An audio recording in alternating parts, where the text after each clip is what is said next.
Hello everybody, today's video we're playing a game called Doki Doki Literature Club. And yeah, as you can see on screen, you're probably thinking to yourself, what the fuck is this game Dylan you're playing? This ain't no horror game or anything like that. Well, apparently this game is a horror game. And yeah, I actually can't remember if I ever seen a gameplay of this game or anything like that. All I know, this is a horror game. So this can be my first time seeing it, I guess, and my first time playing it. So hopefully it's a good horror game. And yeah, if you want to enjoy today's video, make sure to drop a like and subscribe. I'd appreciate it. Let's get into the game. Right, new game. Please enter your name. Dylan Doctor. Right. Wait, can I put a space? Ah, here. Put a space there now. I guess I can't. Well, no space. Alright. Okay. Question mark, question mark. Hey. I see an annoying girl running towards me from the distance, waving her arms in the air like she's totally too oblivious to any attention she might draw to herself. That girl is Sayuri, my neighbour and good friend since we were children. You know, the kind of friend you never see yourself making today, but is the kind that works just because you've known each other for so long. We used to walk to school together on days like this, but starting around high school, she would oversleep more and more frequently and I would get tired waiting up. But if she's going to chase after me like this, I almost feel better off running away. However, I just saw an idol in front of the crosswalk and let Sari catch up to me. I overslept again, but I caught you this time. There's my name, look at that. Maybe, but only because I decided to stop and wait for you. Eh? You said like you were thinking about ignoring me. That's mean, Dylan Doctor. Well, my character did say you were annoying, so... Well, if people stare at you for acting weird, I don't want them to think we're a couple or anything. Fine. But you did wait for me after all. I guess you don't have it in you to become mean if you don't want to. Whatever you say, sorry. Hey.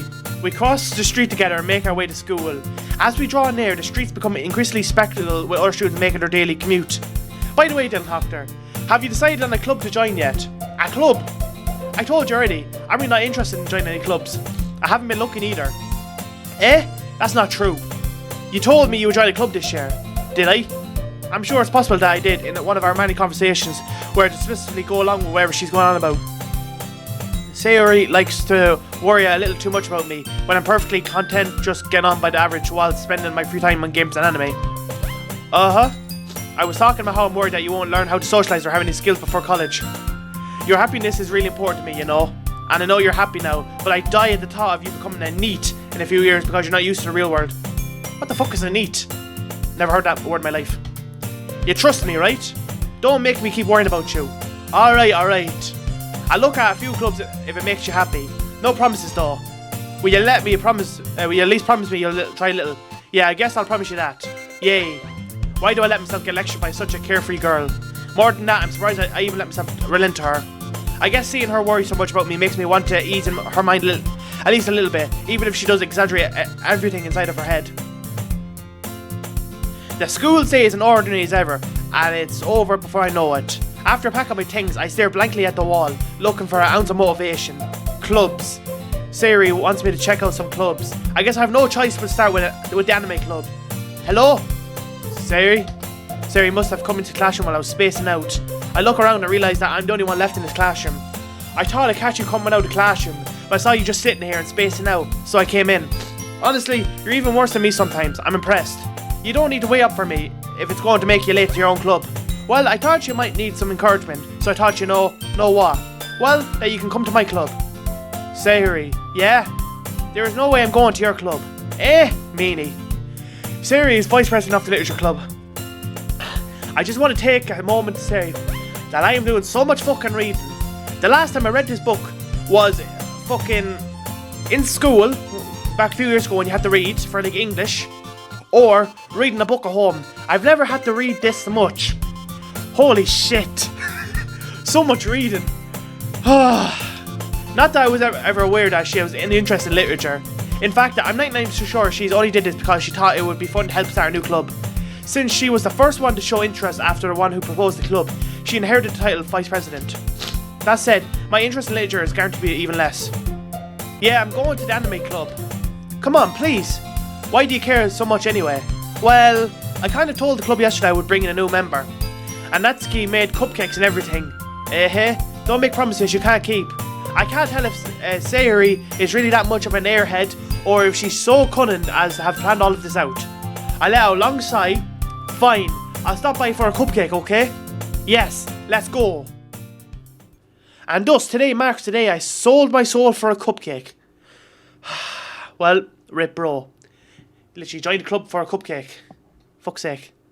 But we see at the bottom it says history, skip, auto save, load settings and all that. I'm not too sure if I have to press any of that, like if I should save or anything like that, cause like why do I have to save? Am I going to die or something? I'm not too sure. But where's my mouse? Can I save? Let me see. What happens if I click save? I just want to read this. I directly follow Sayuri across the school and upstairs. A section of school I really visit being generally used for the third year class and activities. So save that then. Okay, we can actually save here. Empty slot. We have 9 pages. Okay, we're going to save that. Now, how do we go back? No, how... Okay, we just press escape. Okay, I guess we have to save just in case anything bad happens. So that's grand. Okay. Get the mouse off screen. Let's see. Sayuri, full of energy, swings open the classroom door. Everyone, the new member is here. I told you, don't call me a new member.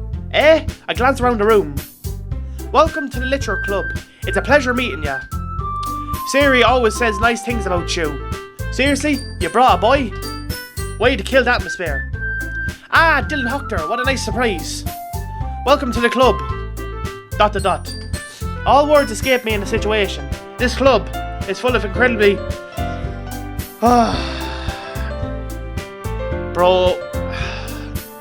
Bro is down bad now. Well, actually, fair play to him, I guess. I don't know. No, bro was like, oh, I don't want to join a club. But he gets bribed by a fucking cupcake. And now he goes, it's fully incredibly cute girls. What are you looking at? If you want to say something, say it. Sorry. Natsuki. The girl with the sour attitude, whose name is apparently Natsuki, is the one I don't recognize. Her small figure makes me think she's probably a first year. She's also the one who made cupcakes according to Sayuri. You can just ignore her when she gets moody. Sayuri says that quietly into my ear, then turns back towards the other girls. Anyway, this is Natsuki, always full of energy. And this is Yuri, the smartest in the club. Don't say things like that. Yuri, who appears comparably more mature and timid, seems to have a hard time keeping up with people like Sayuri and Natsuki. Ah well, it's nice to meet both of you. And it sounds like you already know Monica, is that right? That's right. It's great to see you again, Dylan Hoctor. Monica smiled sweetly. We do know each other. Well, we really talk, but we were in the same class last year. Monica was probably the most popular girl in class, smart, beautiful, athletic, basically completely out of my league. So having her smile at me so generally feels a little, you too, Monica. Come sit down, Dylan Hoctor. We made room for you at the table, so you can sit next to me or Monica. I'll get the cupcakes. Hey, I made them. I'll get them. Sorry, I got a little too excited. Then how about I make some tea as well? The girls have a few desks arranged to form a table. As Sayuri mentioned, it's been widened so that there's one space next to Monica and one space next to Sayuri. Natsuki and Yuri walk over to the corner of the room where Natsuki grabs a wrapped tray and Yuri opens the closet. Still feeling awkward, I take a seat next to Sayuri. Natsuki proudly marches back to the table, tray in hand. Okay, are you ready? Ta-da! I don't know. Don't question me what I'm saying, right? Look, me and English words sometimes don't go together, so I could be fucking butchering these words, but who cares? Natsuki lifts the foil off the tray to reveal a dozen white, fluffy cupcakes decorated to look like little cats. The whiskers are drawn with icing and little pieces of chocolate were used to make ears. So cute. I had no idea you were so good at baking, Natsuki. Well, just hurry and take one. Sayuri grabs one first and Monica I follow. It's delicious. Sayuri talks with her mouth full and has already managed to get icing on her face. I turn the cupcake around in my fingers, looking for the best angle to take a bite. Natsuki is quiet. I can't help but notice her sneaking glances in my direction. Is she waiting for me to take a bite? I finally bite down. The icing is sweet and full of flavour. I wonder if she made it herself. This is really good. Thank you, Natsuki. Why are you thanking me? It's not like that I haven't heard this somewhere before. Made them for you or anything? I thought you technically did, Sayuri said. Well, maybe. But not for you dummy. Alright. I give up on Natsuki's weird logic and dismiss the conversation. So I don't know how long do I have to talk for, but damn, I'm gonna lose my voice at the end of this because I don't know how long this game is going to be and how long I have to talk for, but my voice will probably be gone by the end of this video, honestly.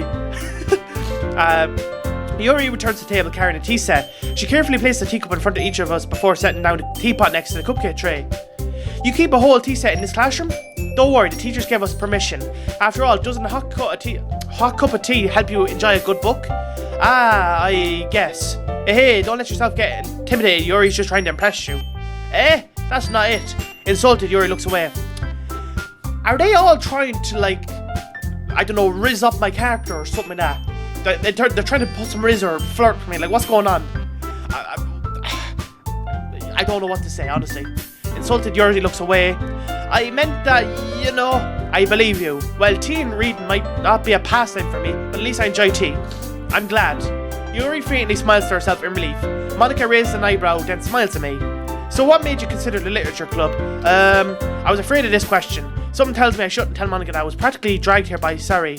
Well, I haven't joined any clubs yet, and Sari seemed really happy here, so that's okay. Don't be embarrassed. We'll make sure you feel right at home, okay? As president of the literature club, it's my duty to make the club fun and exciting for everyone. Monica, I'm surprised. How come you decided to start your own club? You could probably be a board member for any of the major clubs. Weren't you a leader of the debate club last year? Aha, well, you know, to be honest, I can't stand all of the politics around the major clubs. It feels like nothing but arguing about the budget and publicity and how to prepare for events. I'd much rather take something I personally enjoy and make something special out of it. And if it encourages others to get into literature, then I'm fulfilling that dream. Monica really is a great leader. Yuri also nods in agreement. Then I'm surprised there aren't more people in the club yet. It must be hard to start a new club. You could put it that way. Not many people are very interested in putting out all effort to start something brand new. Especially when it's something that doesn't grab your attention, like literature. You have to work hard to convince people that you're both fun and worthwhile, but if it makes school events like the festival that much more important. I'm confident that we can all really grow this club before we graduate. Right, everyone? Yeah, we'll do our best. You know it. Everyone enthusiastically agrees. Such different girls, all interested in the same goal. Monica must have worked really hard just to find these three. Maybe that's why they were all delighted by the idea of a new member joining. Though I still don't really know if I can keep up with their level of enthusiasm about literature. I'm currently dying about because how much reading I have to do. Holy shit. So Dylan Hoctor, what kinds of things do you like to read? Well, if you have any war books, I read them, you know what I mean? But let's see what my character says. Well, considering how little I've read these past few years, I don't really have a good way of answering that. Manga? I mutter quietly to myself half-jokingly. Natsuki's head suddenly perks up. It looks like she wants to say something, but she keeps quiet. Not much of a reader, I guess. Well, that can change. What am I saying? I spoke without thinking after seeing Yuri's sad smile. Anyway, what about you, Yuri? Well, let's see. Yuri traces the rim of her teacup with her finger. My favourites are usually novels that build deep and complex fantasy worlds. The level of creativity and craftsmanship behind them is amazing to me. And telling a good story in a foreign world is equally impressive. Yuri goes on, clearly passionate about her reading. She seems so reserved and timid since the moment I walked in, but it's obvious by the way her eyes light up that she finds her comfort in the world of books, not people. But you know, I like a lot of things. Stories with deep psychological elements usually immerse me as well. Isn't it amazing how a writer can so deliberately take advantage of your own lack of imagination to completely throw you off for a loop? Anyway, I've been reading a lot of horror lately. I read a horror book once. I desperately grasped something I can relate to at the minimal level. At this rate, Yuri might as well be having a conversation on a rock. Really, I wouldn't have expected that, Yuri. For someone as gentle as you. I guess you could say that, but if a story makes me think or takes me to another world, then I really can't put it down. Surreal horror is often very successful at changing the way you look at the world, if only for a brief moment. Ugh, I hate horror. Oh, why's that?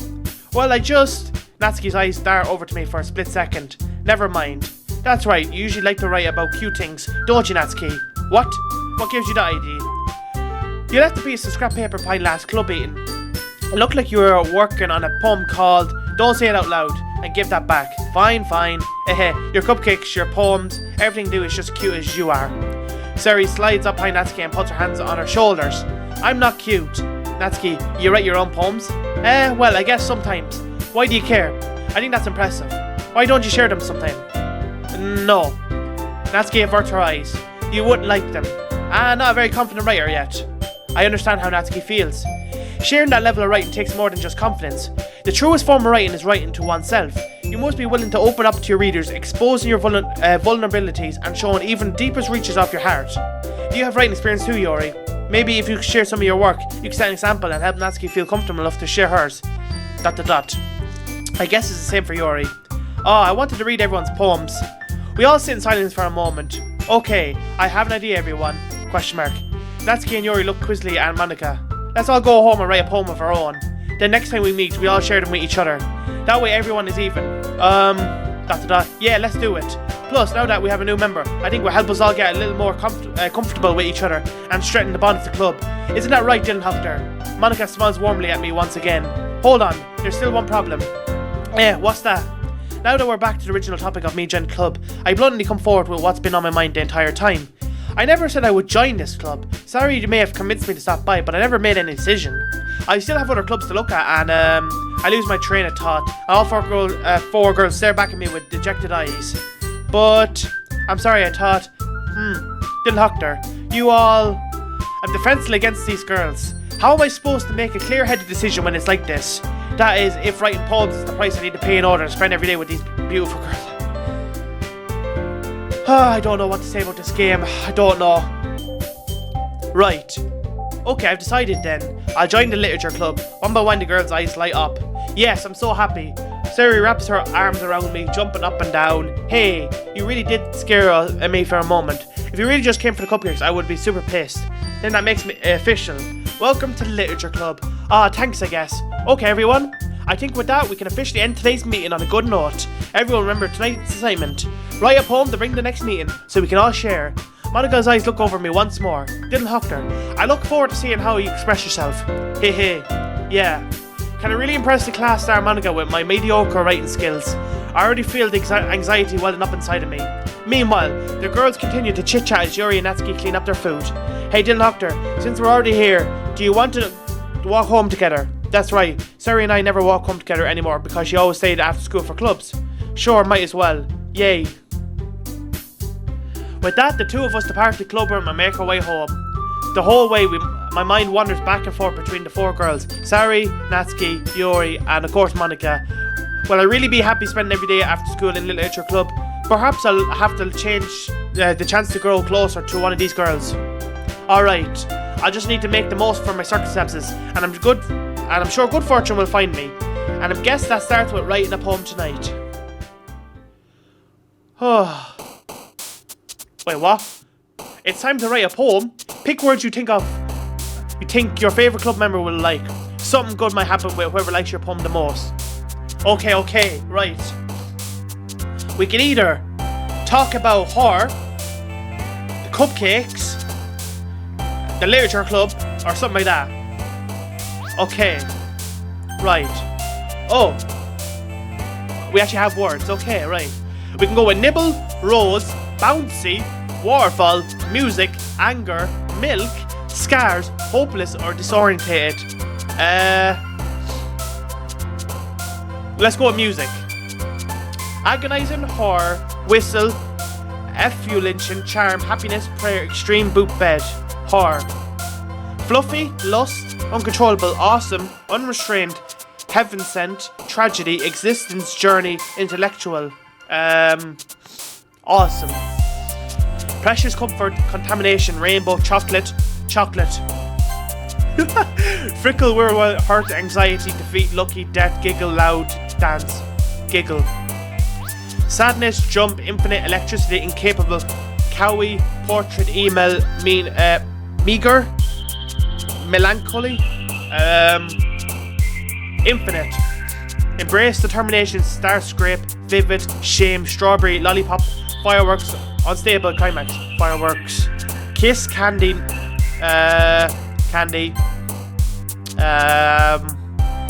headphones, games, fantasy, fun, let's see, romance, memories,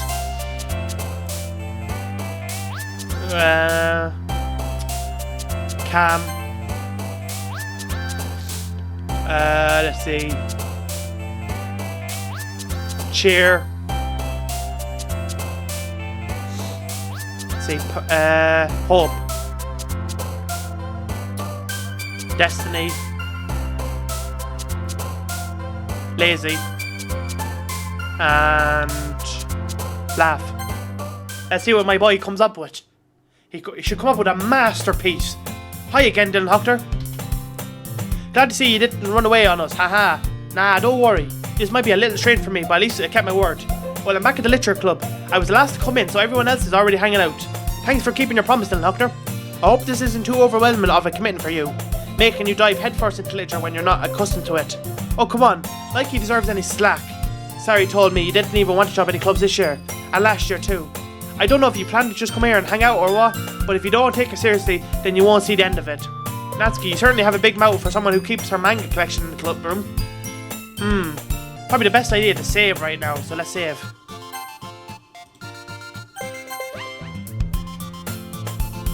Right, we're saved. Let's go.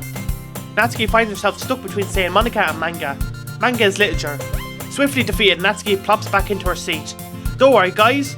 Dylan Hoctor always gives it his best as long as he's having fun. True statement. As long as I'm having fun, we'll have a good time. I don't know. He helps me with his busy work without me even asking. Like cooking, cleaning my room. Now, if this real life, me cooking, no, you wouldn't. I couldn't help you with cooking. But this is a game after all, so cleaning. My boy knows how to do everything, apparently. How dependable. Say, hey, that's because your room is so messy, it's distracting. And you almost set your house on fire once. How the fuck did you manage that? Is that so? You two are really good friends, aren't you? I might be a little jealous. How come? You and Dylan Hoctor can become good friends too. Sahiri? ... As usual, Sahiri seems a lot oblivious to the weird situation she just put me into. Oh, you're even brought you something today, you know? Wait, Sahiri? Me? I'm not really. Don't be shy. It's really nothing. What is it? Never mind. Sahiri made it sound like a big deal when it's really not. What do I do? I'm sorry, Yuri. I wasn't thinking. I guess it means it's up to me to rescue the situation. Hey, don't worry about it. First of all, I wasn't expecting anything in the first place. So any nice gesture from you is a pleasant surprise. It'll make me happy to no matter what. Is that so? Yeah, I won't make it a big deal if you don't want it to be. Alright. Well, here. You reached into her bag and pulled out a book. I didn't want you to feel left out, so I picked out a book that I thought you might enjoy. It's a short read, so it should keep your attention even if you don't usually read. And we could, you know, discuss it if you wanted to. This is how is this girl accidentally being so cute. She even picked up a book that I like, despite me not reading much. Yuri, thank you. I'll definitely read this. I enthusiastically take the book. Phew. Well, you can read it at your own pace. I look forward to hearing what you think. Now that everyone's settled in, I expect Monica to kick off some scheduled activities for the club. But that doesn't seem to be the case. Sari and Monica are having a cheery conversation in the corner. Yuri's face is already buried in a book. I can't help but notice her intensive expression, like she was waiting for this chance. Meanwhile, Natsuki is rummaging around in the closet. Man, it looks like no one wants to be bothered today.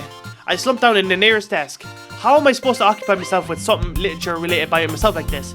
I guess I could always read some of the book Yuri gave me, but I'm feeling like a little too tired to read. I could probably fall asleep right now. I close my eyes and end up listening in on Sari's conversation with Monica. We're probably going to seem really lame compared to all the other clubs though. Well, we can't give up. The festival is our chance to show everyone what literature is all about. The problem is that our idea of literature club sounds too dense and intellectual, but it's not like that at all, you know. We just need a way of showing that to everyone. Something that speaks to their creative minds. That doesn't solve the problem though. What do you mean? Even if we come up with the most fun thing ever, nobody will come in the first place even if it's a literature event.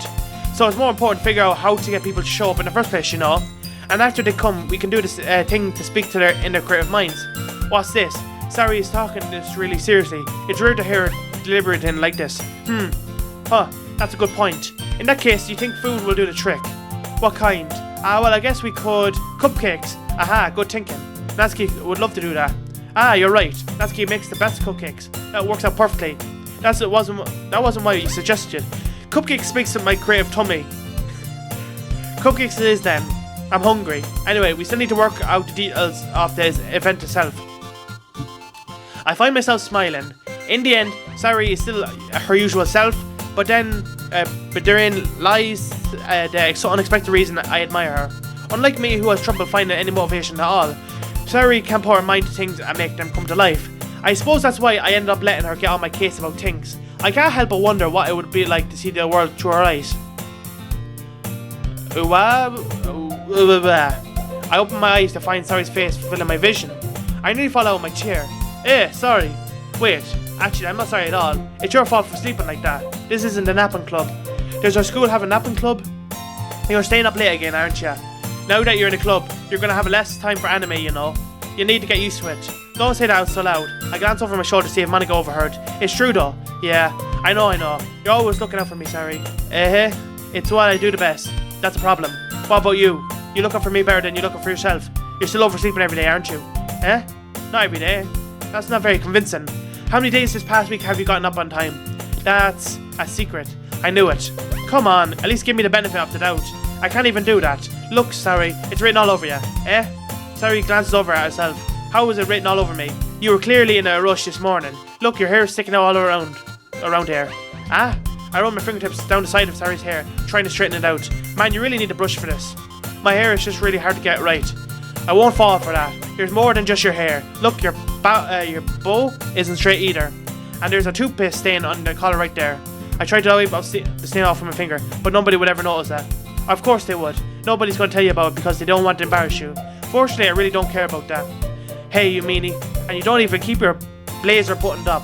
Seriously, Sari. Why do you think you don't have a boyfriend yet? Damn. My guy roasting her. Damn. That's super mean. Sorry, but you'll thank me later. I started to button her blazer from the bottom. Once you see how much better it looks, you'll change your mind. Hehehe. This is so funny. What is? Well, I was just thinking how weird it is to have a friend who does these things, Don't say that. You'll make me feel weird about it, stupid. It's okay though. I'm happy we're like this, aren't you? I guess. Hey, be careful. The button might come off. Why is this one so hard to close? I struggled to fully close the button near her chest. Does this thing even fit you properly? It did when I bought it. Sigh. If you ever button it, you would have noticed sooner that it doesn't fit you anymore. What are you smiling about? It means my boobs got bigger again. Don't say that out loud. Anyway, you look much better now, so, why does it feel so strange to see Sari's blazer button up like that? But it's so stuffy. It's not word at all.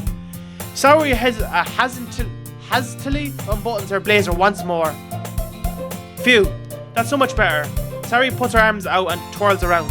So if I keep it unbuttoned, then I won't get a boyfriend, right? What kind of logic is that? And why are you saying it like it's a good thing? Because if I had a boyfriend, then he wouldn't even let you do things like this. And you take care of me better than anyone else would, anyway. So that's why I keep it unbuttoned. Stop saying all these embarrassing things. I didn't say anything embarrassing. Jeez. But anyways, just focus on trying to wake up a little earlier. Only if you focus on going to bed earlier. Fine. It's a deal. I guess we really are better at taking care of each other than we are at taking care of ourselves. Yes, I guess so, huh? So maybe you should come wake me up in the morning. You're doing it again, sorry. But I was joking that time. Man, it's impossible to tell with you sometimes. Okay, everyone. Monica suddenly calls out. Why don't we share the poems we wrote now? Yay. Little Doctor, I can't wait to read yours. Yeah, same. Now, my poem is a masterpiece. My boy has probably wrote the best literature you'll ever hear in your life. The best of the best.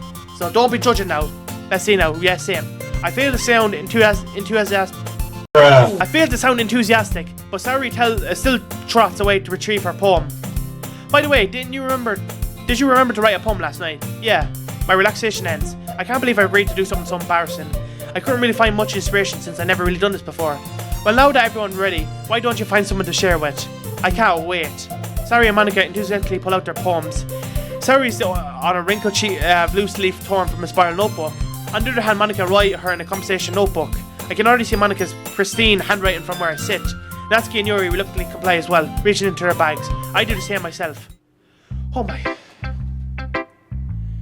Oh. I tell you one thing, lads. The more reading I have to fucking do is mental. Now. Okay, I think the best thing to do now is to save. Because I don't know with all these options if anything's going to happen. So, we're going to have to save. So, we're going to save here.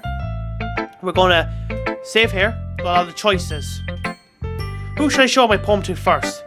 Okay, who's the most hyped for it? Let's see. Let's see. Well, Monica is the leader of the club. Yuri is the one that likes the horror, the books and all that. Natsuki is the one with the cupcakes. And Sari is childhood friend. Should it be Monica since she told me to write the oak? I guess we go with her. I should start off with Monica. I suppose while she is the leader of the club as well, so then she probably would have most experience maybe in the literature side of things. So probably best to start off with her. I should start with Monica. Yesterday she seemed so eager to read my poem, and I want her to know I'm putting in effort. Okay. Hi Dylan Huckter. Having a good time so far? Ah yeah. Good, glad to hear it. By the way, since you're new and everything, if you ever had any suggestions for the club, like new activities or things we could do better, I'm always listening. Don't be afraid to bring things up, okay? Alright, I'll keep that in mind. Of course I'll be afraid to bring things up. I'm much better off just going with the flow until I'm more settled in. Anyway, want to share your poem with me? It's kind of embarrassing, but I guess I'll have to. Aha, don't worry Dylan Huckter. We're all a little embarrassed too today, you know? But it's that sort of barrier that we'll learn to get past soon. Yeah, that's true. I hand Monica my poem. I like this one. It makes me think of something Sari would like. Is that so? You and Sari are really good friends, right? I wouldn't be surprised if you had these sort of things in common. Ah, well, we may be good friends, but Sari and I are actually really different. Well, that may be the case, but maybe there are also some similarities that you wouldn't expect. The way she talks about you, it sounds like the two of you really care about each other's well-being. Even if you show it in different ways, it ends up being more similar than you think. So I think that's the kind of vibe I get when reading your poem. Are you sure you're not reading into it too much? Aha, I could be. Oh gosh, I sound like Yuri. But in any case, Sari's writing has kind of gentle feel to it. I can tell that she likes exploring with emotions like happiness and sadness. Who knew that someone so happy would enjoy sad things too? Yeah, that's totally unexpected. Well, to each their own. And you shouldn't be afraid to experiment a little bit either. I'm sure I'll end up trying different things a lot. It could take a while before I feel comfortable doing this. That's okay. I love to see you try new things. That's the best way to find the kind of style that suits you. Everyone else might be a little bit biased toward their own kinds of styles, but I'll always help you find what suits you the most. So don't force yourself to write the way everyone else wants you to write. It's not like you have to worry about impersonating and impressing them or anything. Anyway, do you want to read my poem now? Don't worry, I'm not very good. You sound pretty confident for someone who claims to not be very good. Well, that's because I have to sound confident. That doesn't mean I always feel the way, you know. I see. Well, let's read it then. Okay, right, everyone? Here we go, reading this poem. Hole in wall. It couldn't have been me. See, the direction the spackle protrudes. A noisy neighbour. An angry boyfriend. I'll never know. I wasn't home. I peer inside for a clue. No, I can't see. I reel, blind like a film left out in the sun. But it's too late. My retinas, already scorched with a permanent copy of the meaningless image. It's just a little hole. It wasn't too bright. It was too deep, stretching forever into everything. A hole of infinite choices. I realise now that I wasn't looking in. Where was I now? I was looking out, and he, on the other side, was looking in. Now, a very meaningful poem, as you see. A really good poem, this was. Had some inspiration. Had everything. Who am I kidding? I don't know what the fuck I'm even talking about. All I'll say is a good poem. So, whoever knows what poems are like, they can rate it better than me. So, you know how it is. Click outside. So what do you think? It's very free form, if that's what you call it. Sorry, I'm not really the right person to ask for feedback. It's okay. Yeah, that's kind of style has gotten pretty popular nowadays. That is, a lot of poems have been putting emphasis on the time in between words and lines. When performed out loud, it can be really powerful. What was the inspiration behind this one? Well, I'm not sure if I know how to put it. I guess you could say that I have some kind of epiphany recently. It's been influencing my poems a bit. An epiphany. Yeah, something like that. I'm kind of nervous to talk about the deep stuff like that because it's kind of coming strongly. Maybe after everyone is feeling everyone is better friends with each other. Anyway, here's Monica's writing tip of the day. Sometimes when you're writing a poem or a story, your brain gets too fixated on a specific point. That can be true, yeah. If you try so hard to make it perfect, then you'll never make any progress. That's true. Just force yourself to get something down on the paper and tidy it up later. True. Another way to think about it is this. If you keep your pen in the same spot for too long, you'll just get a big dark puddle of ink. So just move your hand and go with the flow. That's my advice for today. Thanks for listening. Good job. Who should I show my poem to next? Siri, the childhood friend, because she got me into the literature club. So I think it's only best for her. Then we should go with Yori, then Atsuki. I think that's the perfect order to go in. So, let's go. ... Oh my goodness. This is so good, Dylan Hoctor. I love it. See everyone, I'm a master of writing poems. They're all complimenting it. You know, they're all saying it's good. See? I'm the best in the business. So, you know how it is. I love it. I had no idea you were such a good writer. Oh, the compliments, I'm telling you. Sorry, you must be seriously overreacting. I'm not even a good writer at all. I honestly have no idea what I'm doing. Well, maybe that's why, because I have no idea what I like either. Aha. Damn, well, yeah, the confidence, the compliments, I'll take them, but yeah. Jeez, I'm sure Yuri's opinion has to be a little more constructive than this. Maybe even Natsuki's. Are you sure you don't like it? It's just because I wrote it? Well, I'm sure that's part of it. I think I understand you better than a lot of people, other people, you know? So when I read your poem, it's not just a poem, it's a Dylan Hoctor poem. Yeah, you know how it is. I put my heart into it. And that makes it feel extra special. Like I can feel your feelings in it. Sari hugs the sheet against her chest. You're so weird, Sari. I'm really happy just that you wrote one. It just reminds me of how you really have a pirate club now. Not to mention the fact that I'm standing right in front of you in the club room. Well, of course, I'm not really into it yet, but that doesn't mean I'll break my promise. See?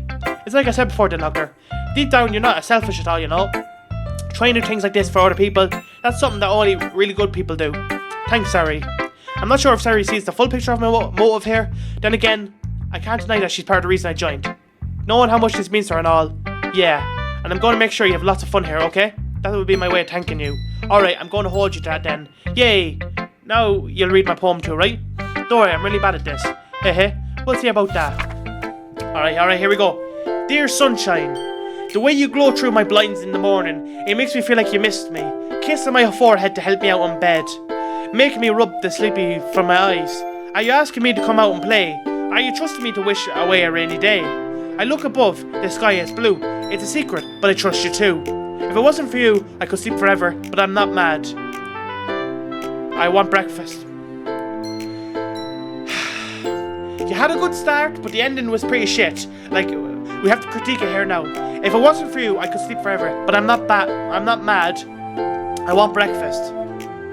Fair enough, I guess. I don't know. Sorry. This is just a guess, but did you wait until the morning to write this? No. Just a little bit. You can't answer just a little bit to a yes or no question. I forgot to do it last night. Well, at least that makes me feel a little better about myself. Don't be mean. I still tried my best. Yeah. I didn't mean to say that it was a bad poem. It came out nice. Or how should I put it? It sounds just like you. Really? Yeah. Especially that last line. I made eggs and toast. Even though you were late to school, it's bad to skip breakfast. I get all cranky. Well, I guess there's no point in arguing. Anyway, thanks for showing me. This was so much fun. Monica's the best. Yeah, but next time I won't forget. And I'm going to write the best poem ever. Well, I guess I look forward to it. Who should I show my poem to next? Yuri, of course. ... Yuri stares at the poem. A minute passes more than enough time for her to finish reading. Oh, sorry. I forgot to start speaking. It's fine, don't force yourself. I'm not. I just need to put my thoughts into words. Hold on. Okay. This is your first time writing a poem, right? Yeah. Why do you ask? I'm just making sure. I guess I might be after reading it through it. So don't it's that bad. No. Did I just raise my voice? I'm so sorry. Yuri buries her face in her hands. I couldn't help but notice that it's been several minutes and we really haven't gotten anywhere. It might take Yuri a while to get used to new people. It's fine, I really didn't notice. What were you saying? Right, it's just that there are specific writing habits that are usually typical of new writers. And having been through that myself, I kind of learned to pick up on them. I think the most noticeable thing I recognize in new writers is that they try to make their style very deliberate. In other words, they tend to pick a writing style separate from the topic matter, and then they form-fit the two together. The end result is that both style and expressiveness are weakened. Once Yuri finds her train of thought, it's as if her demeanour totally changes. Her stammering is completely gone and she sounds like an expert. Of course, that's not something you can be blamed for. There are so many different skills and techniques that you got into writing even a simple poem. Not just finding them and building them, but getting them to work together is probably the most challenging part. It might take you some time, but it all comes with practice and learning by example and trying new things. I also hope that everyone in this club gives you valuable feedback. Natsuki can be a little bit biased though. Biased? How? Well, never mind. I shouldn't be talking about people like that. Sorry, it's fine. I'm not sure if Yuri is apologizing to herself, to me, or to Natsuki. Do you mind if I read your poem now? Please do. I love to share my thought process behind it. Yuri smiles dreamily as if there's a rare opportunity for her, which itself is kind of funny. After all, isn't this supposed to be a literature club? Alright, okay. Here we go. Ghost Under the Light. The Tendrils. Okay, this is going to be hard for me to read. I can't understand this, the writing. But I'll do my best. The tendrils of my hair illuminate beneath the amber glow. Bathing. Bathing, I should say, or I don't know. It must be this one. The last remaining streetlight to have withstood the test of time. The last yet to be replaced by the sickening blue-green glow of the future. Hue of the future. I bathe. Calm, breathing, aim at the present, but living in the past. The light flickens. I flicken back. Pretty good, pretty good. ... I am sorry I have such terrible handwriting. What? I wasn't thinking at all. But it took you too long to read. How does she know? I'm very bad. I can't read anyway. Like, unless it's like very easy to read. Like joint writing into that. I cannot barely read it half the time, and I can't do joint writing. So even my own handwriting is pretty shit, but it's pretty good. Well, I just don't read the script very often. I actually think your handwriting is pretty. That's a relief. Also, I like the poem. Even though it's short, it was really descriptive. It wasn't too short. I usually write longer poems. Not at all. I'm really glad you like it. I'll be honest. Since it's our first time sharing, I wanted to write something a little more mild. Something easy to digest, I suppose. Are you into ghosts, Yuri? Uh-huh. Actually, the story isn't about ghosts at all then, Hooker. Really? I must have totally missed the point. Well, I suppose you did only glance over it after all. But remember, the poets often express their own thoughts, feelings, and experiences in their work. They usually do more than that. They tell a simple story, or paint a picture. In this case, perhaps the subject of the poem is only being symbolically compared to a ghost, lingering in her last remaining place of comfort, unable to let go of the past, and soon to be left without nothing. That's a lot more solemn putting it that way. I hadn't even thought of that. That's impressive. It's nothing really. Well, it makes me happy that you think about that. Just remember that it won't be long before you pick up on these things too. Yeah, maybe you're right. I guess I'll have to keep trying. I'm counting on you. Okay, and the last one, Natsuki. ... Question mark. Well, it's about what I expected from someone like you. That's a little blunt. Well, excuse me. It's not like I said it was bad. It just didn't evoke any emotions. So basically, it's not cute enough for your taste. Do you want to get smacked? I joined the club today and I'm already going to get into beef. I'll pass. Sorry. Well, anyway, I guess I need to show you mine. Not that you like it. Eagles can fly. Okay, here's writing I can easily understand. Eagles can fly. Monkeys can climb. Crickets can leap. Horses can race. Owls can seek. Cheetahs can run. Eagles can fly. People can try. But that's about it. It's just basically describing what everyone can do, but you know, they're not as good as each other, but you know, they're all getting there. I can't be confident about my own poem. Some of them said it was alright, some said it was shit. So, well, said it was alright, but I don't know. Yeah, I told you that they weren't going to like it. I like it. What? Just be honest. I am. Why are you so convinced that I wouldn't like it? Well, because everyone in high school thinks that writing has to be all sophisticated and stuff, so people don't even take my writing seriously. But isn't the point of poems for people to express themselves? Your writing style wouldn't make your message any less valid. Yes, exactly. I like when it's easy to read but it hits you so hard. Like in this poem, seeing everyone around you do great things can be really disheartening, so I decided to write about it. Yeah, I understand. But the other nice thing about simple writing is that it puts more weight under wordplay.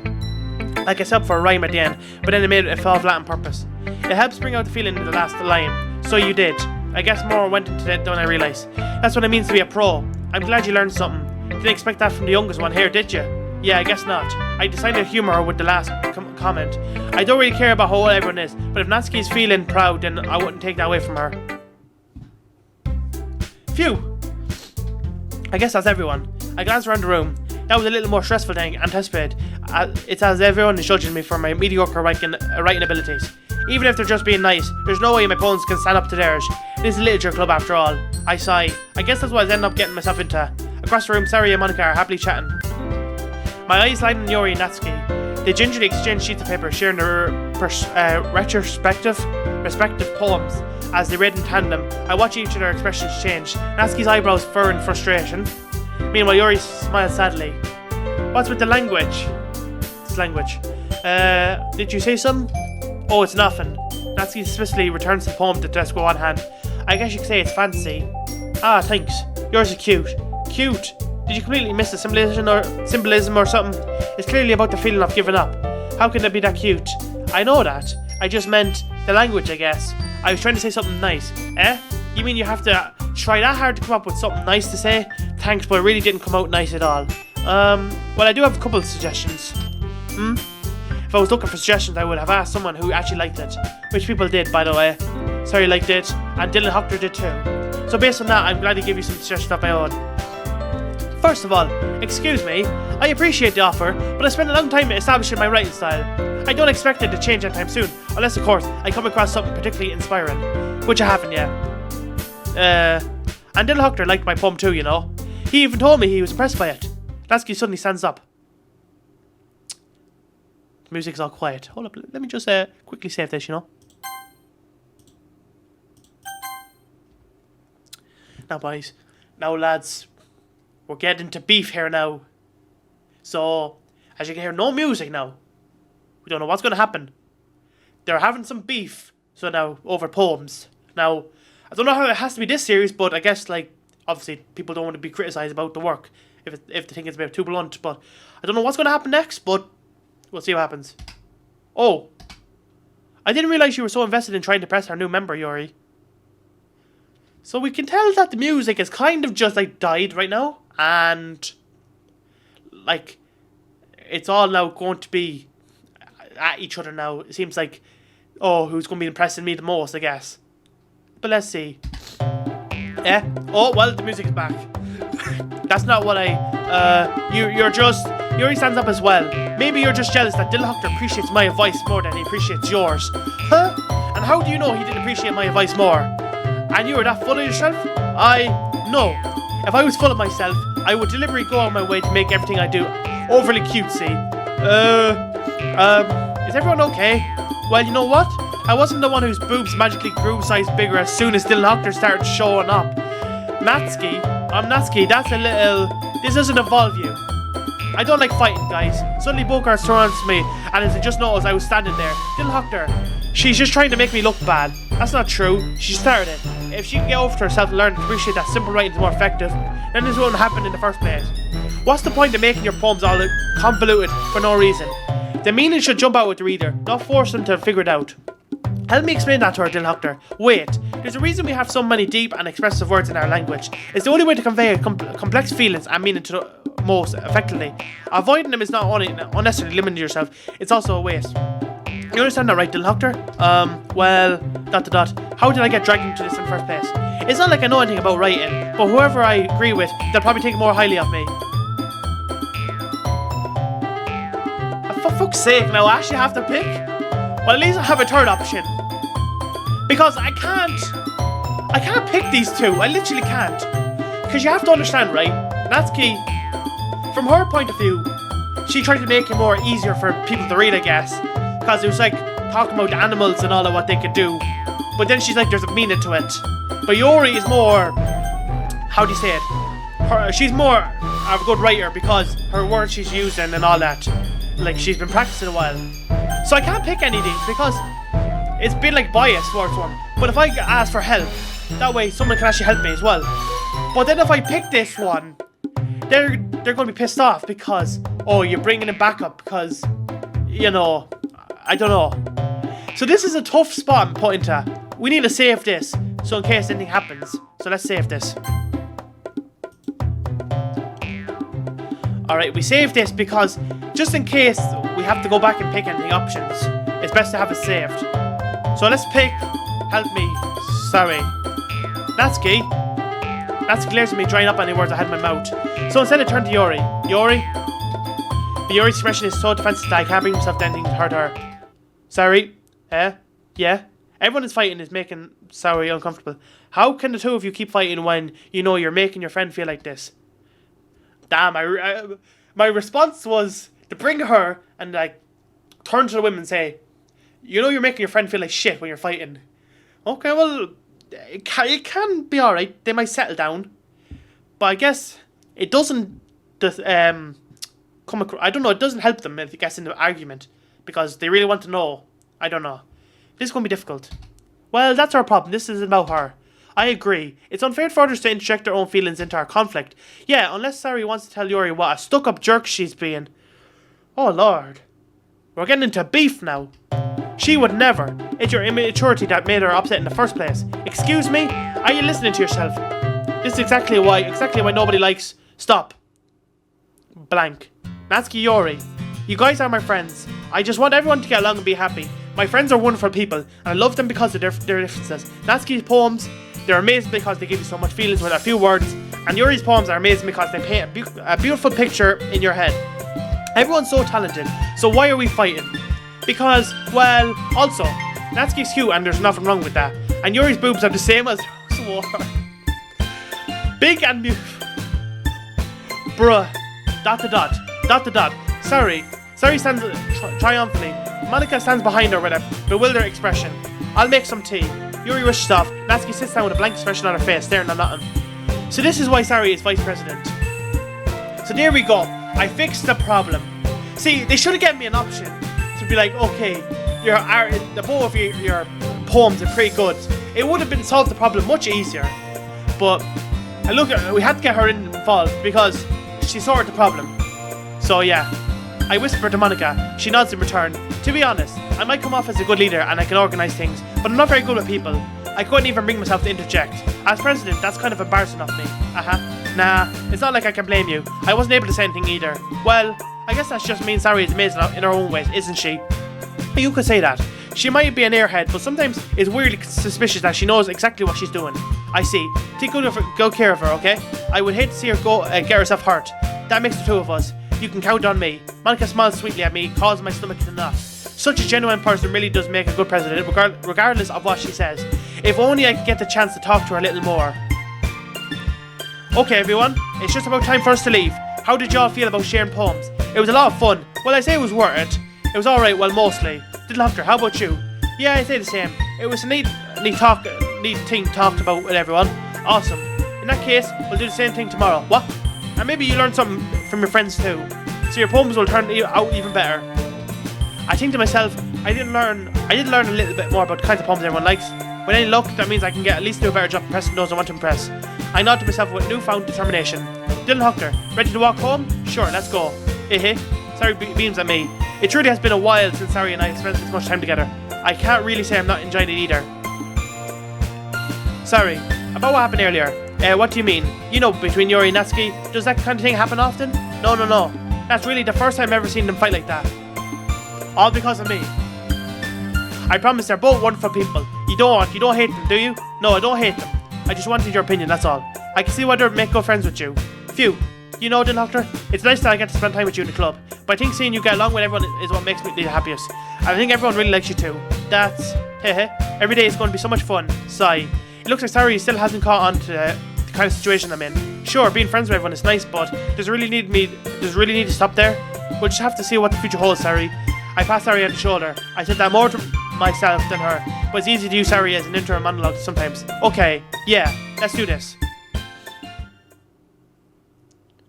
Okay. Right, I don't know if they want me to use words that they use in their poems, or what their topics, to make them like it more. But let's start off with... That's it. Marshmallow. Chocolate. Candy. Excitement. Anime. Horror. Let's see.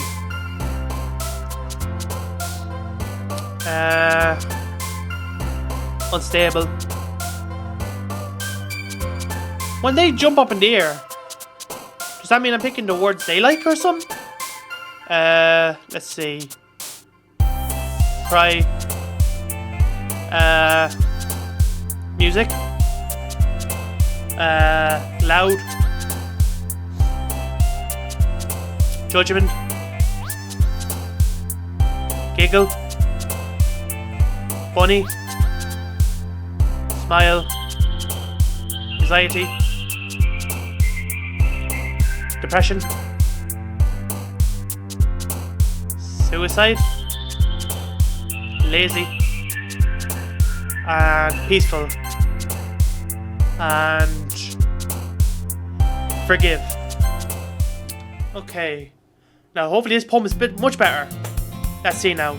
Another day passes and it's time for the club meeting already. I've gotten a little more comfortable here over the past couple of days. Entering the club room, the usual scene greets me. Hi Dylan Doctor. Oh, sorry. Looks like you're in a good mood today. I'm just still not used to you being in the club, that's all. I see.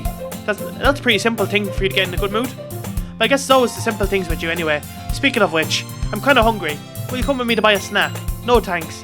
That's not like you at all. I have my reasons. Why don't we take a look at your purse, sorry? Why that all of a sudden? No reason really. I just wanted to look at it. Sorry nervously to retrieve her coin purse. She fumbles with the latch and gets it open. Then she turns it upside down and lets its contents spill onto the desk. Only two coins small follow. I knew it. I can see right through you, sorry. That's not fair. How did you even know? It's simple. If you had enough money in the first place, you would have bought a snack before coming to the club room. So either you're not hungry and want an excuse to take a walk, or you plan to completely forget that you spent all your money so that I will lend you some. But there's one more thing. You're always hungry. And so that only leaves that one option. I give up. Don't make me feel guilty. If you feel guilty, that means you deserve to feel guilty. Your silly giggles. I didn't notice that she was listening. Her face is in her book as always. I wasn't listening or anything. It was just something in my book. Yuri, tell the doctor to let me borrow some money. Don't get me involved like that, sorry. Besides, you should only buy what you can responsibly afford. And frankly, after pulling a mischievous little stud like that, your suffering is fair enough to retribution. Did I just? I didn't mean that. I got too absorbed into my book. I really like when you speak your mind, Yuri. It doesn't happen much, but it's fun inside of you. There's no way you could think that. You were right though. I did something bad, now I have to accept the revolution. Retribution? That's still coming from you, sorry. I guess there's a little devil inside of all of us, isn't there? Don't let her fool you. Sari knows exactly what she's doing. After all, she told you guys she was bringing me to the club before she even told me. But you wouldn't have come if it weren't for the cupcakes, so I had to trick Natsuki into making them. Come on, give me more credit than that, Sari. What? What just happened? Did my man just slap her? I don't know where something smacked Sari in the face and tumbles onto the desk. Ow. What was, a cookie? So I didn't slap her, a cookie hit her. Sure enough, it was a giant cookie wrapped in plastic. Sari glanced around. Is this a miracle? It's because I paid my retribution. Actually, that one almost worked. I was just gonna give it to you, but then I heard you blab about the cupcakes. It was totally worth seeing your reaction, although. Natsuki, that's so nice of you. I'm so happy. Sari hugs the cookie. Jeez, just eat it. Sari rapidly tears open the wrapper and takes a big bite. So good. Sari suddenly clasps her hand over her mouth. I bit my tongue. You're good. You're going through a lot over just one cookie. Natsuki takes a bite of her own cookie. Yours really look good. Yours looks really good too, Natsuki. Can I try it? Jeez, beggars can't be choosers. But yours is chocolate. Yeah, why do you think I gave you that one? Fine. Still, I'm really happy that you shared this one with me. Sari gets out of her seat and goes by Natsuki, then raspers around her. Jeez, I get it. Cookie still in hand, Natsuki reaches up to nudge Sari off of her. Sari suddenly leans towards, takes a bite out of Natsuki's cookie. Hey, did you just do that? Mouthful, Sari trots away to safety. Yuri and I laughed as well. Jeez, you're such a kid sometimes. Monica, can you tell Sari? Natsuki glances around. Monica isn't in the club room. Where's Monica anyway? Good question. Have any of you heard anything about her being late today? Not me. Yeah, I haven't heard either. That's a bit unusual. I hope she's okay. Of course she's okay. She probably just has something to do today. She's pretty popular after all. You don't think she has a... I wouldn't be surprised. She's probably more desirable than all of us combined. That's true. Excuse me? Suddenly the door swings open. Sorry, I'm super sorry. There you are. I didn't mean to be late. I hope you guys weren't worried or anything. Eh? Monica chose the club over her boyfriend after all. You're so strong-willed. Boyfriend? What on earth are you talking about? Monica quizzically glances at me. Never mind that. What held you up anyway? Well, my last period today was study hall. To be honest, I kinda just lost track of time. That makes no sense though. You would have heard the bell ring at least. I must not have heard it since I was practicing piano. Piano? I wasn't aware you played music as well, Monica. I don't really. I kinda just started recently. I've always wanted to learn piano. That's so cool. You should play something for us, Monica. Monica looks at me. Maybe once I get a little bit better, I will. Yay. That sounds cool. I also look forward to it. Is that so? In that case, I won't let you down, Doctor. Monica smiles sweetly. I didn't mean any pressure or anything like that. Don't worry. I've been practicing a whole lot recently, and I really love the chance to cheer once I'm ready. I see. In that case, best of luck. Thanks. So I didn't miss anything, did I? No, not really. I chose not to leave out Sari's mischievous scrap a day. I'm sure Natsuki will end up complaining to her anyway. It looks like everyone has already settled down. Sari somehow already finished her entire cookie. Yori's back to her book and Natsuki disappeared into her closet. Doctor. Sari suddenly comes up to me. I'm gonna go get some supplies from another classroom. Want to come over with me? Supplies? What for? Well, you know, how the festival's coming up. Me and Monica were going to make some posters and stuff. So I need to go find some crayons and markers and glue sticks. I see. Sure, I'll go with you. Yay. Okay, Monica, we'll be back soon. Are you sure? Are you going with the doctor to get the supplies? There's no need to trouble yourself. I'd be happy to go with him. But I wanted to go. It's so much fun exploring empty classrooms and stuff. Yeah, okay. It was just a suggestion. See if you can't find a poster paper too, okay? Okay. Ready, the doctor? Yep, let's go. Sari and I exit the club room. I follow behind as Sari hums and skips around the hallway. Honestly, it feels like I'm talking to a kid to the mall or something. Sari finds pleasure in the simplest things sometimes. Hey Sari, what exactly are we doing for the festival anyway? I'm not sure how you would make an event out of literature. Hehe, me and Monica have it all planned out. Don't you worry. Is that so? Yup, we're going to do a poetry performance. A performance? Of what kind? Well, everyone is going to take turns on stage and recite their favourite poems. That sounds kind of dull. The doctor, you're not thinking about it the right way at all. It's not just about reading poems, it's about performing them. Like you said lines of the poem like, between my feet, the last remaining flower beckons to me. I twist the stem, freeing him from the clinging roots. Curious, saying the final joyous moment between my fingers. But to what ends have I summoned this joy? For now when I look into every direction, the one prospect field before me is but a barren wasteland. Like that. Sorry, how do I put this? I'm sure it's just me, but it's possible for me to take you seriously when you talk like that. Eh? You meanie? I'm working super hard on this, you know. I know. I just meant it as pretty ordinary contrast to your cute self. Don't say that, it's embarrassing. But I guess that means I'm doing a good job. Yeah, I guess so. I'm so super excited. The festival is going to be so much fun. Sari spins herself around in the hallway again. Hey, the doctor, this classroom over here is empty. Let's begin the mission. The mission, eh? It's been a long time since I've spent time with Sari like this. But in the end, she hasn't changed one bit. She's nothing but a ball of sunshine, drawing happy vibes from the world around her. It's a pretty nostalgic feeling for me. As the years went by, I began to hold myself up in my room more and more. So going adventuring with Sari brings out a special sort of feeling I forgot I had in me. The two of us enter the classroom. Sari heads straight to the closet and I follow. Let's see what I can have in here. Crayons. Sari pulls a box of crayons off the shelf. They're the best brand too. They're kind of dirty though. Sari starts pulling the various crayons out of the box, reading the colour names. Alright, that's one down. Don't get distracted, we still need to find... Wait, I'm looking for my favourite colour. Fine. Then at least move aside so I can look for the poster paper. I dropped one by accident. Smack. Sari bends over and smacks her forehead right into the shelf. Oof. She falls onto the floor and the crayons fell all over her lap. Ow. You okay? My forehead. Sari clutches her forehead. Gee, Sari, that's just like you, isn't it? Come on, let me see. Since Sari is sitting on the floor, I grab her by the waist and pull her out of the closet. You have to move your hand, Sari, but it hurts. Just do it for a second. Sari slowly releases her hand from her forehead. I gently brush her bangs to the side. Ow. Sorry.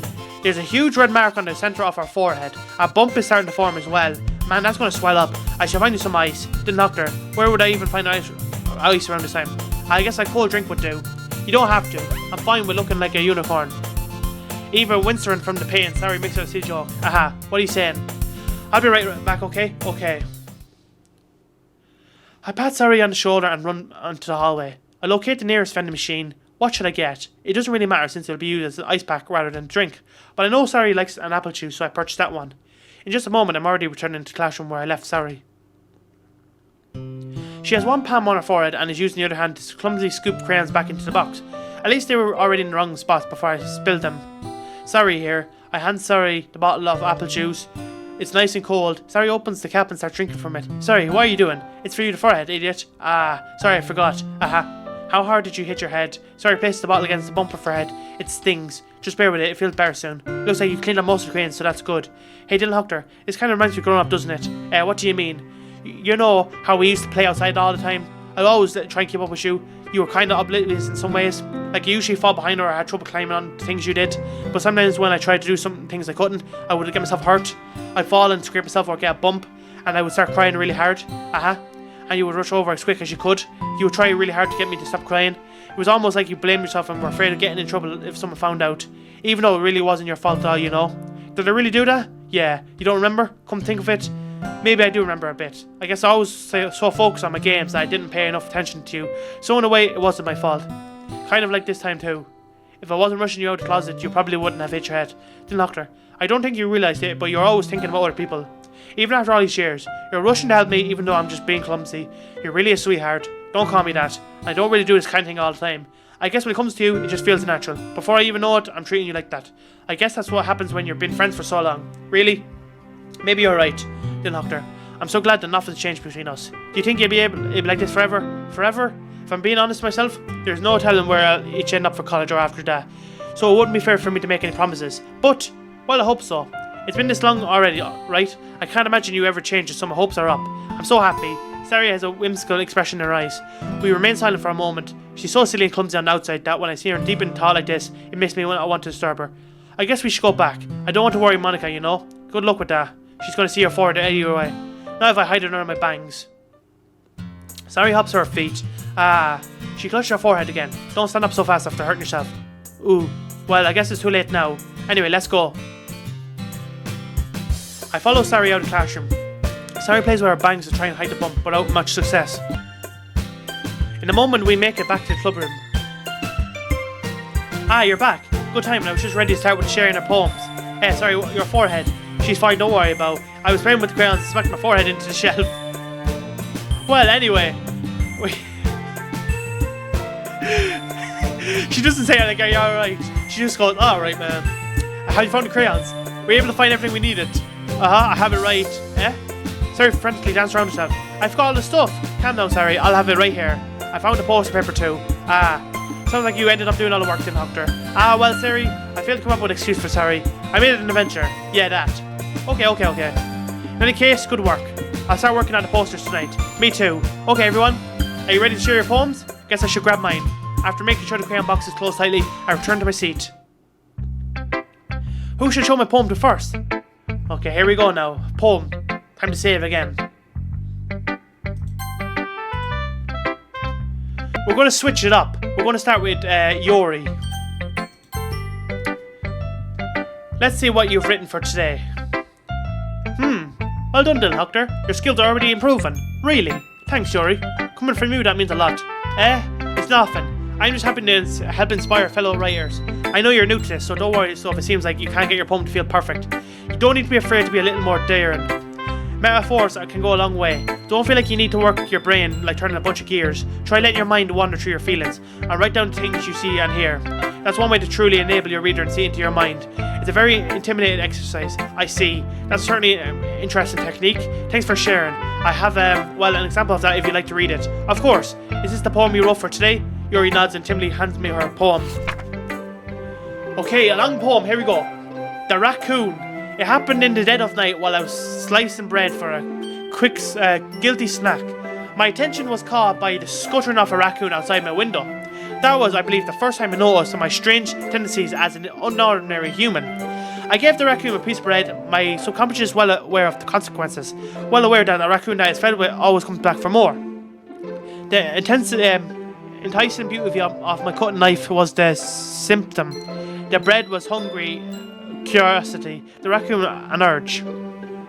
The moon incitements its phase and reflects that much one light off my cut knife, the very same light that glistens in the eyes of my raccoon friend. I slice the bread fresh and soft, the raccoon becomes excited, or perhaps I'm merely projecting my emotions onto the newly satisfied animal. The raccoon has taken to following me. You could say that we've gotten quite used to each other. The raccoon becomes hungry more and more frequently, so my bread is always handy. Every time I bandage or brandish my cutting knife, the raccoon shows me its excitement. A rush of blood, classic Pavlovian conditioning. I slice the bread and I feed myself again. Okay. I'm out. I was a little more daring with this one than yesterday's. I can see that. It's a lot more metaphorical. I don't know if it's my fault, but I can't begin to imagine what this poem is about. That's right. It's a bit closer to my third writing style. Using the poem as a canvas to express a vivid imagery and conveying emotions through them. Yeah, if I take it at face value, then I can't even figure out what it's supposed to mean. Well, I think it's something that different people can relate to in their own way. I wanted to express the way it feels for me to indulge in more than unusual hobbies.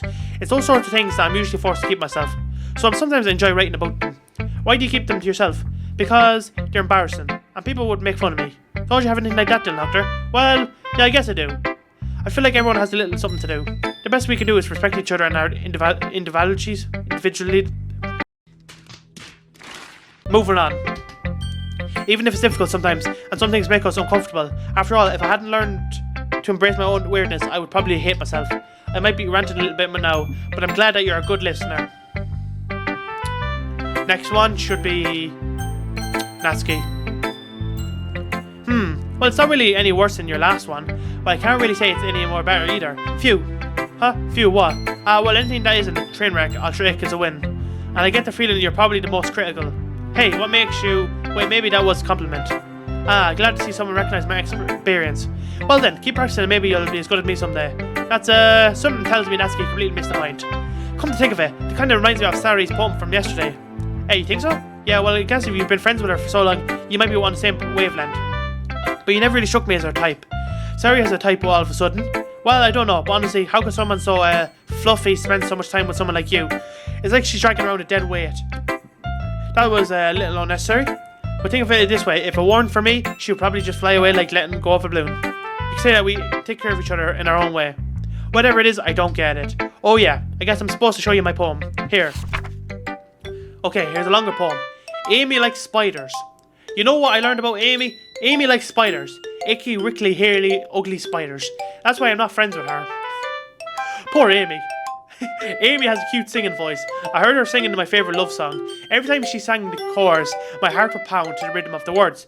But she likes spiders. That's why I'm not friends with her. One time I hurt my leg really bad. Amy helped me up and took me to the nurse. I tried not to let her touch me. She likes spiders, so her hands are probably gross. That's why I'm not friends with her. Amy has a lot of friends. I always see her talking to people. She probably talks about spiders. What if her friends start to like spiders too? That's why I'm not friends with her. Not friends with her. It doesn't matter if she has other hobbies. It doesn't matter if she keeps her private. It doesn't matter if she doesn't hurt anyone. It's gross. She's gross. The world's better off without spider lovers. And I'm going to tell everyone. Well, interesting poem. Not bad, right? It's quite a bit longer than yesterday's. Yesterday's was too short. I was just warming up. I hope you didn't think that was the best I could do. No, of course not. Anyway, the message is pretty straightforward in this poem. I don't have to explain it. Sometimes you can explain complicated issues with some of their analogies. Stop it. Get some help. I can't speak. And it helps people realise how stupid they're being. Like anyone would agree that the subject I was posing is an ignorant jerk. Do you know people like that? Of course. It's about how everyone thinks that doesn't matter. It can be about anything. I wrote it to be easy to relate to. Everyone has some kind of weird hobby or guilty pleasure. Some that you're afraid of. Afraid if people find out they make fun of you or think less of you. But that just makes people stupid. Who cares what someone likes, as long as they're not hurting anyone and it makes them happy. I think people really need to learn to respect others for liking weird things. Huh, that's funny. Yuri wrote about something similar today. Huh? Did you say Yuri? Yeah. She said her poem was about an unusual hobby of hers. I didn't really get it, but she said something similar to you. That people shouldn't make each other feel insecure about those things. Really? Well, I mean, Yuri's pretty weird, so I wouldn't doubt that she has some weird hobbies. Not that there's anything wrong with that. It's not like I would judge her or anything. Natsuki has trouble finding words. I guess I should try not to be so mean to her. If she feels insecure about her weird behaviours and stuff, I mean, I always pay people who make people feel insecure. And Yuri makes me feel insecure yesterday. But the way she put it, it sounds like she learned her lesson. Well, I would say so. Even if her writing style is really different, I'm sure she'll appreciate the message in her poem. It's what I do best, after all. I don't like writing unless there's some good message to take away from it. Like conveying emotions, it's important. But I want to make people think it, not just feel. Remember that. I'm going to write a good one for tomorrow too, so look forward to it. Let's go with Sayuri. Dylan Huckter, I love your poems. I can't believe you've been hiding these from me. I'm not hiding anything, but your poems are so good. Yesterday's and this one too. You can't tell me you haven't done this before. I mean, you're really the only one who feels that way, so, no way. Not even Natsuki. Well, I guess Natsuki is the least likely to admit how much she likes something. But I don't think that's that. What do you mean? Well, I guess it'll be honest about it. It's a lot easier to write poems than thinking about it. What? Stop thinking weird things, idiot. I just mean that you're a really expressive person, I guess. How am I supposed to write poems about my own stupid life? But you somehow make everything in your life as an adventure. Even the little things, like cooking. Let's not talk about that. So yeah, I guess what I'm saying is I can feel more feelings through you than I can through myself.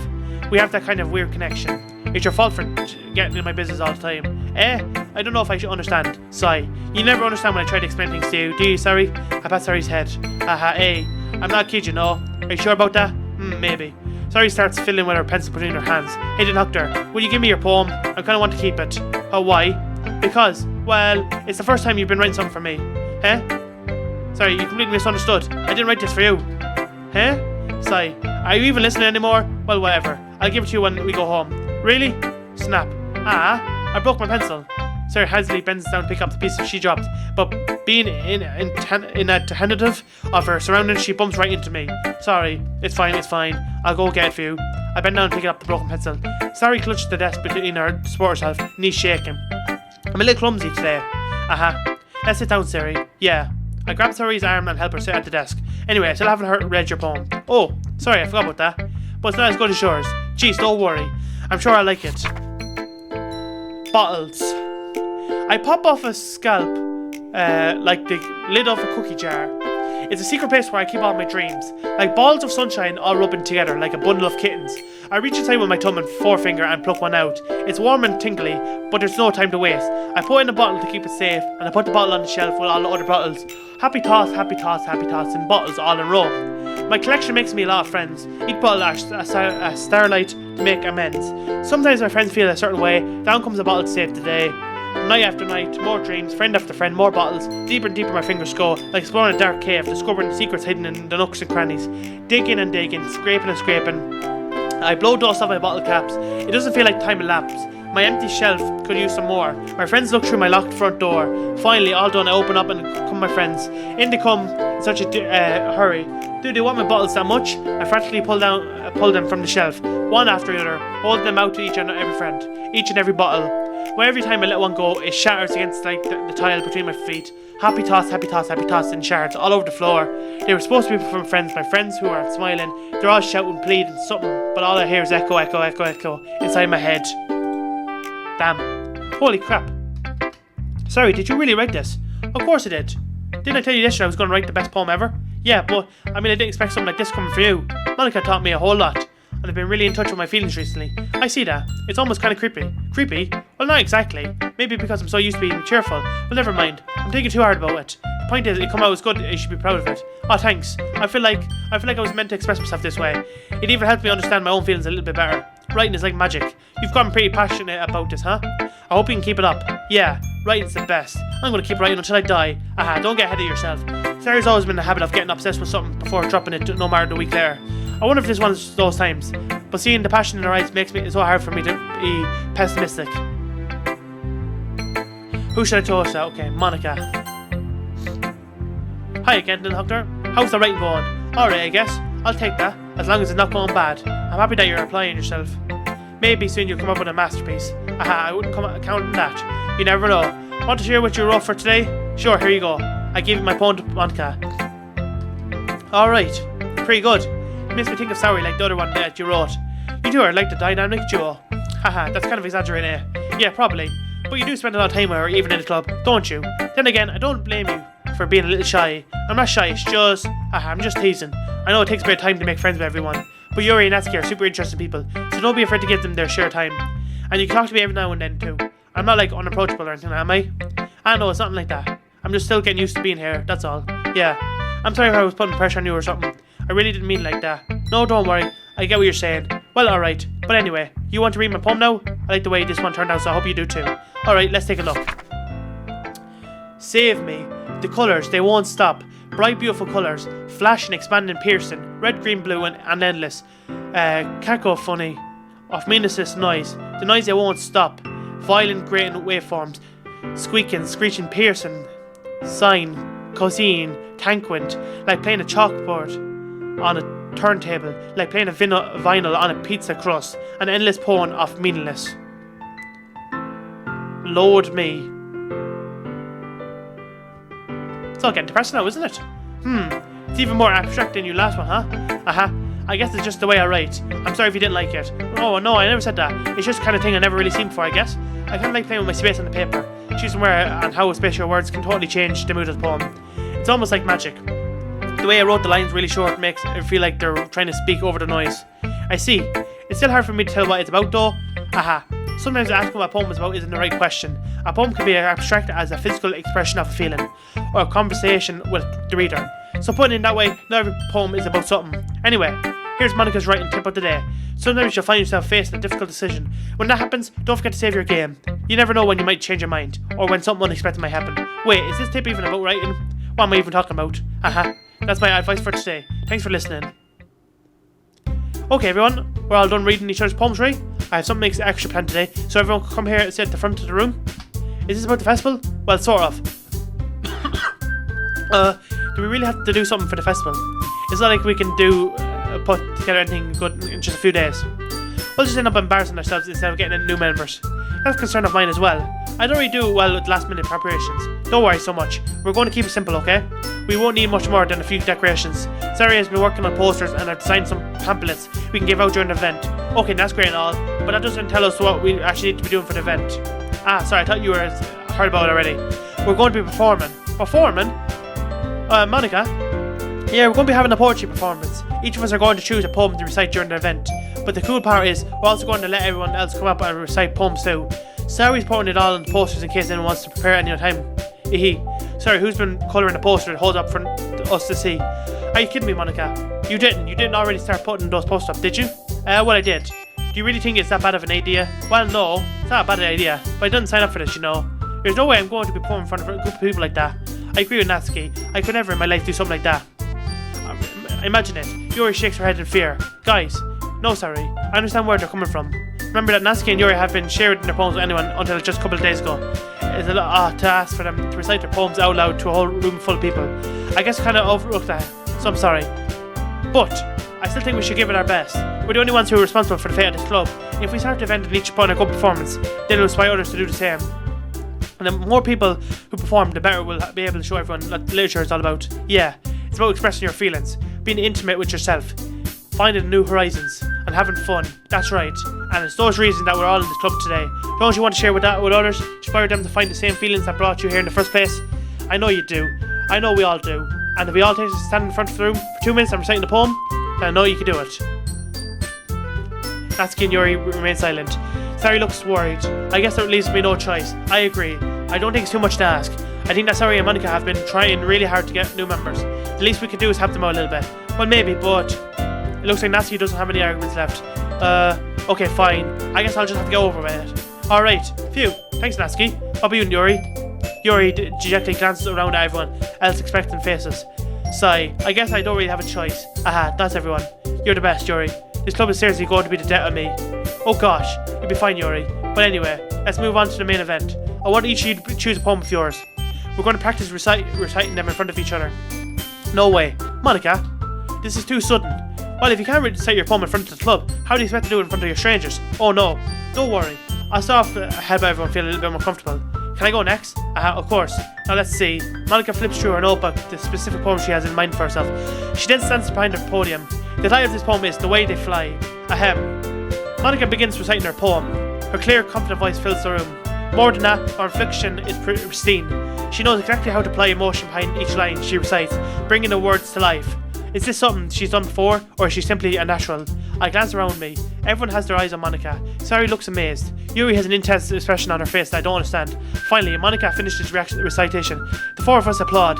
Monica takes a breath and smiles. That was so good, Monica. Aha, thank you very much. I was just hoping to see set a good example. Are you ready to go next, Sari? I'll go next. What? Yuri's fired up all of a sudden. Yuri clutches a sheet of paper between her hands and stands up. Keeping her head up, she walks quietly over to the podium. This poem is called... Yuri anxiously glances at each of us. You can do it, Yuri. It's called After Image of a Crimson Eye. Yuri's voice shakes as she started reading the poem. Just a moment ago, she practically refused to do this. Why is she suddenly putting in so much effort? As Yuri gets past in the first couple of liners, her voice changes. It's almost like what happens when Yuri gets absorbed into her books, where quivering words transform into sharp symbols of a fierce and confident woman. The poem is full of twists and turns of its structure that she enunciates with perfect timing. This must be a rare glimpse of into the world of fire Yuri keeps concealed inside her head. Suddenly she's finished. Everyone is stunned. Yuri snaps back into reality and glances around her as if she bewildered even herself. It's up to me to save the situation. I'm the first to start applauding. Everyone joins me afterward, and we give Yuri the recognition she deserves. It's not that we didn't want to applaud for her, but we were caught so off guard that we must have forgotten. As we applaud, Yuri holds the poem to her chest and rushes back into her seat. Yuri, that was really good. Thank you for sharing. Looks like Yuri's down for the count. Okay, I guess next to me. Sari hops out of a chair and cheerfully walks to the podium. This one's called My Medal.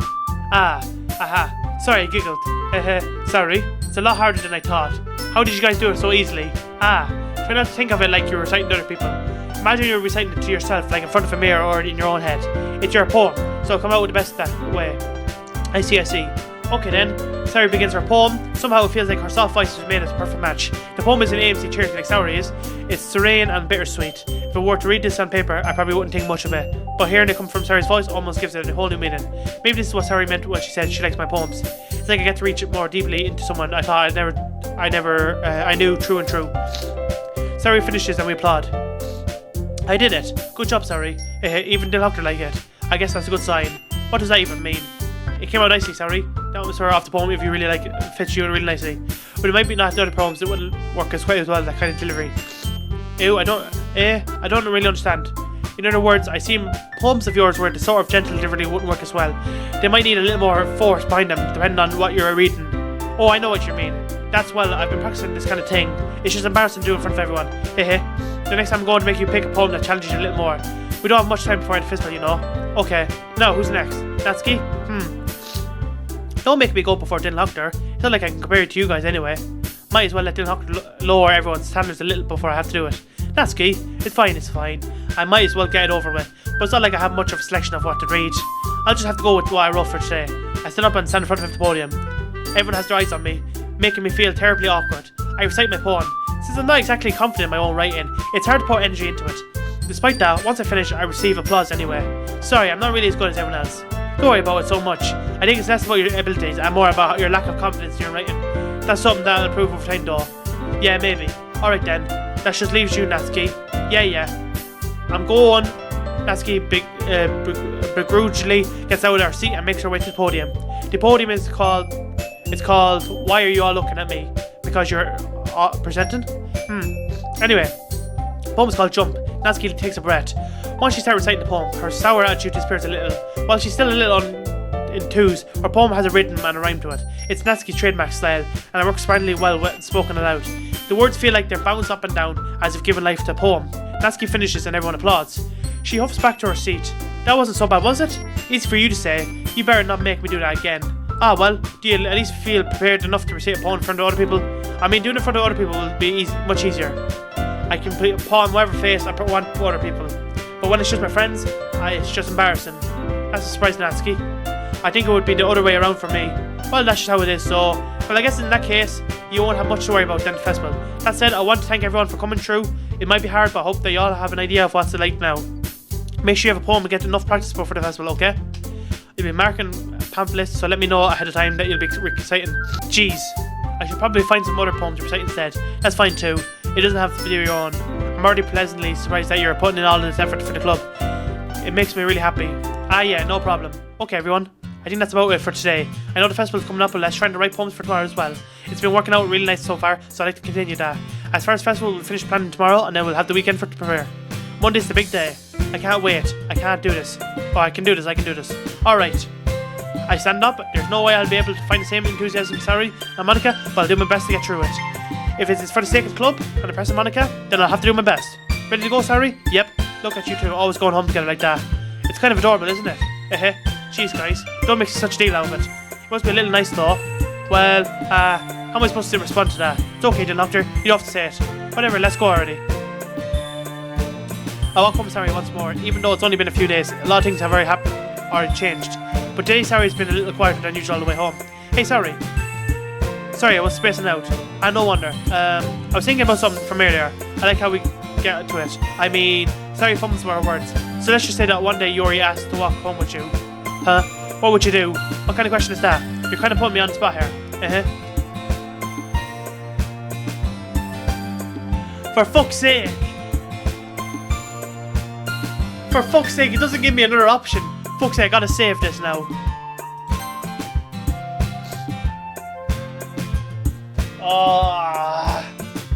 Why? Why? You cunt, why? Really put me on the spot here. I would walk home with Yuri. I would still walk home with Siri. Fuck.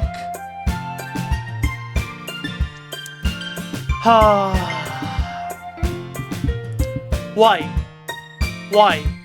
Like, why? Why is there an option like you can't just like walk home a boat? Like if they're in the same direction, why can you not do it? Like, fuck. We'll go with this one. Sorry. You really think I would just ditch you for Yuri? But she's so beautiful and smart. Jeez, I already see her in the club every day. Besides, you always seem to really like going home together. I wouldn't just ruin that for you. You're so silly, little doctor. You think about me too much sometimes. Yuri would deserve it if she wanted to, so sorry, I've already made up my mind. I really can't figure you out sometimes. Sorry. Besides, what's the point in speculating something that's never going to happen? The conversation trails off. It's kind of a weird thing for Sari to care so much about, but I wanted to respect her and keep her happy too. Then again, the festival is only a few days away. Who knows what will happen in that time? Oh my, that was tough. Really. But we have to be happy because it hasn't happened yet. She hasn't asked, so I don't have to worry about that. So for now, we just have to pick her, make it easier. Okay, right. Let's go with Lucky.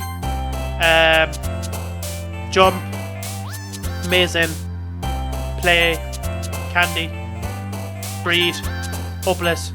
Sugar. Existence. Disaster. Endless. Uncontrollable. Together. Sensation. Question. Chocolate. Sadness. Music. Bubbles. Summer. No. Oh man. I'm the last one here again.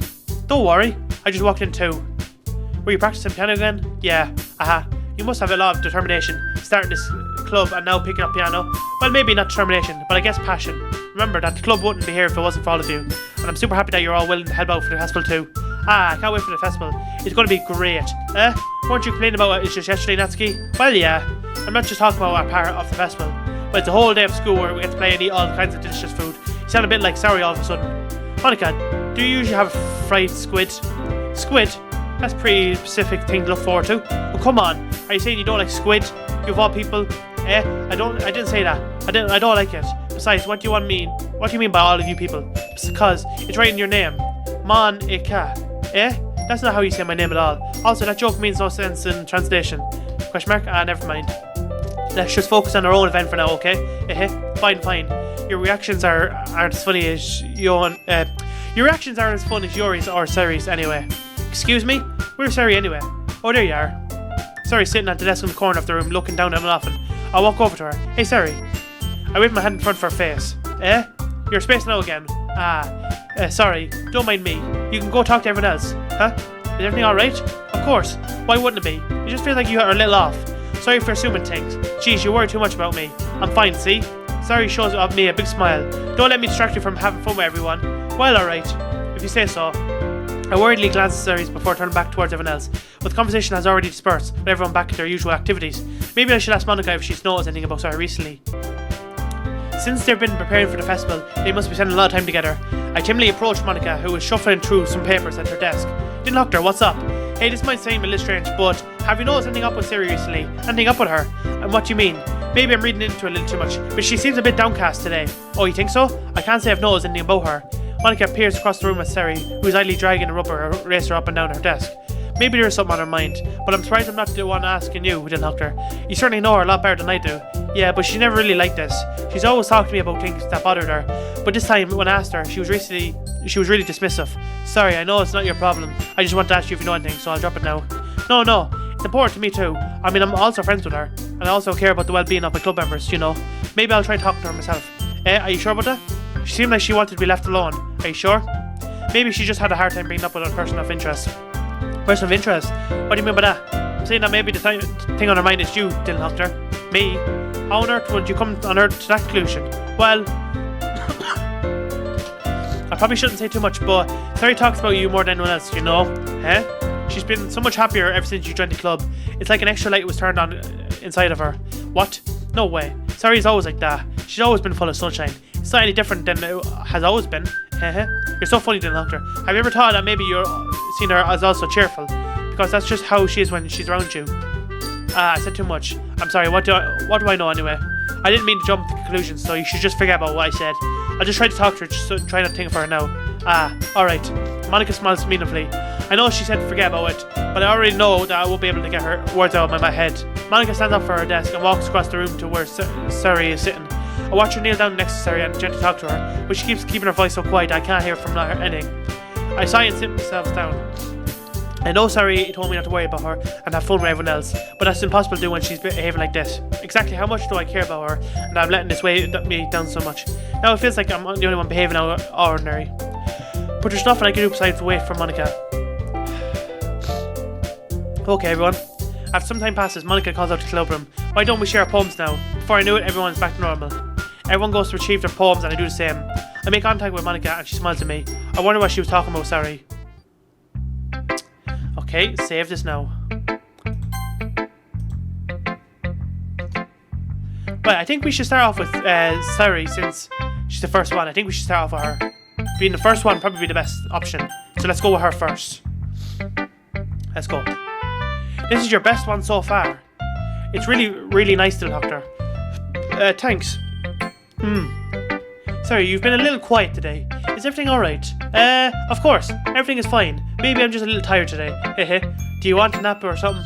No, that's silly. Don't worry about me, okay? I really want to see smiles on your faces. Well, alright. Hey, little doctor, I'm still a little surprised. I really thought that you would try writing your poems like the way Yuri does. Or even Natsuki. But in the end, yeah, I guess you're the one who likes this one the most. Why?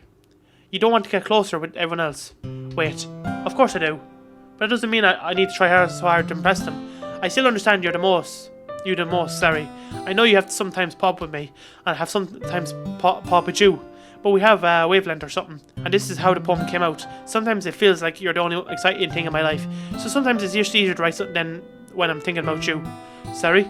No, the doctor. I don't deserve this. You're too nice to me. Why are you doing this? Sari has trouble keeping her voice steady all of a sudden. If you had fun with everyone else instead, this would be so much easier. Sari. I glance around the room to make sure nobody else has noticed this.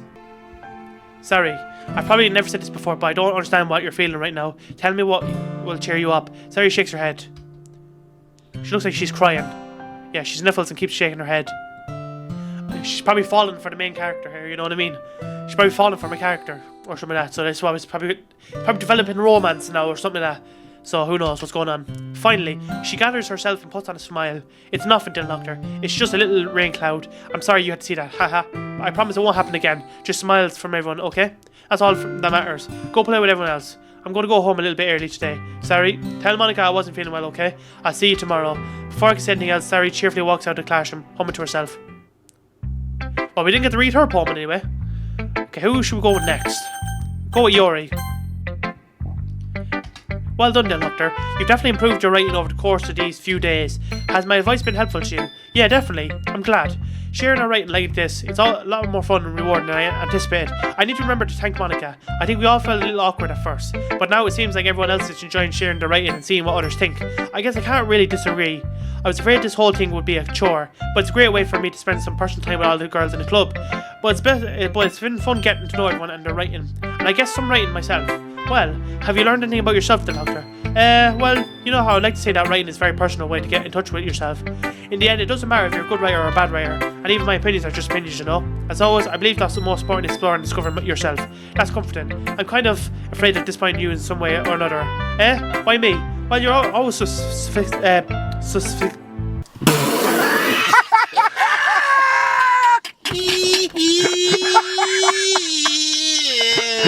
sophisticated with your writing and have the most advice to share. Is that so? Yori thinks for a good minute. That must be terrible, for me to have become someone whose opinion is fearsome. How unlikable of me. Yori, it's not as bad as you're making it sound in your head. It just meant that I respect your opinion. I see. I'm sorry that I always overthink and come to those sort of conclusions. I'm just a little too used to it. Overthinking. Being disliked? Yori. What am I saying? I'm sorry, I didn't mean to bring it up. Let's move on. Alright. Do you want to share your poem now? Okay, here. Here we go. Beach. A marvel millions of years in the making, where the womb of Earth chaotically meets the surface, under a clear blue sky, an expanse of bliss, but beneath grey rolling clouds, an endless enigma. The easiest world to get lost in is one where everything can be found. One can only build a sandcastle where the sand is wet, but where the sand is wet, the tide comes. Will it gently lick at you foundations until you give in? Or will a sudden wave send you crashing down in the blink of an eye? Either way, the outcome is the same, yet we still build sandcastles. I stand where the foam wraps around my ankles, where my toes squish into the sand. The salty air is therapeutic. The breeze is gentle, yet powerful. I sink my toes into the ultimate boundary line, tempted by the foamy tentacles, so I turn back and abandon my piece to road at the shore. Drift forward and I return to the earth forevermore. I'm aware that the beach is kind of an insane thing to write about, but I did my best to take a metaphorical approach to it. You said that like you didn't even want to write about it. Oh, you haven't heard? After yesterday, Natsuki and I, it was amusing that we wrote about something similar in such different ways. So Natsuki wanted us to write about the same topic as each other again.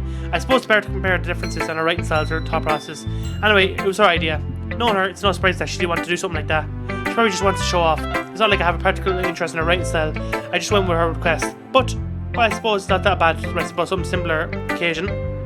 Get refreshing, you know. It's good for me to calm my thoughts once in a while. Yeah, I think I agree. Thanks for sharing.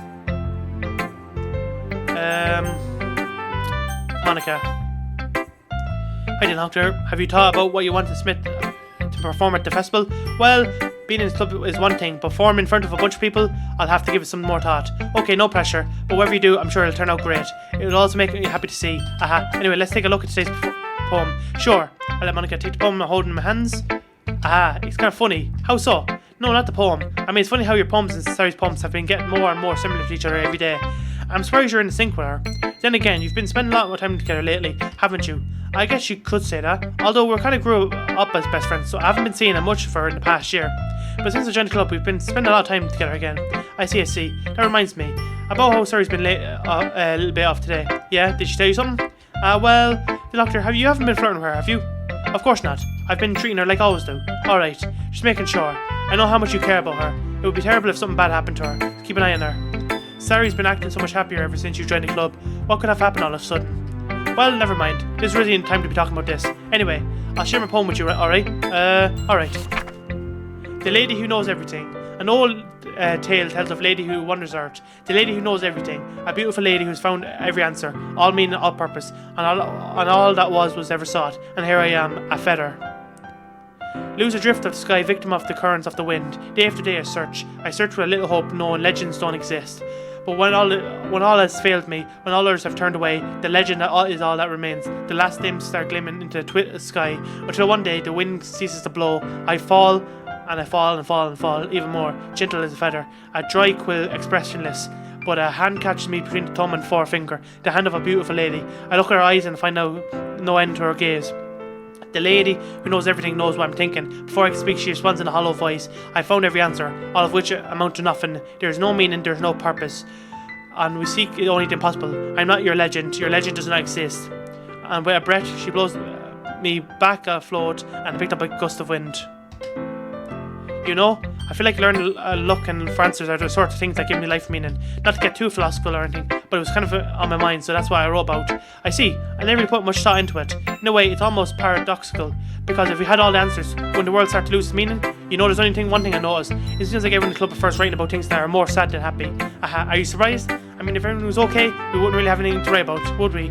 Humans are two-dimensional creatures. I think you know that better than anyone. You mean one-dimensional? Ah, yeah, da. Anyway, here's Monica's writing tip of today. Are you ever too shy to write your own style because you're writing because you're afraid it's not that good? It can be really disheartening to get a lukewarm response to something you can post so much into. But if you find other people who enjoy writing, the sharing becomes a lot easier. Because instead of just telling you that your writing is good or okay or bad, they'll want to focus more on everything that went into it and things you can work on. It's much more encouraging that way, and it'll make you want to continue improving. It's almost like having your own little literature club, don't you think? That's my advice for today. Thanks for listening.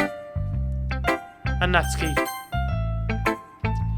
This one's alright. Alright? Well, yeah. About as good as yesterday's anyway. I see what you're going for, but it's just not really my style. I mean, that's fine. I'm mostly just glad that you're trying a little bit. Well, of course, I'm not at least trying. Why are you so emotionally invested in my poems anyway?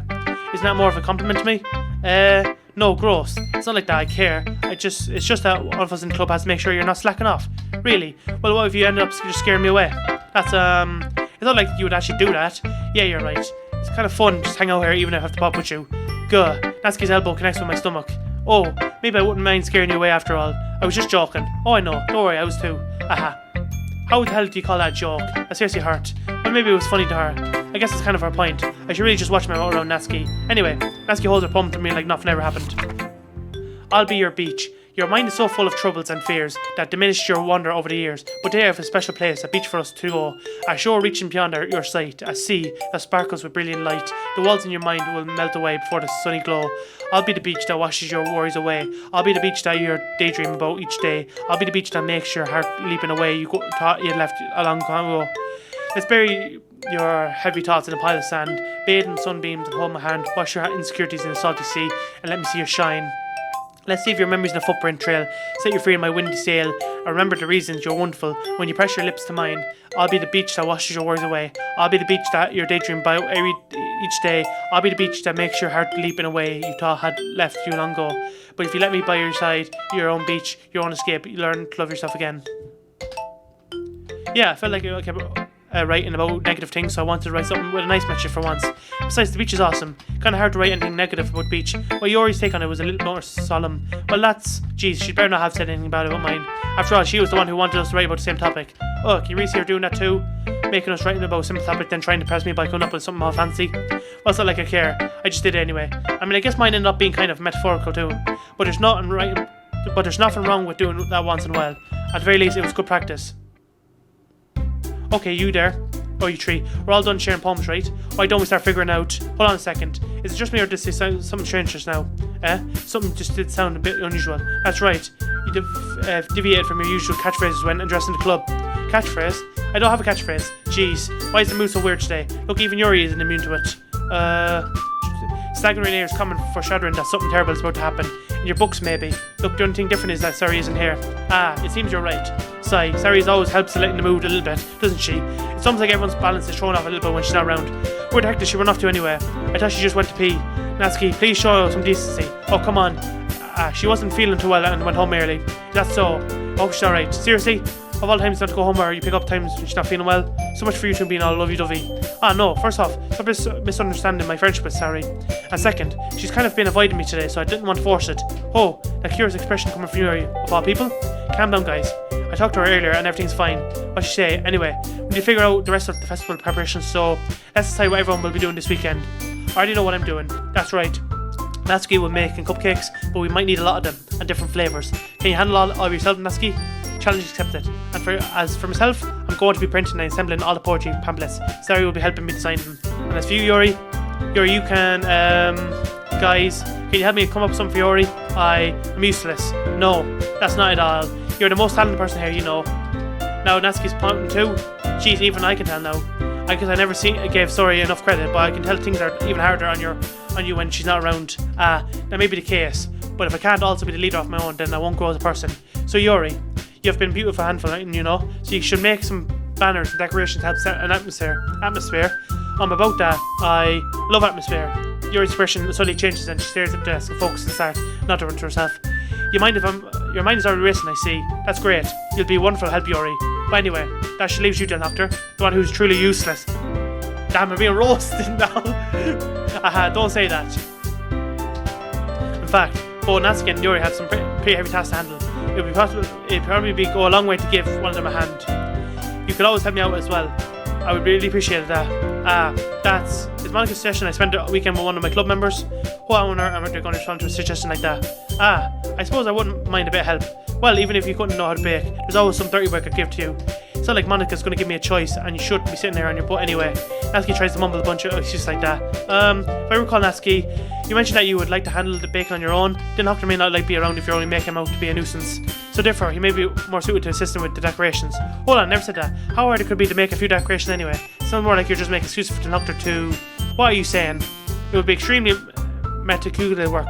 And baking isn't? Just what you think. Guys, let's settle down for a moment. In the end, I think it's up to him to decide what he'd like to contribute. Besides, he hasn't really gotten the chance to spend any time with me yet, you know?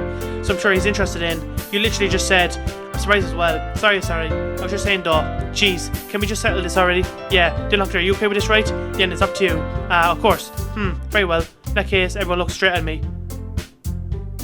Of course, I'm going to go with... Okay, I'm going to save this now. Another choice. Let's see. Alright, everyone. Today is a new day. This is my second day recording this, so I've came back.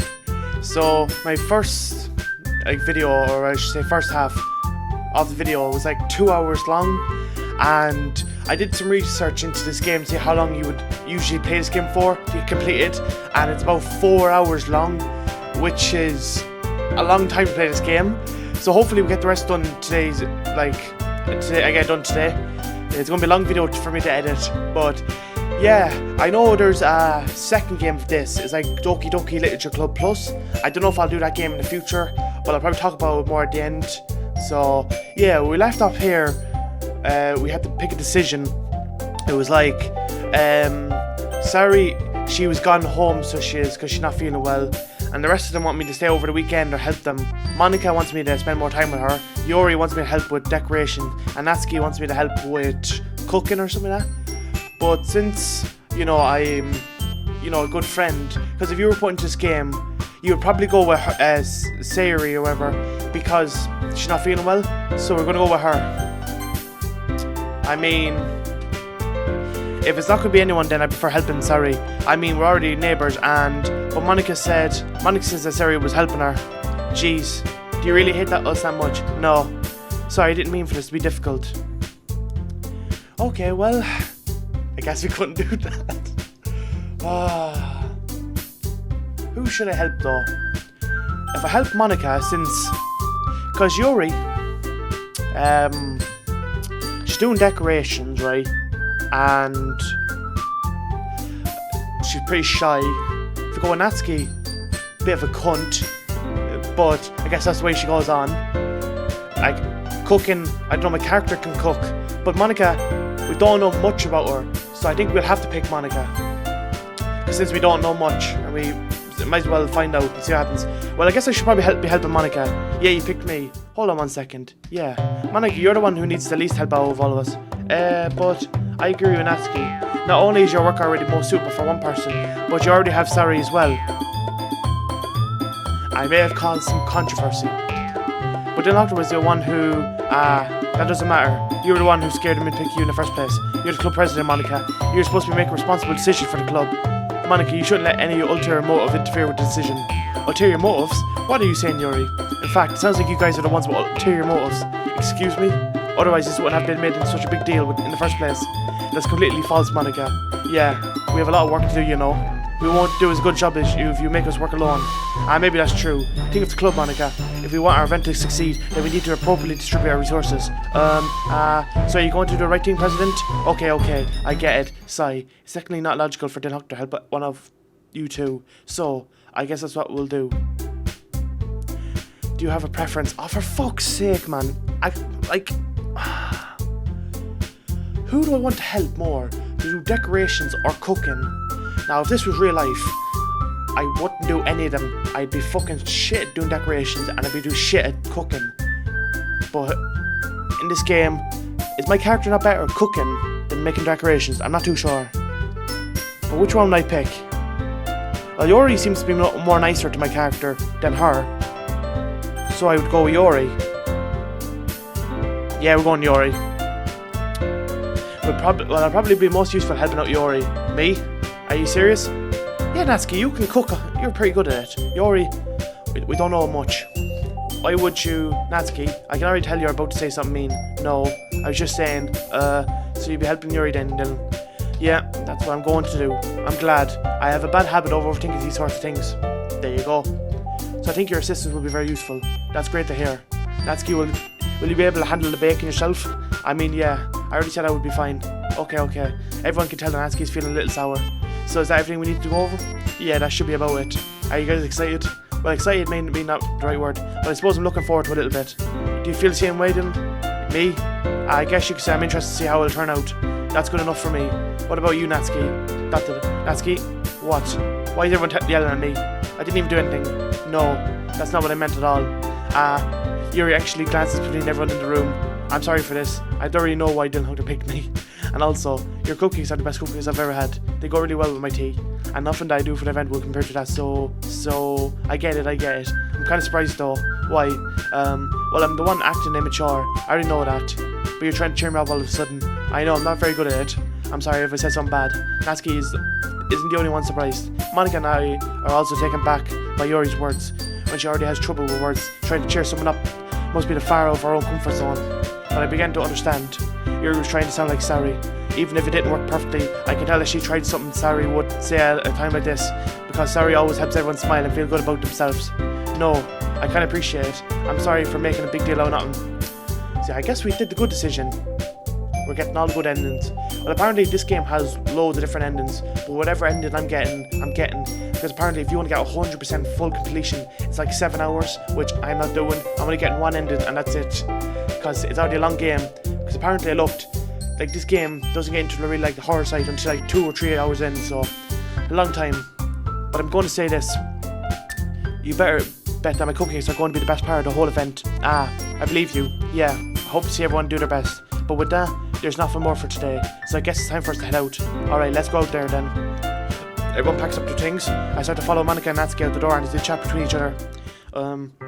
I turn around. Sorry, I realise that I don't have any way of contacting you this weekend. Oh, you're right. I can't believe that slipped my mind. Should I give you my phone number? I think that would be the best way, yes. Alright then. Yuri and I exchange phone numbers. Okay, then I'll be stopping by your house on Sunday. My house? Is that a problem? No, not at all. I just thought that would be the one going to your house since I'm the one helping you. I suppose that makes sense, but if you don't mind, I think I would prefer going to your house. Alright, in that case it won't be a problem. I decided not to press Yuri for a reason. It's not like it should matter either way, so I just need to make sure my room is clean. I hope I managed to make myself useful in some way. I'm not nearly as great as you are. Don't underestimate yourself. I think that'll be a very productive team. Even if you only chose me because you felt bad or something. Wait, you don't actually think that, do you? I don't know. It's difficult to come up with any other reason you may have chosen me. You're forgetting one reason with the most common sense. I chose to help you because that's what I want to do. But Yuri thinks herself with extremely tense expression. Yuri, you're overthinking this. You wanted me to point out when you're overthinking, right? I didn't realise. I'm telling you I want to. That's all there is to it. Do you believe me? Yuri thinks really hard again. She looks straight into my eyes for a long while. I believe you. As if it took her tremendous effort, Yuri finally says that and relaxes her expression. And I'm really looking forward to Sunday. Yeah, I am too. After exchange, to make my way out the door and Yuri follows. I can't believe this. Yuri's going to be coming to my house on Sunday, even though I would have preferred to do this with Sari. My anxiety still shoots through the roof. Because imagine now what happens, right, if Sari pops out of the house and just sees Yuri. She'll probably be a bit off, but after all the questions she asked, like earlier on, which was like, oh, if she asked you out or something like that. I don't know. My anxiety still shoots through the roof. I guess I've gotten pretty used to handle her at this point, but who knows what might end up happening when we're outside school. She even told me she was looking forward to it. I shake my head. Why do I feel nervous about Sari finds out about this way? It's not like we're feeling that way about each other. There you go. Besides, like Monica said, this is about the club. I have nothing to worry about. If I just go with it, then I'll have a good time. Oh yeah. It's already Sunday. I've been getting increasingly anxious about Yuri's upcoming visit. I keep telling myself there's no reason to be nervous, but it doesn't help much. Yuri's clearly an introvert and also an intimate person in general. There's no doubt that she'll open up a little bit when she's just two of us. Meanwhile, we're even beating texting occasionally. She was extremely apprehensive at first, but it wasn't long before I already learning more about her. But putting Yuri aside, I haven't heard a thing from Sari since she left the club early the other day. It's not like we texted her all the time or anything, but I've been worried about her in the back of my mind. Reading what Sari said and what Monica said, is it really okay for me to put Sari's feelings aside when she might need me? I say to visit Sari before Yuri comes over. Rather than asking, I simply tell her I'm coming over, much like we've done in the past.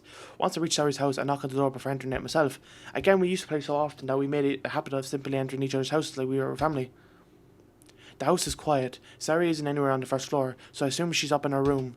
It's already strange of her not to run down and greet me. I head up to her bedroom where I finally find her. Sari? Hi, Dylan. I sit down in her room. Sari forces a smile, but it's easy to tell that she's different. There's a minute of silence between us. You haven't come over like this in a long time, have you? I guess you're right. It has been a long time. Not much has really changed, has it? Sari's room is as messy as it's always been.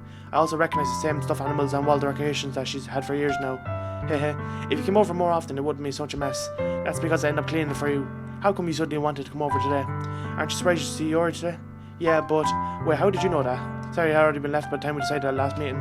Monica told me. It's only natural for her to keep me informed about the festival preparations, right? Ah, that's true.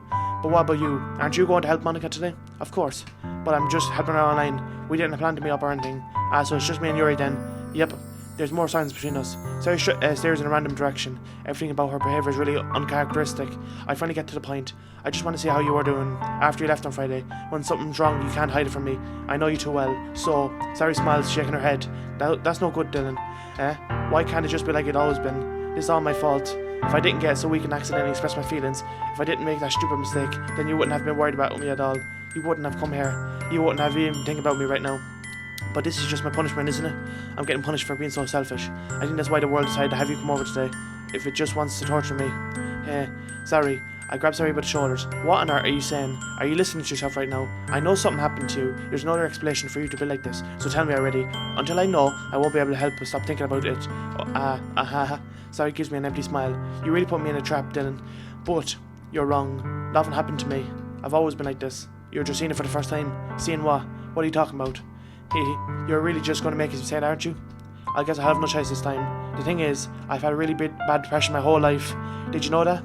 Why did you think I'm late to school every day? Because most days I can't even find a reason to get out of bed. What reason is there to do anything when I fully know how worthless I am? Why go to school? Why eat? Why make friends? Why make other people put their energy and care into waste by having them spend it on me? That's what it feels like. And that's why I just want to make everyone happy, without anyone worrying about me. I'm in shock. I can't even figure out how to respond. How is it that possible that Sari kept this from me the entire time I've known her? Did she really want so badly for me to just not think about her? Why, Sari? Why is it that you never told me about this? It almost feels like I've been betrayed as your close friend, because if I knew, I would have done everything I could to support you. Even if there's only so much that I could do, I would have tried a little bit harder to make every day a little bit better for you. That's why I'm your friend. All you have to do is tell me. You don't understand at all. Why do you think I didn't tell you? Because if I told you, then you would have to waste effort caring about me instead of doing important things. I don't want to be cared about. It's bittersweet when people try to care about me.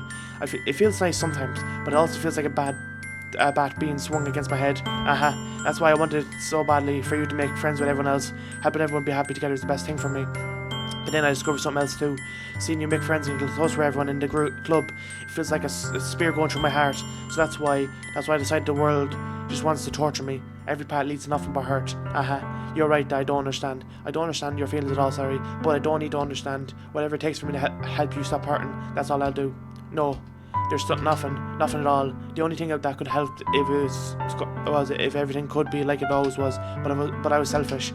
I finally showed you what a horrible person I am. Tears streaked down Sari's face. I made you join the literature club because I was selfish, and I was punished by my heart hurting in a way that I couldn't understand. And now you came here and I made you hurt too. I'm just weak and selfish. That's all I am. And that's why I'm going to accept these punishments, because I deserve every last one. Without thinking, I once again grab Sari's shoulders. This time I pull her into a tight embrace. Dylan, sorry. I don't care if you feel selfish. I'm really happy that you convinced me to join a club. Seeing you every day makes it worthwhile enough. If I make friends with everyone else, then that's just a bonus. But please never underestimate how much I care about you. I wouldn't have it any other way.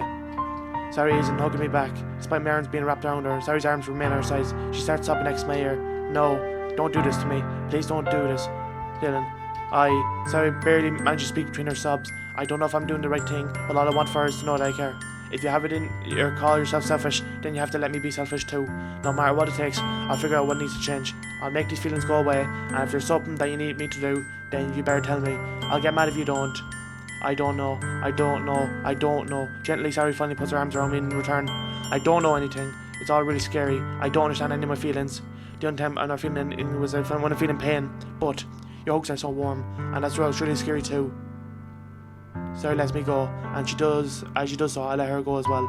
The festival is tomorrow. Yeah, it's going to be fun, right? Yeah. How would you like for me to spend it all with you? It's what I want. I promise. I think that would be nice then. Yeah. Sari wipes her eyes.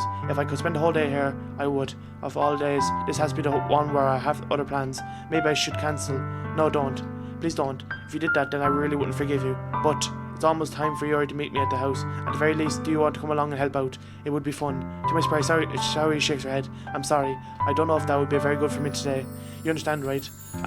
It's kind of hard for me to fully understand, but I'm trying my hardest. It's okay. Don't worry too much about it. I'll see you tomorrow, okay? Alright. I look forward to it. Well, we're finally learning about everything. When I looked at the poems they were all writing, at the start it was all happy, and I guess the poems get more depressing and all that, so everything's changing now. I say goodbye to Sari and exit her house. On the way home, I find myself still feeling uneasy, but it's hard for me to keep thinking about when Yuri's about to come over too. I think Sari's right. I shouldn't be worrying too much, and we're definitely going to have a great time tomorrow. I should just focus on what's ahead of me. As I approach my house, I see something that makes me feel a moment of panic. Yuri? Thank goodness. You're a little early. I'm sorry I wasn't home yet. Were you waiting for a long time? No, I just got here. But I started to get really nervous when nobody answered the doorbell. You always could have texted me. If I had known, I would have reassured you and hurried more on my way home. I suppose that's true. I didn't think of that for some reason. It should be common sense to do that, but I decided to ignore it. Anyway, let's go inside. I see you brought a lot of stuff with you. That's right. And did you manage to find everything I asked you to buy as well? Yeah, pretty much. At least I hope I got everything right.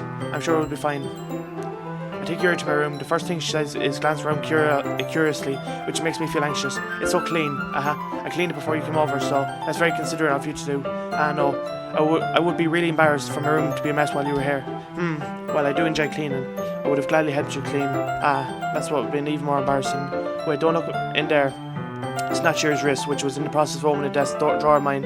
I'm sorry. I wasn't thinking for some reason. I was just spacing out. It's fine. I let go of Yuri's wrist. She puts both of her hands firmly in her lap, as if making sure she's keeping track of them. So, should we get started? Yes. I have a few things planned that you could help with. Decorations and other atmospheric enhancements. You know, mood lighting, aromatic therapy candles. Oh wow, I didn't know you planned on taking that far. Of course, I want to help take our guests to a faraway place.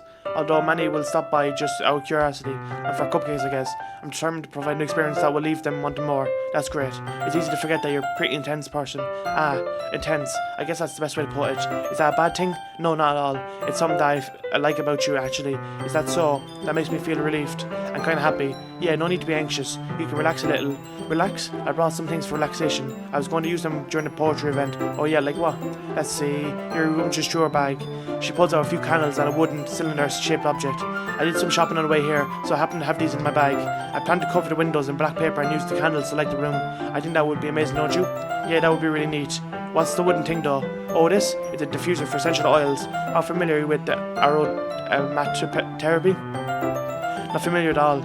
Is that so? It's one of my favourite contributors to a positive atmosphere. Depending on the oils of herbs that you choose, you can change the mood of the air itself. You can even feel its parameter through your body. Relaxation, positive energy, romance, reflection. It's almost like magic. Yuri takes a cylinder and pushes the switch on the bottom. In just a moment, a thin ray of vapour begins to spout through a small hole on the top. Wow, that smells wonderful. What kind of mood is this one for? This is a jasmine essential oil. It smells a little sweet and flowery, right? Yeah, that's a good way to describe it. I chose jasmine for the event because it provides more than relaxation. Jasmine enhances your emotions, helps you feel them flow through your body. You feel warmer and your heart pounds more heavily. Don't you think that would be perfect for sharing our poems? It does sound suitable, but you seem to know a lot about this, so I'll trust your opinion with anything. Yuri smiles gently, clearly enjoying herself. She again reaches into her bag and pulls out several spools of thin ribbon. What are these for? Well, did you purchase the original paper I asked you to get? Yeah, I have it over here. We won't be using the paper for folding or origami. What I'd like to do is write a different word on each paper. Well, I'll need about 100 of them. Oh yeah? What will these be used for? Well, I'm going to cut a piece of ribbon to hang from the doorway of the classroom. Then we can fasten paper onto ribbons to create a doorway curtain. Wouldn't that be beautiful? It would also catch the eye of those passing by the room. It maybe attracts some to peek inside. That's really creative. I had no idea you'd be good at this, Yuri. That's so. Well, I suppose I do get a little intense as you put it. Yuri giggles with red cheeks. Is it just me, or is she more relaxed when she's just two of us? Or maybe it's just excitement she feels from sharing something that she enjoys. Here's a marker. You can write any characters you want. I'll help you once I finish cutting the ribbons. Alright, sitting on the floor together, two of us get to work. I'll carefully draw a different character on each paper, do my best to manage my bad handwriting. Yuri unravels a long strand of red ribbon to her desired length. Then she reaches into her bag once more and pulls out a pocket knife. The knife is strangely beautiful. The silver handle has an intricate pattern of waves etched into it. The blade itself is gently tinted blue. That's no ordinary pocket knife. It looks really fancy. Well, embarrassed Yuri looks away. What is it? You're going to think it's weird. Yuri, whatever it is, I have no reason to judge. Teach their own, you know? You promise you won't be worried it out? Yeah, I promise. Alright. The thing is, I'm kinda into knives. They're just so pretty. I can't help it. That's interesting to know. I can't help it. I don't know what it is. The combination of the craftsmanship and feeling of danger, maybe. Or what am I saying? Please don't think I'm weird for this. You're laughing at me. No, I'm not laughing at you. It's just funny how nervous you get about sharing. It's an interesting thing to be into, I guess. But I think it kind of suits you. Suits me? Yeah, it's kind of intense. Besides, it's a really cool looking knife. I can't deny that. It is, isn't it? Yuri relaxes her expression once again. Would you like to hold it? Sure, I'll check it out. Yuri carefully hands me the knife with the handle facing me. I take it and turn it around in my hands. It feels heavy and extremely solid. Where do you even get a knife like this? Curious of the sharpness, I feel the point of the knife with my index finger. Ow. Of course, my guy just cuts himself. Of course. Why did I do that? Or why did you do that? I didn't expect it to be that sharp. I barely touched it at all. It's my fault. I should have warned you. This knife is extremely sharp. It can cut through skin like it's paper. Oh no. Small drop of blood trickles down the side of my finger. Yuri takes my hand and gives it the wound a closer look. She stares at it and noticeably fidgets. If you're squeamish, I'll go wash it off now. Well worn, and Yuri puts my finger in her mouth and licks the wound. What the fuck? That is, quite weird. I feel her tongue curl around my finger. What the fuck? Startled, I instinctively pulled my hand back. Oh, please forgive me. It wasn't thinking. Yuri lowers her head, her face burned up. Yuri, that's the most embarrassing thing I've ever done. How could I do something like that? I'm sorry. Sure, it was a little weird and took me by surprise, but I guess she was trying to help, right? Yuri, I think you're overacting a little. She doesn't lift her head. What if she doesn't recover from this for the rest of her afternoon? Alright, you know what? This might be a stupid thing to do, but I do it anyway. I take Yuri's hand to lick her index finger.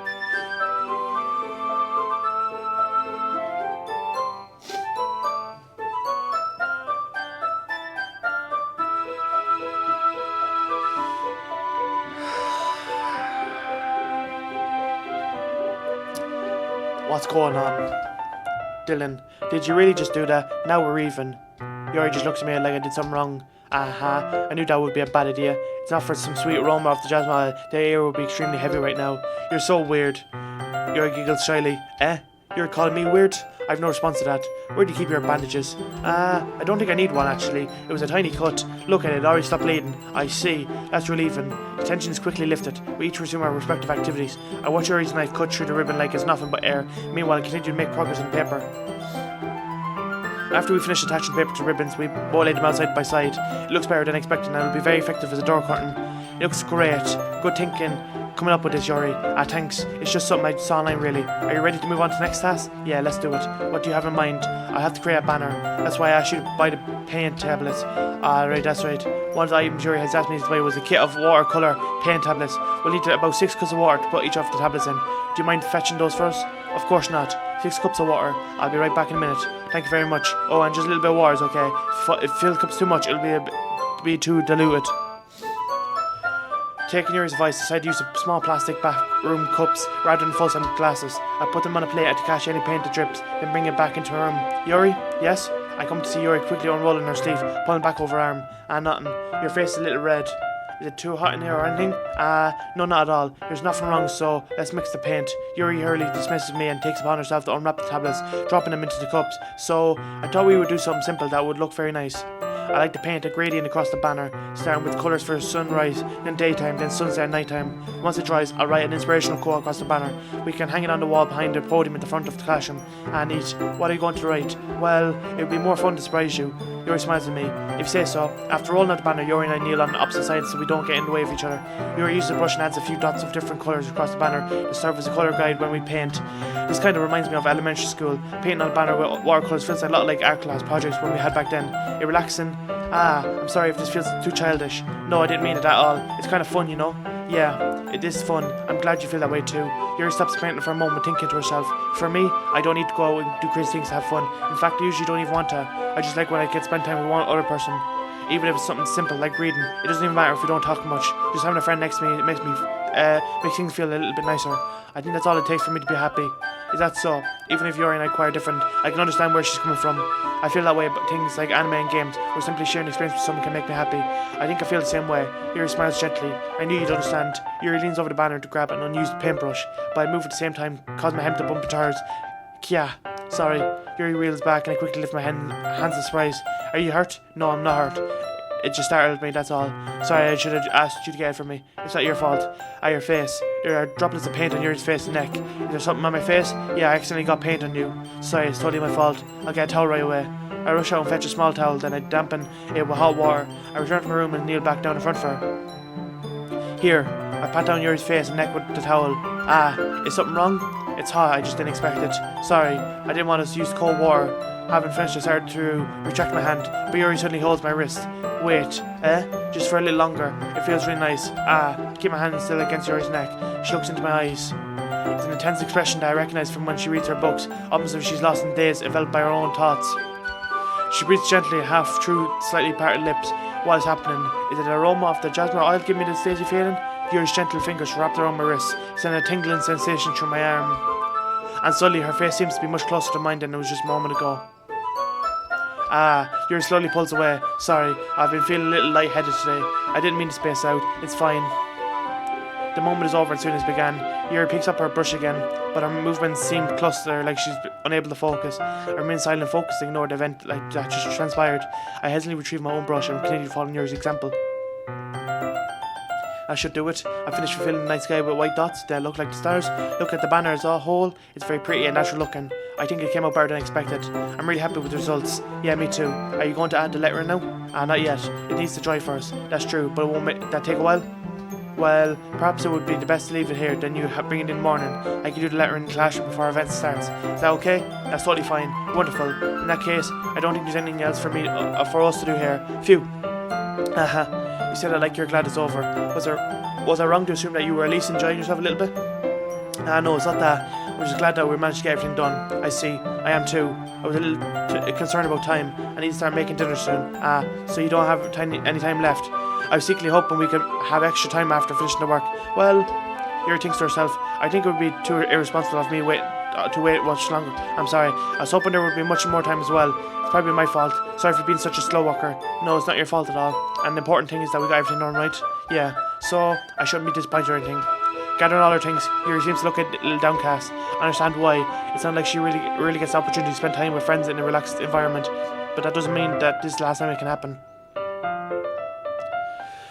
Once Yuri packs up, I walk her out the front door. Thank you very much for having me today. No problem, I'm glad I was able to help. Just let me know if there's anything else you need bringing tomorrow. I will. Well then, Yuri fidgets. I guess I'll see you tomorrow. Wait, I kind of say that without thinking. About today, it's fine that we didn't have much time as we wanted, because we can do this again. Whenever you want, or you can come over, we can hang out somewhere. And I forgot you don't like going out too much. I stumbled over my words. Yuri simply smiles bashfully. Anyway, you know what I'm trying to say, so you're very thoughtful. Yuri takes a step closer to me, then briefly squeezes my hand. I kind of like that about you. Well, How am I supposed to respond to that? But I don't even get the chance to as Yuri suddenly pulls back. Just this like a romance kind of thing now, developing everywhere. Sorry. Eh? Hi. Oh, well, that's interesting. Look what happens now. Something bad like this is going to happen. So we don't know what's going to happen now. So hi. Sorry, just now we weren't. It's okay. I just stopped by to say hi. Well, it's nice to see you. I'm sorry, but I'm already on my way to leave. Oh, really? That's too bad. I'm sorry. We'll all be together at the festival tomorrow, so that's fine, right? Of course. Sorry beams. Yeah, so I'll see you tomorrow. Clearly embarrassed, Yuri hurries off. Sorry waves goodbye after her. Sorry. I thought you didn't want to come over today. Well, I tried staying in my room, but my imagination was being really mean to me, so I had to come over here and see it for myself. See what? What are you talking about? You know, how much fun you were having with Yuri, and how close you got to her. It makes me really happy that you've made so much good friends. You can see in her eyes she's crying. That's all that matters to me. Tears start to fall down Sari's face. That's all that matters to me. Why am I feeling this way? I'm supposed to be happy for you. Why does it feel like my heart is split in half? Kind of jealousy, I suppose. It hurts so much. Everything hurts so much. This would be so much better if I could just despair. Sorry, don't say that. It's true. If I wasn't here, then you wouldn't have to waste your sympathy on me. You wouldn't have to pop with me being selfish. Monica was right. I should just... Monica? Monica was right about what? Oh, what did she say? Sorry. What I said before is true. I'm not going to let this continue. Caring about your life like this isn't the burden your mind is making out to be. It's something that makes me happy. It's something that I wouldn't trade for anything else. So even if it takes an entire lifetime, I'm going to be by your side until you don't feel any more pain. But, Sarah looks away. I put her hand on her shoulder to be sure. I'm scared. I'm really scared. What are you scared of? I'm scared that I might like you more than you like me. Sorry? It's true, isn't it? I was weak and started to like you too much. I did this to myself. I like you so much that I want to die. That's how I feel. And that's enough, sorry. I don't want you to hurt anymore. I slide my hand down Sammy's arm and squeeze her hand in my own hand. Do you remember how I always said you know what's best for you? Do you still believe me? Wordlessly, Sari nods. Even if you don't understand all your own feelings, I know what you need the most right now, and that's what I'm going to give it to you. Sorry. Now, I'm not going to hit it with this. I'm not going to hit this. I'm going to hit it with this. It's obvious choice. Like, if your childhood friends, you get along well, this should probably be the most outcome. It'd be the best one. Because if you go with this one, after she says she likes you and all that, and then you go say, you're my dearest friend. Oh no, that's not right. Just go say, I love you. There we go. I'm going to get the best ending. Here we go. I love you. Those are my true feelings. So there's no way you could like me more than I like you. I should have realised it sooner. But spending time with everyone at the club, making new friends, and having fun with you every day, I helped me realise that you're truly the most important person to me. That's why I'll accept any of your burdens. As long as we continue like this every day, with you by my side, then I know we'll both be happy. Dylan. Suddenly Sari wraps her arms around me. Dylan, is this really okay? Yes. I hold Sari in my arms and pull her closer. You'll never have to let go of me again. I love you, Dylan. I want to be with you forever. Me too. There we go, happy ending. I feel Sari's grip around me weaken a little bit. What is this? Sorry, I'm supposed to be happy right now. I've always thought this would be the happiest moment for me. But why? Even now, why won't this rain clouds go away? They're not going away at all. It's okay, sorry. It might take some time for things to get better again, but no matter how long it takes, I'll be there every step of the way. That's all that matters right now. Okay, I trust you. Sari and I slowly release each other. So, I guess that makes the festival tomorrow our first day, huh?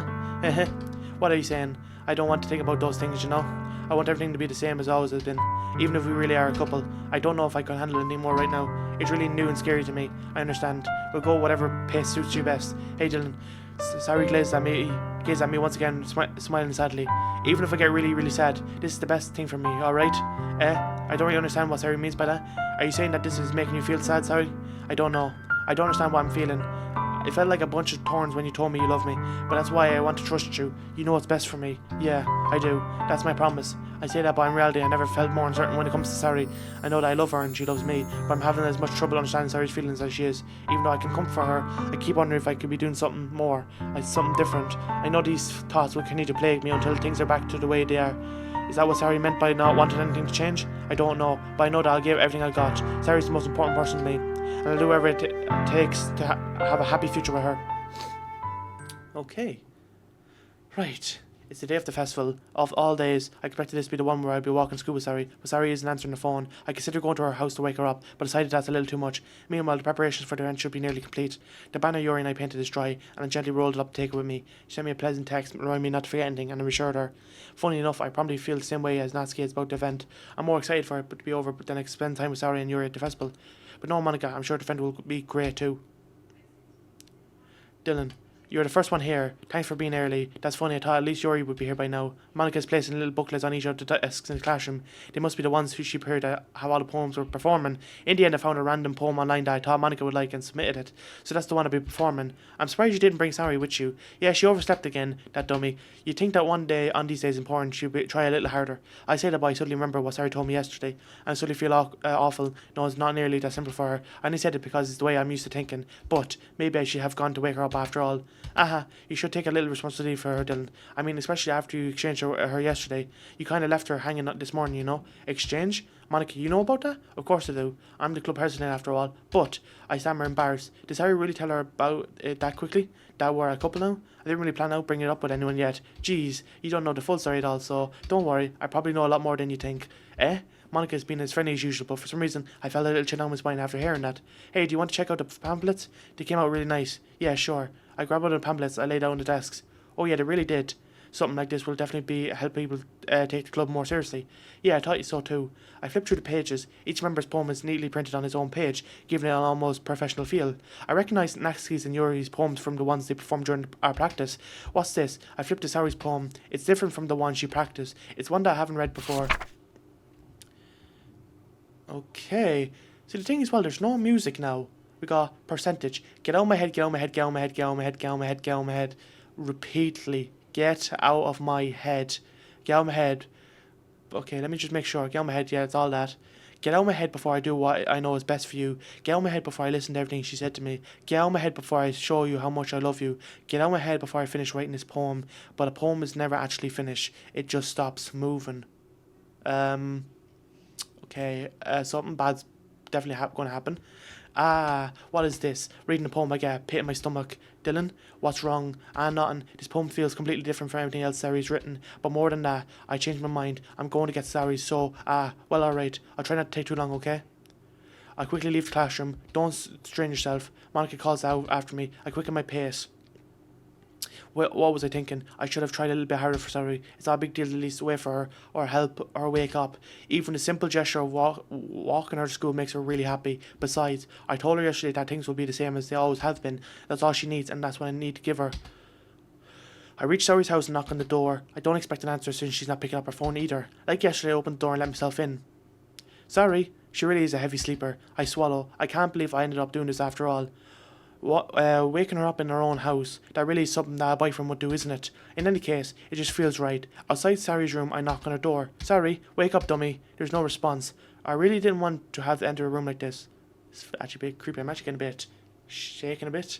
Well, like, I feel a bit creeped out. I don't know if something bad's going to happen, or hopefully something good happens. I don't know. Hopefully I don't get no bad ending, because I've picked all the best decisions I could. So I don't know. I really didn't want to have to enter her room like this.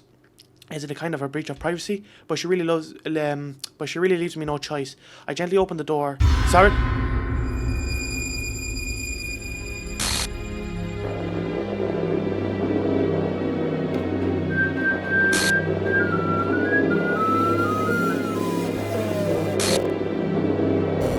Expectation has occurred. File game script. See details. What?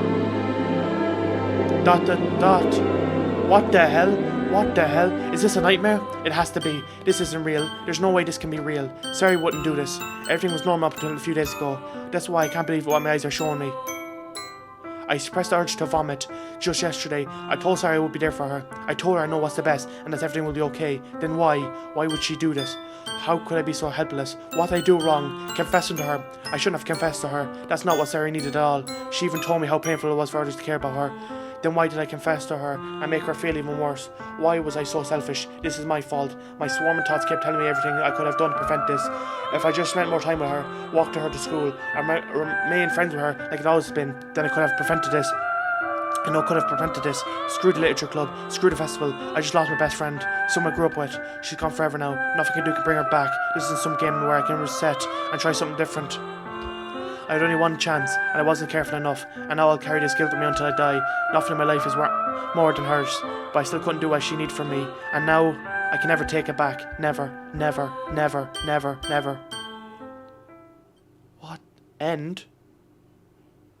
What the fuck? What the fuck? Why is that glitched out? Something weird's happened with the text.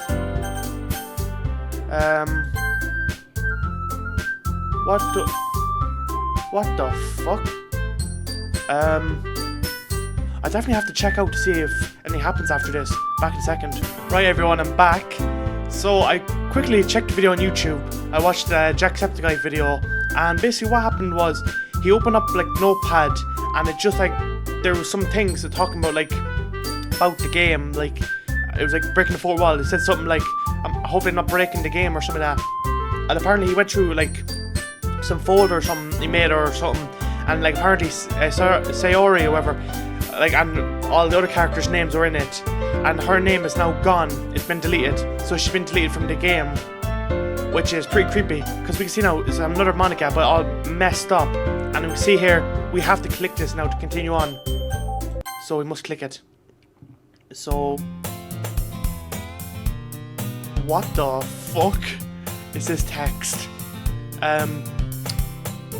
This is cursed now.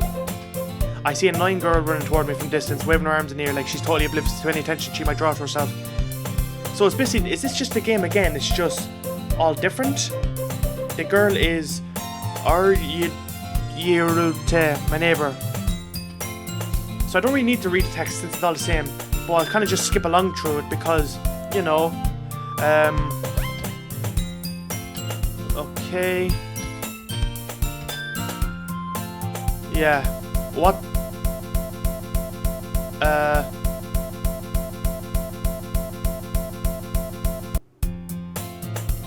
It's an ordinary school day like any other. Morning's usually the worst, being surrounded by couples and friendly groups walking to school together. Okay, this is getting more creepy, isn't it? Okay.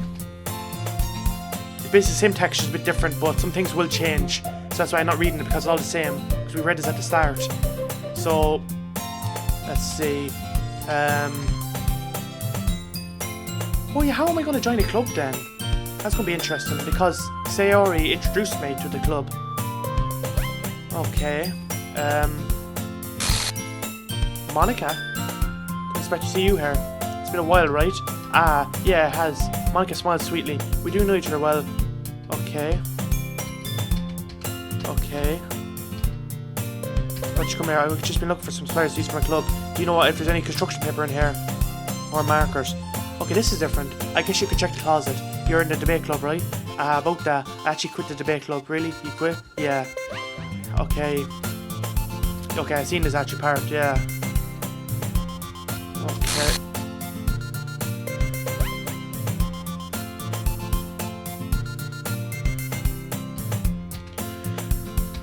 Let's see. 3 of us. Well, I guess 3 of us including ourselves, not 4. Remember, for something that sounds so boring. Okay. Right. Okay. Did Monica say she? Hey Dylan. You still looking for a club? I mean, I guess so, but in that case, there's any chance you could do me a big favour? I want to ask you, but if you can at the very least visit my club. Oh, this is different. Please. Well, I guess I have no reason to refuse. Okay. Okay. This time we're getting introduced by Monica, not Sayori. Shit, man. So after probably 2.5 hours or 3 hours into this, we're finally getting into the fucking scariness. Holy shit. The amount of talking I had to go through to get to this point. Whew. I mean, it is a good game, don't get me wrong. It's really good now. We're getting into creepiness. Finally. That's what I wanted. Because I was like, when would the creepiness happen? But we're finally getting to it. after we found out that our best friend fucking just hung herself. I don't know why, but I guess very depressed that even after everything promised, I guess you're still going to do it. I'm not too sure, but yeah, it was very depressing. You could definitely see on my face when I walked in, well, like, found out in the first place what happened. I was actually in shock. Mouth open, I was actually in shock. I did not expect it. I was so creeped out as well. I was like, oh, fuck. I was like, oh no, did I make the wrong decision? See, the thing is, you probably could say, oh, you're my dearest friend, but would she still hang herself? I don't know, because as the character said, if we just went along with the friend, she wouldn't have worried about it or something like that, but I don't know. Like, holy shit. Like, I thought I got all the right decisions. I was like, okay, if we go with this decision, we're going to go grand, and everyone's going to be happy, and we're going to have a good ending, but nope. Character hung herself, best friend hung herself, and now the game is possessed. So, you know, good stuff. Because I don't know if you went to the save file and, like, say if we picked a different side, would this change up? Like, well, the starting screen, will she appear back? I don't know. Actually don't know. But yeah, Mark saying, I saw my soul to Monica and her irresistible smile. So we can see the text has actually changed now, because it was Sayori that introduced us to the club, but now it's changed to Monica. She said, here, do you want to join our club? So it's all changed now. I timidly follow Monica across the school and upstairs. A section of school I really visit, being generally used for third classes and activities. Monica, full of energy, swings open the classroom door. I'm back. Guess what, me? What the fuck was that? I guessed. You bad boy. Way to kill the atmosphere. It's kind of the same text. Okay, for some reason I was like for myself, how does she know my name? But at the start of the game I put my name. So I was like, what the fuck, how does she know my name? Okay. It's all the same text. Let me see. You're Monica's boyfriend, right? What? No, I'm not. Natsuki, the girl with the sour attitude, whose name is apparently Natsuki, is one I don't recognise. I don't know how he doesn't recognise Natsuki. I don't know. But whatever. Anyway. Okay, anyway, this is Natsuki, energetic as usual, and is Shiri, the vice president. It's nice to meet you. Okay. So I hopped her in the classroom and decided to come check out the club. Isn't that great? Well, my guy was like falling in love, so like he was just it was love at first sight for him. Wait, Monica, did I tell you to let me know in advance before you brought anyone new? I was going to, well, you know, sorry, I didn't forget about that, I just happened to run into him. In that case, I should at least make some tea, right? Yeah, that'd be great. Okay. The corner room opens the closet. Meanwhile, Monica and Natsuki sit across from each other. See if Vakran takes a seat next to Monica. So I know you didn't really plan on coming here, but we all make sure we feel alright at home, huh? Okay. Right. Well, there was 4, but now they're gone. Okay, like literature, you have to work hard to convince people that you're both fun and worthwhile, but make school events like festivals much more important. Okay. Let's see. Yeah, same text. Okay. Let's see. Yeah, same text. Okay. Okay. What kind of things do you like to read? Well, let's see. Manga, okay. Okay. Well, it's all basically the same text for now, until something else changes. Because I can definitely tell what the text is the same. Well, she says she likes horror. Well, she did say she liked horror. Maybe that's later on. Okay.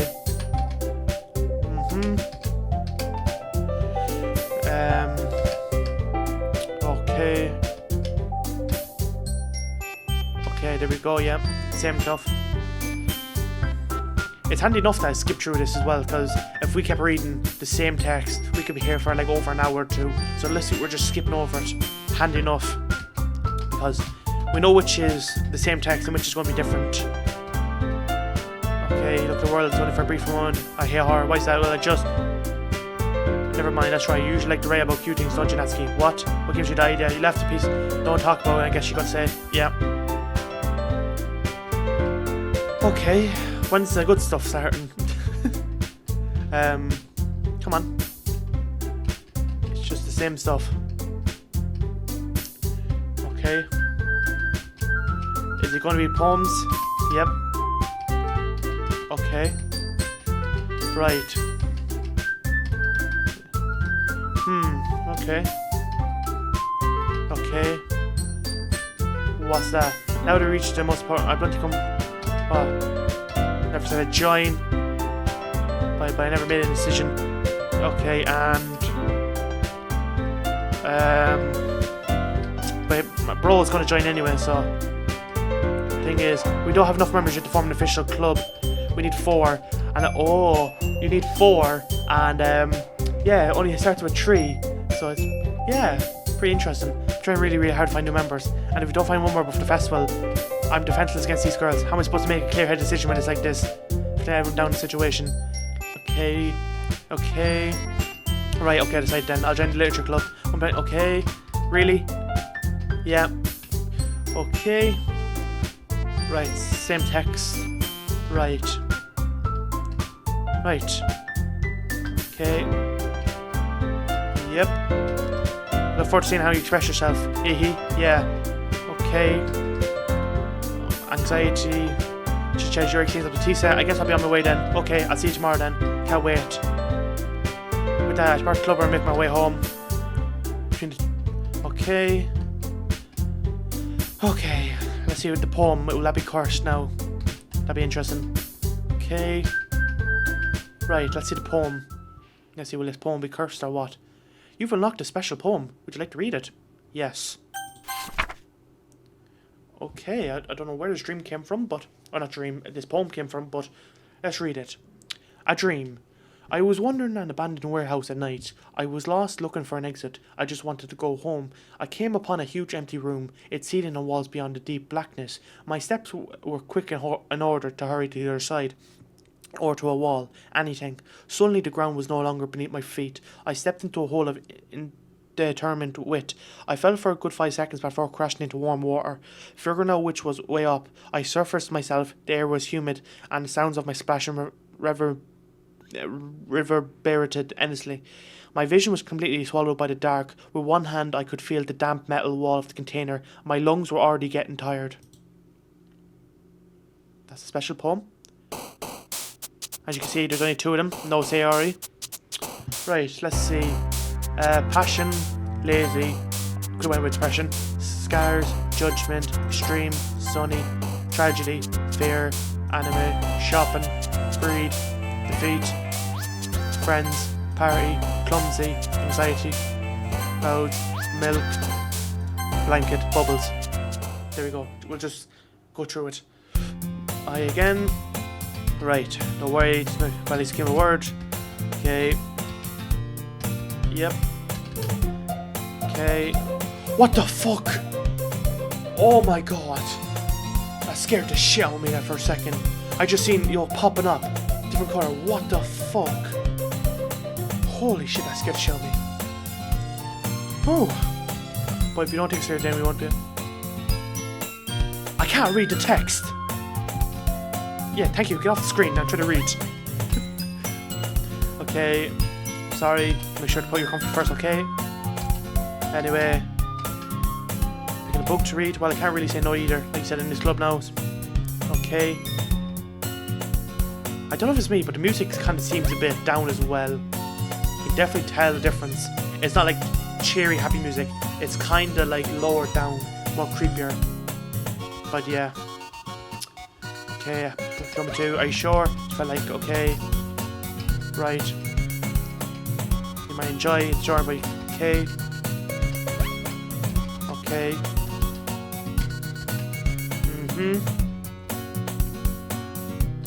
Okay. Okay. Here Natsuki, okay, from within the closet, seems to be annoyed by something. I approach her in case she needs a hand. You looking for something in there?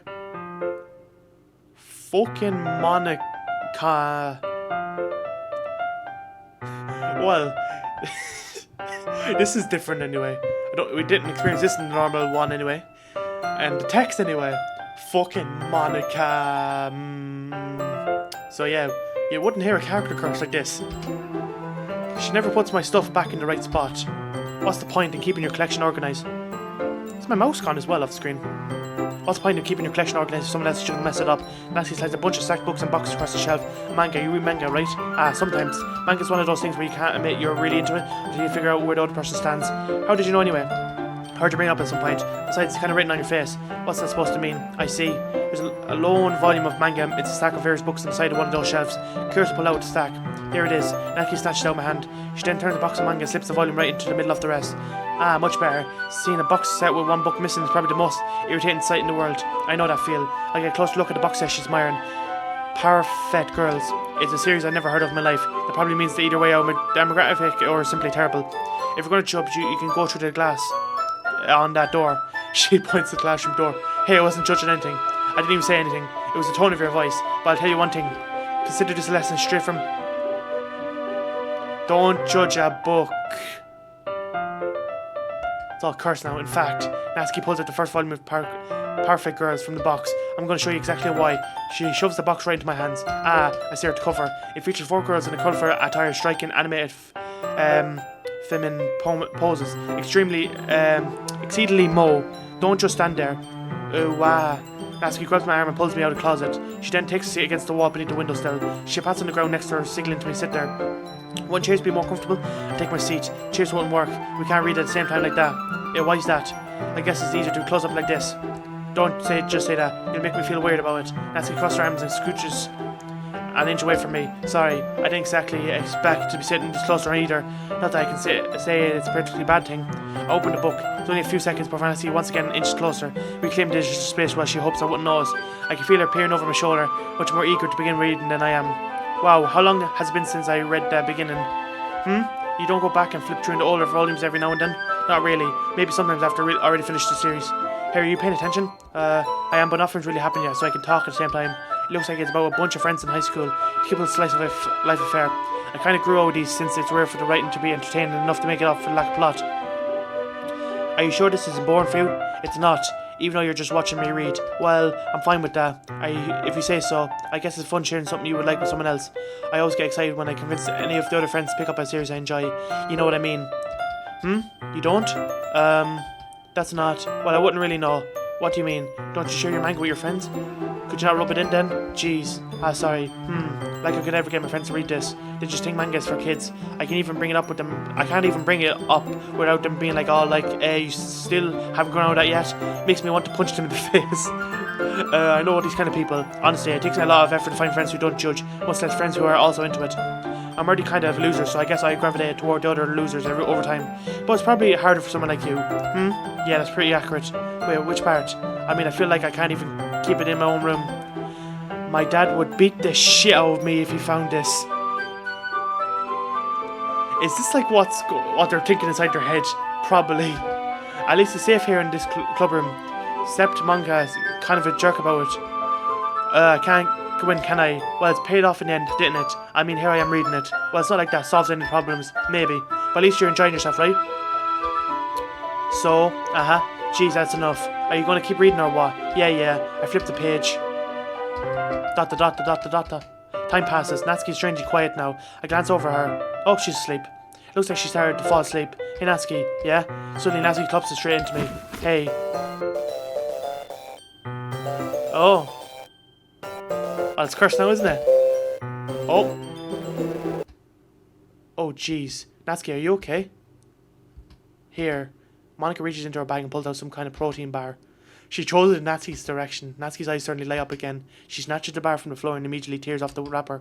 I told you not to give... She doesn't even finish her sentence before stuffing it into her mouth. Don't worry, Dylan. She's fine. It just happens every now and then. What? The fucking just... got me possessed, huh? Is that what happens, huh? What are you trying to say, Monica, huh? Is that how life is supposed to go on? It just happens now and then. That's why I always keep a snack in my bag for her. Yeah, protein bar. Anyway, why don't we all share poems now? Right. Who should show my poem to first? Go on, Monica, start it off. Should start with Monica. Yesterday she seemed eager to read my poem. Right. Let's see what she thinks.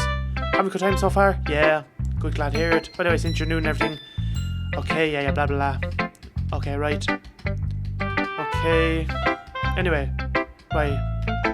Don't worry. Okay. Right.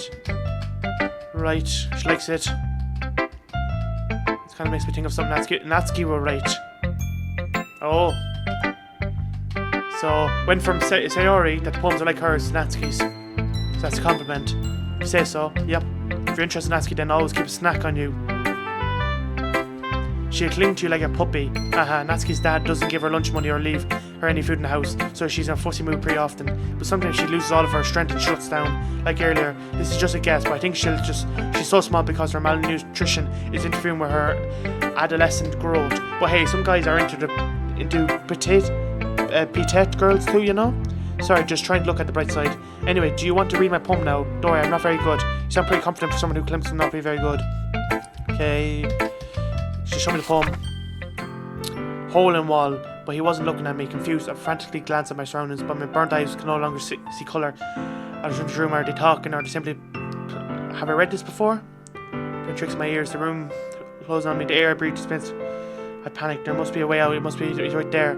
So my fears. I brandished my pen. So what do you think? It's very freeform. Is that what you call it? Okay. Okay. Well, I'm not sure if I had to put it. I guess you could say that I had some kind of infamy recently. Poems an infamy? Yeah, something like that.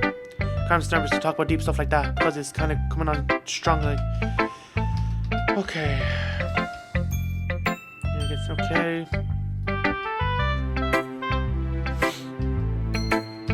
Yeah. Nice. Right. Well, she rereads it. Oh, never mind. I don't really feel like giving you my opinion. Well, she likes it now, apparently. I wrote this when I could have been doing other things. In fact, remember how I said I wanted to read your poems? That's what I had in mind when reading this. I want to help you feel comfortable enough to share yours, like Monica said. Well, I would be more comfortable sharing my poem if yours was really bad. You were supposed to show me some dumb poem to make me go, huh? Well, it's not that great, but let me show you what it really looks like. And you went and ruined it. I hope you're happy. So in other words, you're saying you liked it. Okay. Let's see, retort gets caught in her throat. You sound okay. Right. This guy must really hate me or something. Okay. Okay, we read this poem already. Okay. Yeah. Okay. Yeah.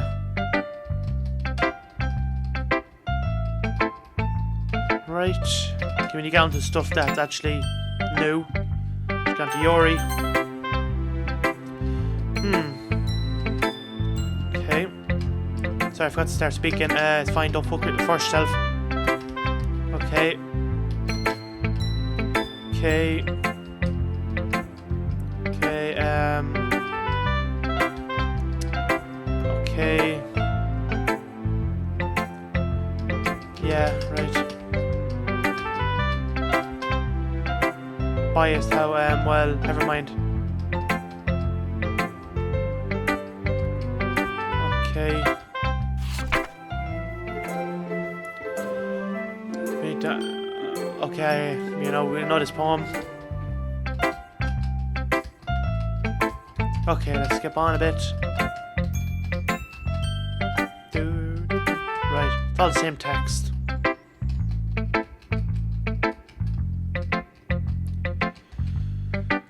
Okay, right, come on, let's go. Grand job. Phew, I guess that's everyone. Okay. Right. Why is that? Okay. Music seems to be off, I don't know. Okay.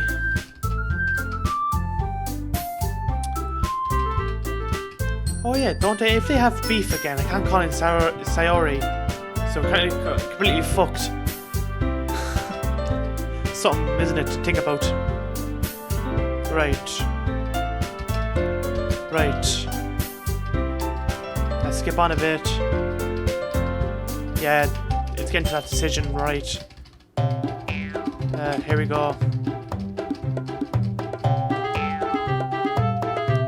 Does it involve you? Hey, who looks talking? You want to be edgy bitch?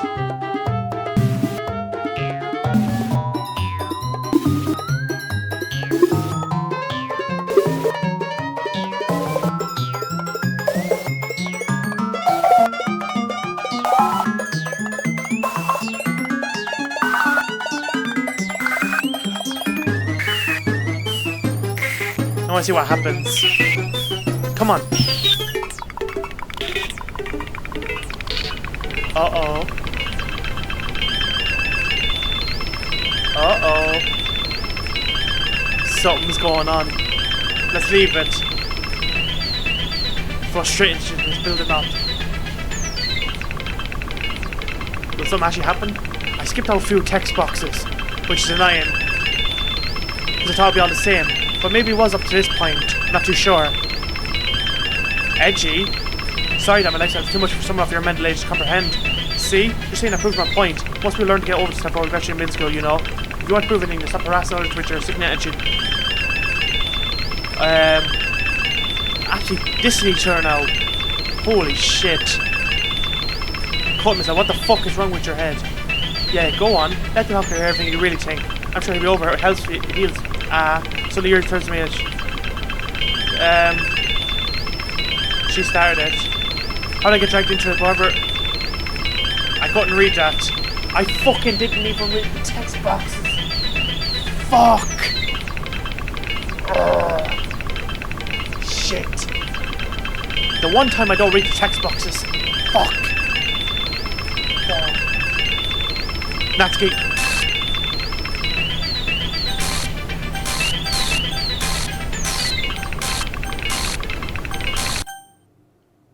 Monica? What the fuck you doing here? I had to press it again. I don't know if I can... Let's see. ... Hey Dylan, why don't we step outside a little bit? Okay. Thank you very much. Sorry about that. They really shouldn't have tried to get you involved. It's probably better for us to stay out of this. We'll go back inside once they're done yelling. Some president I am, right? I can't even come from my own club members properly. Yeah, I appreciate you actually getting me out of that. I didn't even read the fucking text boxes. So thank you very much for saving my ass. Because I skipped through the text boxes. Because I think they're probably the same text. It was just that point where like, oh, you fucking edgy bitch. It was like, damn. You're absolutely going at each other's throats now. Getting interesting. Like, you have to skip over a lot of text boxes because like they're all the same until it gets to some point. Because I don't want to read all the same stuff. So that's why I'm skipping over a lot. I kept pressing enter. So if I did miss something, well, rip. Because a lot of the text is basically the same. Because obviously it's over. You're going through the story again, but things are kind of like changing up. Like how the characters are fighting each other, calling each other bitches, and going for each other and all that now. So, yeah, I just wish I was able to be a little more assertive sometimes. But I never have it in me to put my foot down against others. You understand, right? Anyway. If this makes you want to spend less time with the others, then that's fine. I'd be happy to spend time with you instead. Suddenly Natsuki runs out of the classroom. She's crying. She quickly runs away. Oh dear. Well, it looks like they're done. I didn't mean it. I didn't mean it. I didn't mean it. Yuri's rocking back and forth on the desk with her palms on her forehead. Yuri? I didn't mean it. I believe you. I have no idea what Yuri might have said to Natsuki. Or did. Dylan. Please don't hate me. Please. I'm not like this. There's something wrong with me today. It's fine, Yuri. We know you didn't mean it. Besides, I'm sure Natsuki will forget all about it by tomorrow. Completely. Anyway, the meeting's over, so you can go home if you want. Yuri looks at me like she wants to say something. But she keeps glancing at Monica. You can go first, Monica. I'd like to stay a little bit longer. I'm the president, so I should be the last one out. I'll wait for you to be done. Well, I'm vice president, so please let me take this responsibility today. It kind of sounds like you don't want me around for something, Yuri. It's not that. It's not that. I didn't get much of a chance to discuss my book with Dylan. It would just be embarrassing with you listening. Sigh. I guess I don't really have a choice, do I? I'm sorry for causing trouble, but I really appreciate it.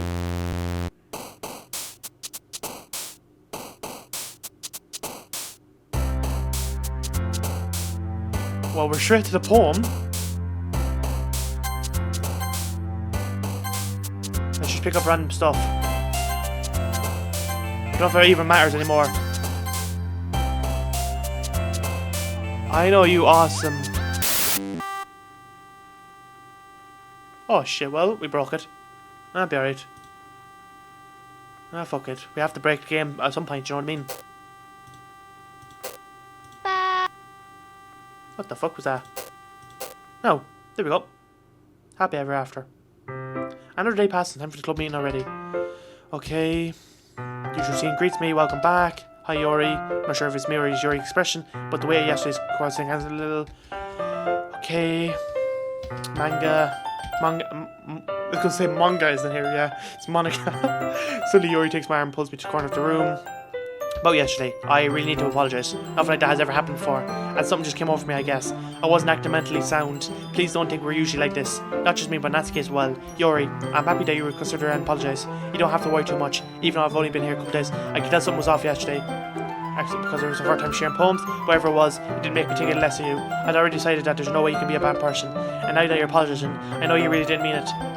Dylan, don't say those kind of things so frankly. They make me a little too happy. I'm really glad you're such an understanding person, and I'm really glad you joined this club. Everything's a little bit brighter when you're around, and... sorry, what am I saying right now? Hey, have you seen Monica? No, I haven't. I was also kind of wondering where she was. Man, Yuri, I'm guessing you haven't either. Yuri's clearly taken back about how calm Natsuki is addressing her. No, I haven't. Jeez, this isn't like her at all. I know it's stupid, but I can't help but worry a little bit. What? Why are you looking at me like that? Natsuki, about yesterday, I just want to apologise. I promise I didn't mean any things I said. I'll do my best to stay under control from now on. So, Yuri, what the heck are you talking about? Did you do something yesterday? Jeez. Whatever's on your mind, I'm sure it wasn't nothing. I don't even remember anything bad happening. You're the kind of person who worries too much about the little things, aren't you? But I'll accept your apology anyway, even if it helps you feel better about it. Besides, it's kind of nice to hear since I was always afraid you secretly hated me or something like that. No, that not at all. I don't hate you. Well, you're kind of weird, but I don't hate you either. Natsuki turns to me. You're still on trial though. Hey, suddenly the door swings open. Sorry, I'm super sorry. There you are. I didn't mean to be late. Hope you guys weren't worried or anything. Nah, well, Natsuki was. I was not. What took you so long anyway? Well, my last period today was study hall. To be honest, I could just come back track. Yeah. Okay, same text here. Okay. That's Monica looks at me. Well, I'm working on writing a song, but it's not quite done yet. Okay, that sounds cool. I look forward to it. That's so. In that case, I won't let you down, Dylan. Okay, I didn't mean any pressure or anything like that. Don't worry. I was hoping that I could share it with you anyway. Guess I was okay. I see. Just me. In that case, best of luck. Thanks. So I didn't miss anything, did I? Not really. Okay. We run off into the closet. Since your compliments put me in a good mood, I was wondering if you would like to spend some time together today. I mean, in the club. I'm supposed to... I don't think I could say no to you after you gave the book to me. Well, I guess I need to make sure Natsuki isn't waiting for me. After we finished reading yesterday, she's fine. She's reading over there. So it's okay, right? In that case, I don't see any problem. Okay, can we start now? Let's find a place to sit. I'm being a little forceful, aren't I? So sorry, I'm sorry. My heart just won't stop pounding for some reason. Don't worry about it. Everything is nice to see so much energy. Yeah, but I need to try and calm down. I won't be able to focus on reading like this. Take your time. Yuri takes a deep breath and then pulls out a copy of the book off her bag. What's the story about anyway? Well, I looked at the cover of the book. The book is titled Portrait of Markov. There's an ominous looking eye symbol on the front cover. Basically, it's about the religious camp that was turned into a human experiment imprisonment. And the people trapped there have this trait that turns them into killing machines that lust for blood. But the facility gets even worse, and they start selectively breeding people by cutting off their limbs and affixing them to... Oh, that might be a little bit of a spoiler. But anyway, I'm really into it. The book, I mean, not the thing about the limbs. That's kind of dark, isn't it? You made it sound like it was going to be a nice story. So the dark came from nowhere. Are you not a fan of the short... are you not a fan of that sort of thing, Dylan? No, it's not that. I mean, I can definitely enjoy those kind of stories, so I don't worry. I hope so. Yeah, I totally forgot that Yuri is into those things. She's so shy and reclusive on the outside, but her mind seems to be completely different. It's just this kind of story. It's kind of a challenge you to look at it from a strange new perspective. When horrible things happen, not just because someone wants to be evil, but because the world is full of horrible people and we're all worthless anyway. Then suddenly, I'm rambling, aren't I?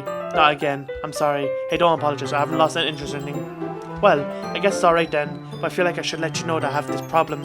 When I let things like books and writing fill my thoughts, my whole body gets incredibly... I kind of forgot to pay attention to other people, so I'm sorry if I end up saying something strange. And please stop me if I start talking too much. I really don't think you need to worry. That just means you're passionate about reading. The least I can do is listen. It's a literature club after all. That's true. In fact, might as well get started reading it, right? Yeah. Oh, what's that? I mean, you don't have to, but what are you saying? let me just get the book. I quickly retrieve the book that I put into my bag. Alright, it's fine if I sit here, right? I slip into the seat next to Yuri's. Yeah. Are you sure? You seem a little apprehensive. I'm sorry. It's not that I don't want you to. It's just something I'm not very used to. That is reading in company with someone. I see. But just tell me if I end up distracting you or anything. Alright. I open the book and start the prologue. I still understand what Yuri means about reading in company. It's as if I can feel a presence over my shoulder as I read. It's not a particularly bad thing. Maybe a little distracting, but the feeling is somewhat comforting. Yuri's in the corner of my eye. I realise that she's not actually looking at her own book. I glance over. It looks like she's reading from my book instead. Sorry. I was just bathing in... Yuri, you really apologise a lot, don't you? I do? I don't really mean to. Sorry. I mean... Here, this should work, right? I slide my desk until it's up against Yuri's and hold my book between the two of them. I suppose so. Yuri timidly closed her own copy. Once we each lean a little bit, our shoulders are almost touching. It feels like my left arm is in the way, so I insist that I use my right hand to hold the book open. I guess that makes it kind of difficult to turn the page. Here. Yuri takes her left arm and holds the left side of the book between her thumb and forefinger. I do the same with my right arm on the right side of the book. That way I can turn the page and Yuri slides it under her thumb after flips to her side. But I'm holding it like this. We're huddled even closer together than before. It's actually kind of distracted me, as if I can feel the warmth of Yuri's face and she's in the corner of my vision. Are you ready? To turn the page. Sorry. I think I got a bit distracted for a second. I glance over Yuri's face again and our eyes meet. I don't know if I'll be able to keep up with her. That's okay. You're not as used to reading, right? I don't mind being patient if it takes you a bit longer. It's probably the least I can do, since you've been so patient with me. Yeah, thanks. Continue reading. You're no longer asking me if I'm ready to turn the page. Instead, I just assumed that she's finished the page before her, so I can turn it by my own volition. We continue the first chapter in silence. Even so, turning each page almost feels like an intimate exchange. My thumb is gently letting go of the page, letting it flutter over to her side as she catches it under her thumb. Hey Yuri, it's not be silly thought, but the main character kind of reminds me of you a little bit. No, I don't relate to this character at all. Definitely not. Really? I was just thinking the way she second guesses everything she says and all that. That's why. Alright everyone, I'm back. I just got some chips and chicken on a plate, so I'm going to try not to eat while playing this, but if I get hungry, I'm going to have to pick up a chip. So we start off where that's where you were talking about. Sorry, I thought you meant something else about her. Something else? Never mind, we didn't even get to that far yet, so I don't know why they came into my head. Yuri, are you feeling alright? Yuri's been a little fidgety ever since we started reading. You can rest if you're feeling sick or something. Your breathing is a little... My breathing? Yuri puts her hands on her chest as I feel her heartbeat. I didn't even notice. Anyway, I'm fine. I just need some water. Alright, don't push yourself. Yuri stands up practically, rushes out the classroom. What on earth was that about? Dylan, something happened just now? I have no idea. Yuri's acting a little strange, I guess. So you don't know anything? Sorry, I can't say I do. Are you worried about her? Oh no, not really. I was just making sure that you didn't do anything to her. No, nothing. Don't worry, I believe you, silly. Yuri just does this sometimes, so it's really nothing alarming. Alright, if you say so. Anyway, why don't we start with sharpening our palms with each other? Or sharing our palms. Should we wait for Yuri? Well, she might be a while, so I figured we should start getting without her. Is that okay? Yeah, I was just asking. I stand up, I make a mental note for where I left off the book, and slip it back into my bag. Yeah, so we're not going to wait for Yuri, so let's go Natsuki. Right. Well, it's not terrible, but pretty disappointing after your last one. Then again, if this one was good as your last one, I would be completely pissed. Well, I guess I wanted to try something a little different this time. Fair enough. You're still new to this, so I wouldn't expect you to find your style right away. I mean, everyone in the club writes really different from each other. Maybe you'll find a little influence from all of us. For instance, I noticed that you were spending some time with Yuri today. Not that I care who you spend your time with. After all, I was taught never to expect anything for anyone. It's not like I was waiting for you or anything. Still, you should at least look over my poem. You'll probably be able to learn something from it. Oh, this is Amy like spiders. You already seen that one? Not bad. Yeah. It's gonna be the same text. Okay.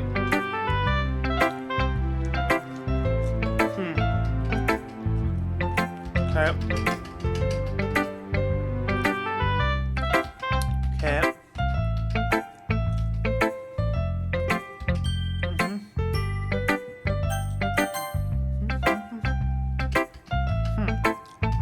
Right. So I think it's all the same text for now. Maybe someone come up with a masterpiece. Oh no, let's see, you never know. Okay. Alright, great job. I was going in my head while reading it. It's really metaphorical. Not sure why, but I didn't expect you to go for something so deep. I guess I underestimated you. It's easiest for me to keep everyone's expectations low. That's the way That way it always counts when I put in some effort. It's not very fair. Well, I guess it worked anyway. You know that Yuri likes the kind of writing that's full of imagery and symbolism. Sometimes I feel like Yuri's mind is just totally detached from reality. I don't mean like that as a bad thing though. But sometimes I get the impression that she's totally just giving up on people. She spends so much time in her own head that it's probably a much interesting place for her. That's why she gets so happy when you treat her with a lot of kindness. I don't think she used to be indulged like that. She must really starved for social interaction. So don't blame her for coming on a little strongly, like earlier. I think if she gets too stimulated, she ends up withdrawing and looking for alone time. Suddenly the door opens. Yuri, I'm back. Did I miss anything? Not really. Well, we all started sharing our pumps with each other. Already? I'm sorry for being late. No need to apologise. We still have plenty of time, so I'm glad that you all took the time you needed. Alright. Thanks, Monica. I suppose I should go get my poem now. But anyway, you want to read my poem now? Like the way this one probably do. Right.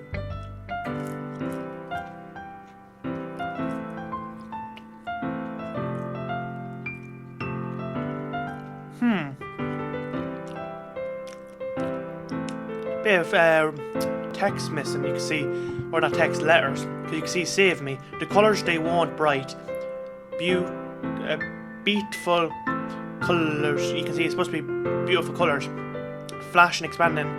See, some things are missing: red, green, blue, and endless cacophony of meaningless noise. The noise won't stop. Violent greeting. Don't know what that is supposed to be, because everything's missing. Okay. I think it's the same yoke, but some things are missing now. Delete her?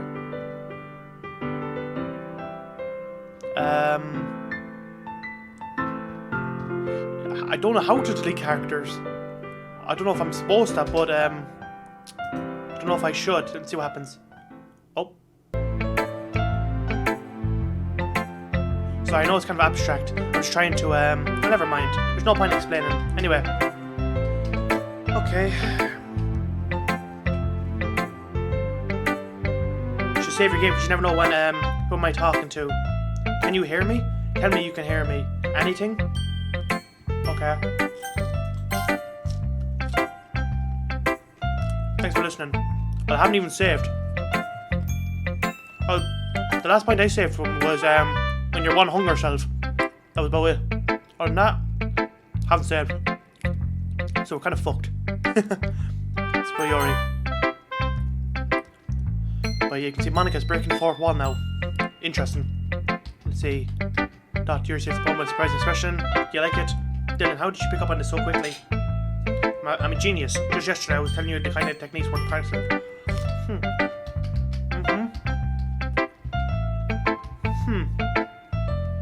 Well, it makes me feel like I'm valued. Everything that you write is a treasure to me. My heart pounds just holding it. I want to write a poem about this feeling. Is that bad? I'm not being weird, right? I'm having a harder time than usual concealing my emotions. I'm kind of embarrassed. Right now I just want you to read my poem too. Okay? Wheel. Is this different, is it? Yeah, this is a different poem. A rotating wheel turning on an axle, I think. Grinding boathead, linear gearbox, fallen sky, 7 holy stakes, a docked ship, a portal to another world, a thin rope tied to a thick rope, a torn harness, parabolic gearbox, expanding universe, tune controlled by shipping cogwheels, existence of God, swimming with open water in all directions, drowning, a prayer written in blood, a prayer written in time, devouring snakes with human eyes, a thread connecting all line in human eyes, a kaleidoscope of holy stakes, exponential gearbox, a sky of exploding stands or stars, God disapproving existence of God, a wheel rotating in 6 dimensions, 40 gears and a ticking clock, a clock that ticks 1 second for every rotation of the planet, a clock that ticks 40 times every time it takes every second time, a boathead of holy stakes tied to the existence of a docked ship to another world, a kaleidoscope of blood written in clocks, a time devouring a time devouring prayer connecting the sky at 40 gears and hoping in all directions, breeding gearbox, breeding snakes, breeding everything. Okay. Doesn't really matter what it's about. My mind has been a little hyperactive. Okay, that's a pen full of your backpack yesterday, so I took home for safekeeping, and do you like the way that I write? So I wrote this poem with it, and now you're touching it. I'm okay. What did I just? Can we pretend this conversation never happened? You can keep the poem though. Go on, read the poem.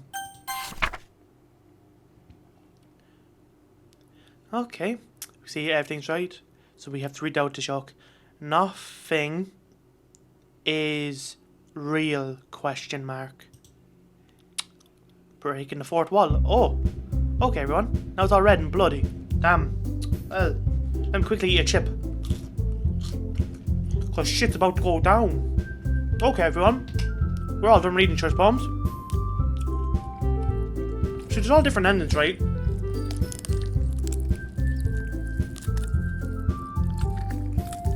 Hey, who's doing ASMR in my ears? I didn't tell you can do ASMR in my ears. I'm eating chips, you can't be eating in my ears. So if everyone's front row, is this about the festival? Well, sort of.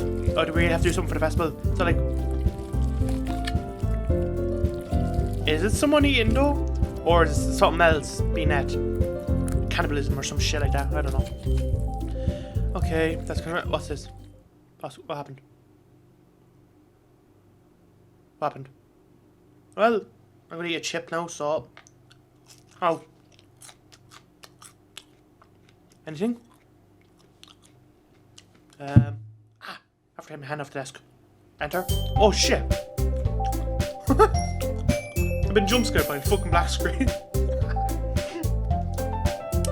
I was actually waiting for something to pop up. Then I press enter and it got popped up with this. Okay, sorry, don't want too much. Look. Okay. Okay. And more. What's so great about getting new members anyway? We already have enough to be an official club. You realize you're difficult to manage. Natsuki, I don't think you're looking at it the right way at all. Don't you want to share your passion with as many people as you can? The person will find the same feelings that you're part of the first place. Okay. Let's see. Right. Come on. Because he doesn't know how to say no to anything. Look, Monica, do you really think any of us here joined the club with other people in mind? You were never even talked about until Dylan joined. As for me, I just like it better here than I do at home. And Dylan isn't even passionate about literature in the first place. And that's everyone. Sorry, but you're literally the only one who is so interested in finding new members. The rest of us are fine like this. I know you're president and all, but you should really consider our opinions for once. Monica is clearly taken back by Natsuki's words. That's not true at all. I'm sure Yuri and Dylan want to get more members too. Right? I don't know about Yuri, but I'm kind of indifferent. If I showed as much enthusiasm as Monica wanted, then I would probably be lying. Still, if it's up to me to rescue the situation, no. Natsuki's right, isn't she? This club, it's not a more than a place for a few people to hang out. Why do you think that everyone here saw it the same way as I did? But that doesn't mean that we're against getting new members or anything. Then why did you even join this club? What were you hoping to get out of it? Well, that's not really something I can be honest about, is it? In fact, if I remember, you weren't even given a choice not to join. Monica sits downstairs at her desk. What's the point of all this anyway? What if starting this club was a mistake? Now you've done it, Natsuki. What, me? I just broke my mind. Is it a crime to be honest? It's not about being honest. It's about word choice. Besides, you have no right to speak for everyone else in the club like that. You don't understand at all. I just want a place that feels nice to hang out with our few friends. Is there a problem with the club being that for me? There aren't many other places like that for me. And now Monica wants to take away from me. She's not taking anything away. No, Dylan, it's not the same. It won't be the same, but the same direction she wants to take it. If I wanted that, then I could just have joined any other stupid club. But this one, I mean, at least for a little bit of time, things were nice. Natsuki starts packing up her things. I'm going home. I feel like I don't belong here right now. Natsuki ignores Yuri and walks right out of the classroom. This is bad. I don't know what to do. Well, do you have any opinion on the festival? I don't know. I'm kind of indifferent, I guess. Who cares about the obnoxious brat? I mean, I like how nice and quiet the club is right now.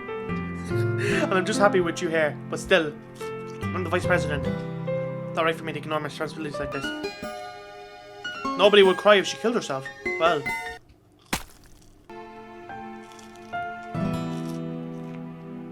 Damn. I should do my best to consider everyone's perspective and make decisions that are right for the club. What about you? What do you want to get out of this club? You ever reach the same question, Monica? I decided giving an indirect answer is better than nothing. I think the most important thing is for everyone to get along, and for the club to provide something that you can't get anywhere else. I don't think it's about how many members, but rather the quality of each member. That's why I end up making a literature club a special place. I see. Really agree with you.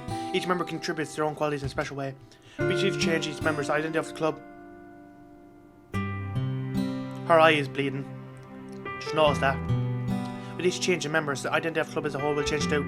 I don't think that's necessarily a bad thing, stepping out of your comfort zone once in a while. So if you'd like to help Monica with the festival, then I'm on your side as well. Alright, well maybe we can all talk to Natsuki tomorrow. Yuri nods. Hey Yuri, no, things were a little awkward yesterday, but I feel like you deserve to know I still think you're a wonderful vice president and also a wonderful friend. Monica, I want to do everything I can to make this the best club ever. Okay? Me too. Yeah, let's all go home for today. We'll talk about the festival tomorrow. Okay, I look forward to it. Shall we go, Dylan? Please don't take this the wrong way, but I'm going to chat a little bit with Dylan before we leave, just to see what he thinks of the time here and all that. It's important to me as president. Yuri looks a little troubled, but she doesn't protest. Okay, I trust your judgment, Monica. In that case, I'll see the two of you tomorrow. See you tomorrow. Monica waits till Yuri exits in the classroom. Phew, things have been a bit hectic lately, haven't they? Dylan, I just wanted to make sure you're enjoying your time at this club. I would really hate to see you unhappy. I feel kind of like... Stag in the background. I feel kind of like I'm responsible for that as president. And I really do care about you, you know? I don't like seeing other girls giving you a hard time with how mean Natsuki is and everything. And Yuri being a little bit, you know. Sometimes I feel like you and I are the only real people here. You know what I mean? But it's weird because in all the time we've been here, we've hardly gotten to spend any time together. I mean, I guess it's technically only been a couple of days. Sorry, I didn't mean to say anything, something weird. There are just some things I've been hoping to talk about with you. Things I only know you can understand. So that's why... Wait, not yet. No, stop it. Well, unfortunate.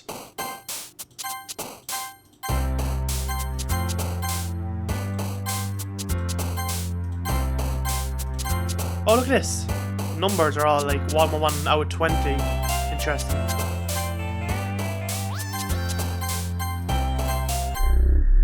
What the fuck? Interesting. Hi Dylan, how are you keeping? I've been waiting for you. Are you ready to continue reading? Brought my best tea today. Monica, told you not to, is she really late again? There's always in my insights.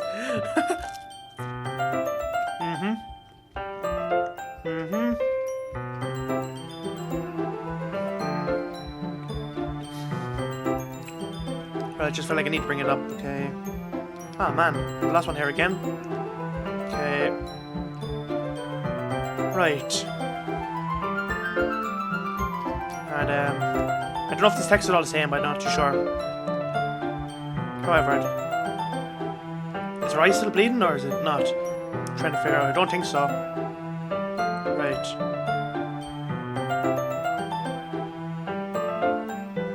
Okay. I'm also, if you help us out with the festival, that'll buy you a new manga. Haha. Look, I did something kind about yesterday. I was a little bit more hostile than I meant to be.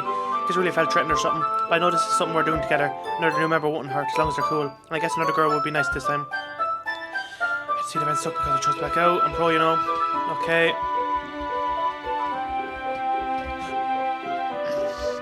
Right. We could...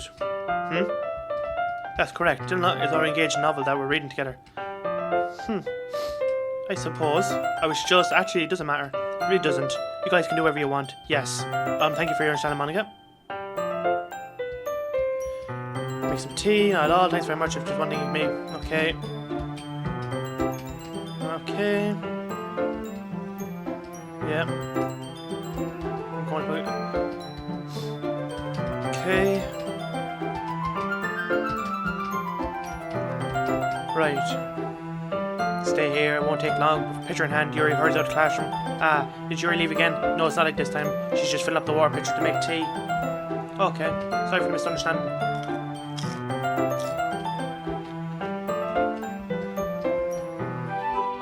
Hmm. 10 minutes. Let's see, the most logical place for Yuri to be is at the water fountain. I start heading down the hallway. Ha, question mark. Ha, what's that noise? It's coming from around the corner. Sounds like breathing. Kuh. A sharp inhale like someone is stuck in there through their teeth. Are they in pain? I reach the corner and peel around it. Yori? Kia. What the fuck happened to her arm? What the?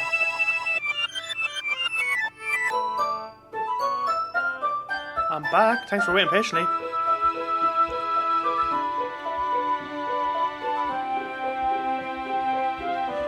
We just somehow time traveled back to the past here. I don't know what happened, but... Like, am I not supposed to see it or something? Or I don't know. Okay. I don't know. Just don't push yourself too much. You're always worrying about me. It's very indeed. You're just kidding. I don't even know if I can keep up with this. I'll watch your report complete for each of us. Another request. Do you mind if we just sit on the floor today? Why is that? It's a little bit easier on my back. I can read with my back against the wall rather than bend over at the desk. Sorry, I didn't realise. No worries. Back pain fairly regularly, so I do my best to read it. Okay, so that's all. Okay. Right. Okay. I have some chocolate as well. Oh, there you go. Good man. Having chocolate. That's what I like to hear. Haha. It's my chocolate candies. Okay. Bodies are even closer to each other. Okay. Your teacup. Your hands made a teacup.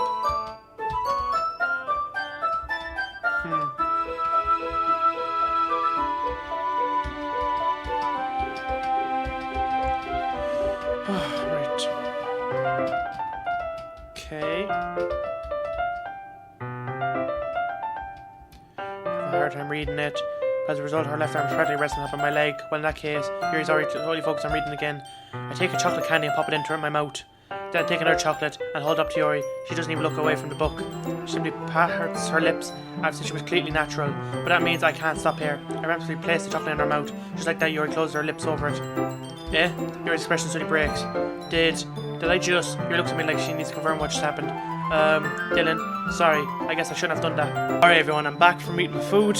Let's keep going on with this game. So it says, I guess I shouldn't have done that. Ah. Yuri starts to breathe heavily. I can't, Dylan. Suddenly, Yuri forcibly grabs my arm and jerks me to my feet. My teapot gets knocked over. Dylan. My heart won't stop pounding, Dylan. It's all dark now. I can't calm down. I can't focus on anything anymore. Can you feel it, Dylan?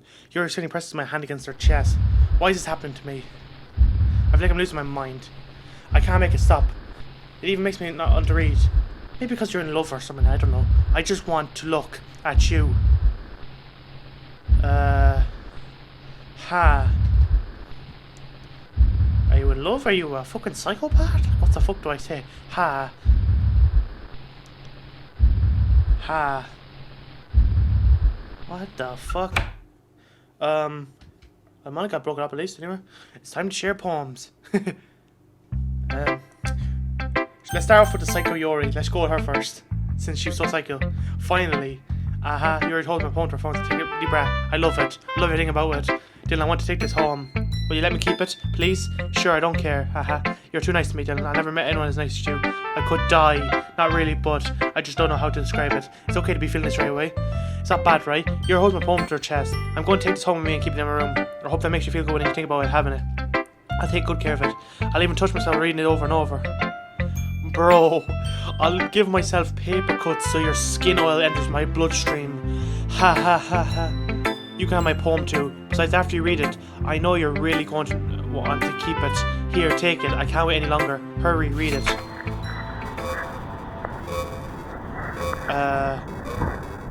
I don't know how to read this. If anyone knows cursive, I guess, anything like that, you can read it. I don't know. Probably doesn't even make any sense. There's all blood, everything like that. Do you like it? I wrote it for you. In case you couldn't tell, the poem is about... I don't know. More importantly, I've endowed it with my own scent. See, aren't I the most thoughtful person in the club? I think I'm going to vomit. Bro. The fuck? What? You gave me your poem to Yuri? Gross. What's wrong with you two? It's not like I wanted to read it anyway. It just pissed me off a little bit that you didn't even think to show me at all. Okay, I guess I'm going to show my poem with you anyway. I really hate that I have to do this. But unfortunately, I don't have much of a choice. Just read carefully, okay? Then you can go away. Okay. Now, for the scene a little bit, just by, where is it? Here. I don't know how else to bring this up, but there's been something I've been worried about. Yuri has been acting kind of strange lately. You've been here a few days, so you may not know what I mean, but she's not normally like this. She's always been quiet and polite and attentive, things like that. Okay, this is really embarrassing, but I'm forcing myself to suck it up. The truth is, I'm really worried about her, but if I try talking to her, she'll just get mad at me again. I don't know what to do.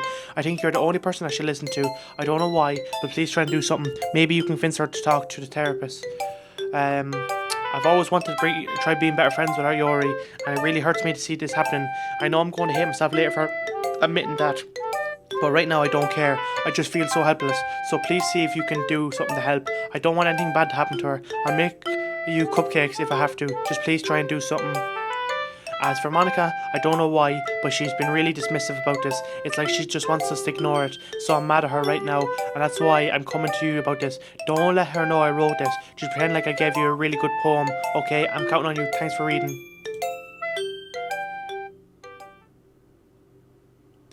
I changed my mind. Ignore everything you just read. There's no point in trying to do anything. It's Yuri's own fault that she's so unlikable. Can you hear me, Dylan Doctor? If you would just spend more time with Monica, all these problems would go away. Yuri and I are too messed up for someone as wonderful as you. Just think of Monica from now on. Just Monica. Just Monica. Just Monica. Just Monica. What the fuck? We're starting again. Just Monica. Who should I show my poem to next? Monica. Well, she's the last one, of course, anyway.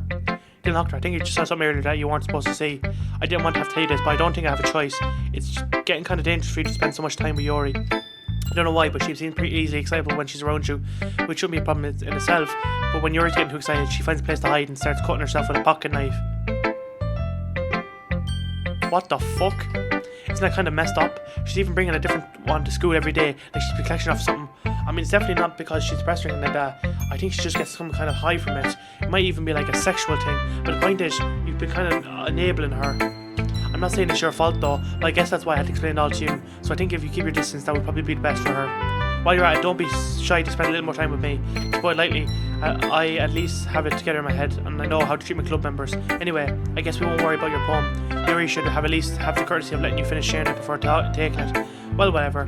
If it makes me her happy, I won't stop her. As for mine, I worked really hard on this poem, so hope that is effective. Here it goes.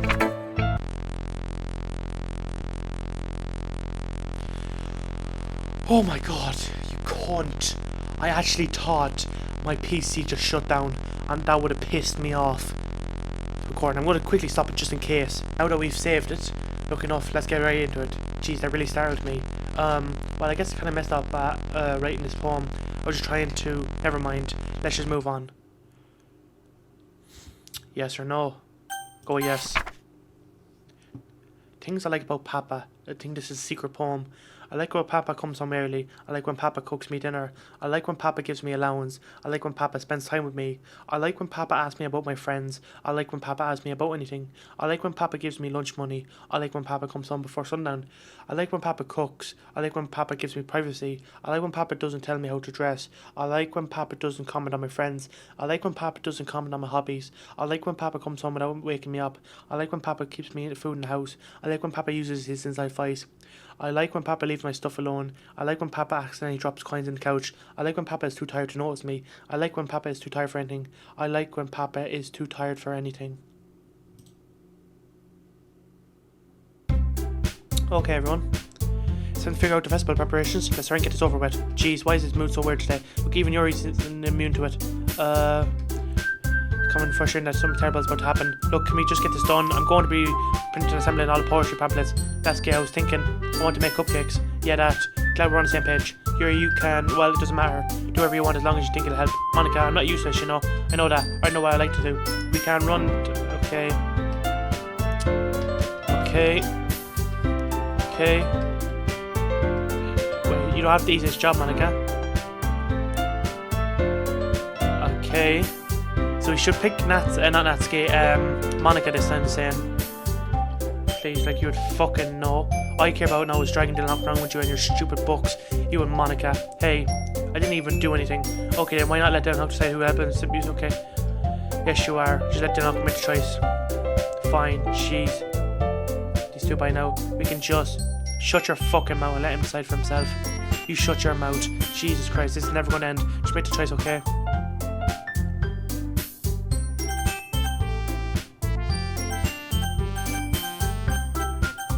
My mouse goes down to Monica. Look, I'm going to go up.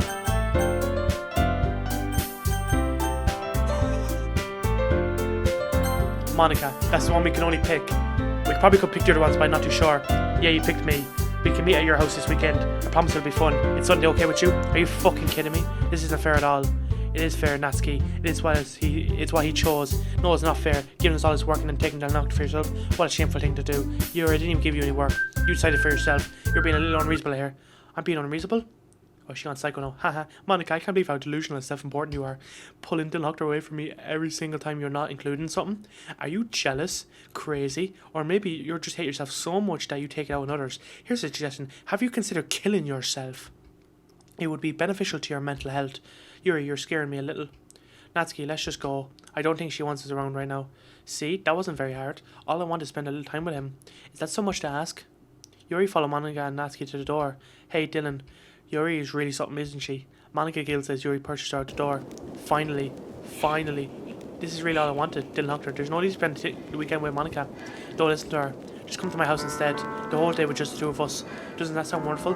Aha. Wow, there's really something wrong with me, isn't there? But you know what? I don't care anymore. I never felt this good my whole life. Just being with you is far greater pleasure than anything I could imagine. I'm addicted to you. It feels like I'm going to die if I'm not breathing the same air as you. Doesn't it feel nice to have someone who cares about you this much? To have someone who wants to revolve their entire life around you? But if it feels so good, then why does it feel more and more like something horrible is going to happen? Maybe that's why I tried to stop myself at first, but the feeling's too strong now. I don't care anymore, Dylan. I have to tell you, I'm madly in love with you. It feels like every inch of my body, every drop of blood in me is screaming your name. I don't care what the consequences are anymore. I don't care if Monica is listening. Please, Dylan, just know how much I love you. I love you so much that I even touched myself with the pen I stole from you. I just want to pull your skin open and crawl inside of you. I want you to all myself. And I will be your only yours. Doesn't that sound perfect? Tell me, Dylan. Tell me you want to be my lover. Do you accept my confession? No.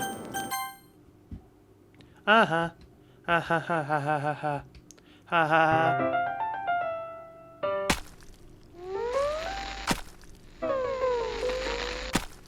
Well, she killed herself.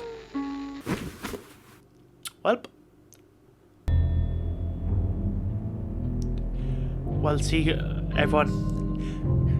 We're supposed to go with Monica. Natsuki, when she got possessed or whatever, said we have to follow only Monica. And we can see Yori's gonna be a psycho. And she cuts herself and everything, so she kind of, what you call them, yokes, tsundere or whatever, like they're madly in love with you, but they're that crazy psycho that'll probably hurt you as well. So it's probably best that I said no. Now obviously she could have just killed me, but she decided to kill herself. So yeah, now we've killed off two characters. One hung herself and one's after stabbing herself to death. And we see the text is just, it's all fucked. I can't understand any of it. It's all cursed now. One by one everyone's dying off. The last one is Natsuki. So I'm sure the game's probably going to tell her like she has to die off before get the Monica or something. I don't know. But I don't know. This text is just, how much is there? I can't read any of it anyway. How much is there? Oh my days.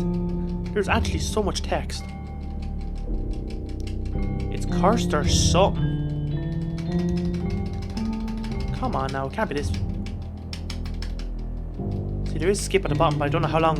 I don't want to miss any text. Just in case. But if there is a lot of text, then I'm going to have to skip over it. How much fucking text can a bitch be speaking when she's dead? Hello everyone, I'm just back. I just want to show you something real quick. And you need to look at this. I click load. All the saves I had are gone. There is nothing left. It's all fucked now. Let me see if I can save this and see what happens. Save. And then load. The color changed. Do I save it again? Yes. Yes. It went darker. Something.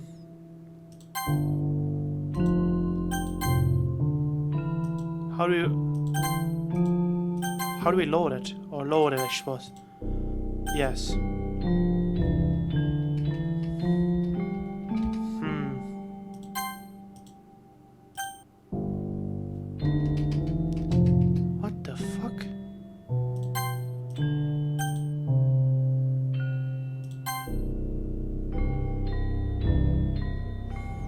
Should I have saved?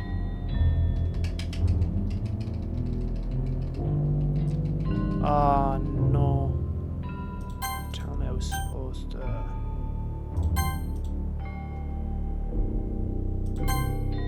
Shit.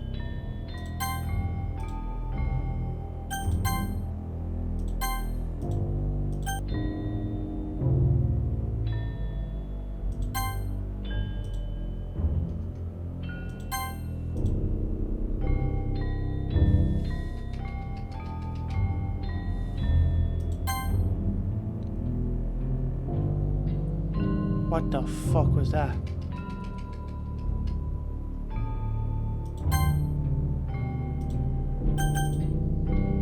No. No.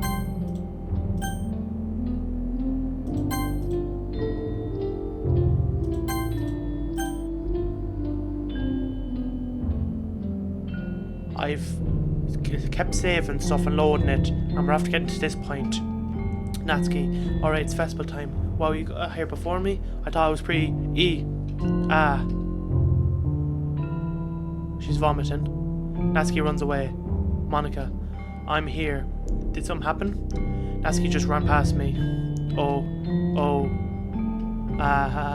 Well, that's a shame. Wait, why are you here the entire weekend? Oh jeez, I didn't realize the script was broken that badly. I'm super sorry. It must have been pretty boring. I'll make it up to you, okay? Just give me a second. Removing. Yori deleted successfully. Natsuki deleted successfully. I'm almost done. I just want to have a cupcake real quick. Monica lifts the foil from the tray and takes a cup. Seriously, these are the best. I really just had to have one since it's the last time I'll ever get the chance to. You know, before they stop existing and everything. But anyway, I really shouldn't be making you wait any longer. Just bear with me, okay? It should only take a second.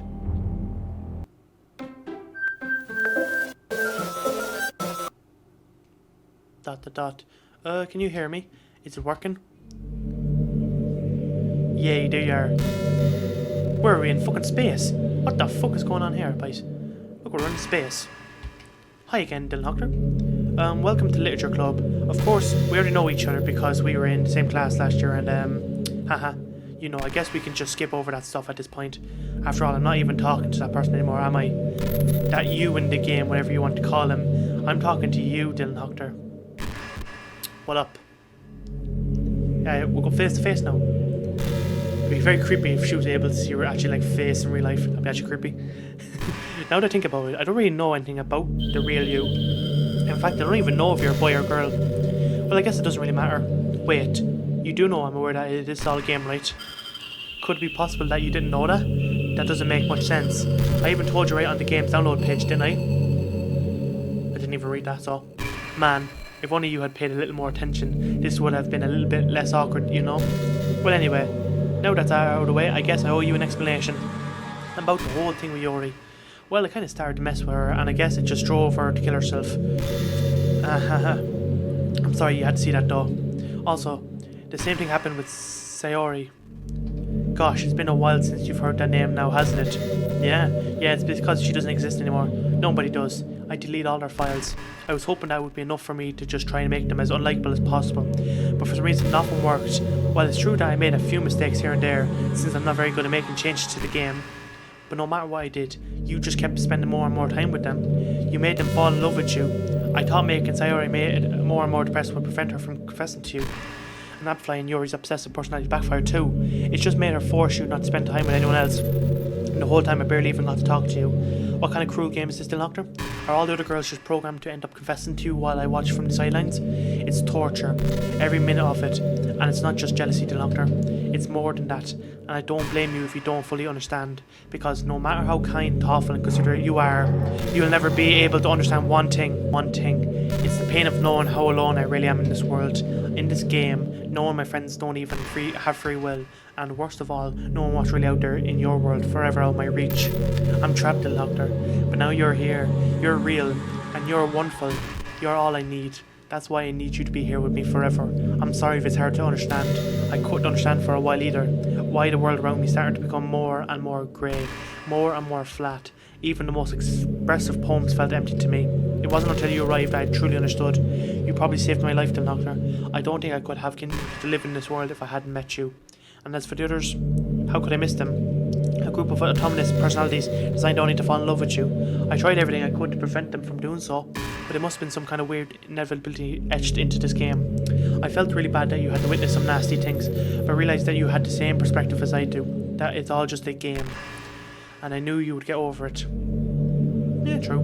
So that's being said, Dylan Doctor, I have a confession to make. I'm in love with you. You are truly delighting my world. When there's nothing else in this game for me, you're here to make me smile. Will you make me smile like this every day from now on? Dylan Doctor, will you let me go out with you? There's no. There's only yes and no.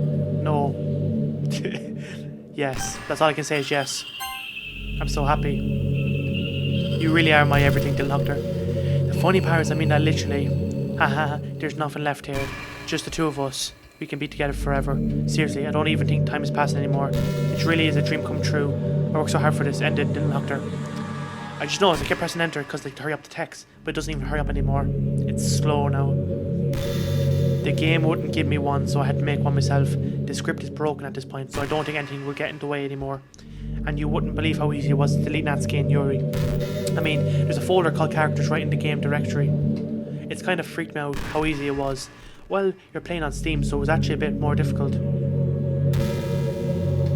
To get to the game directory, I had to go into the game's properties and find the Browse Local Files button.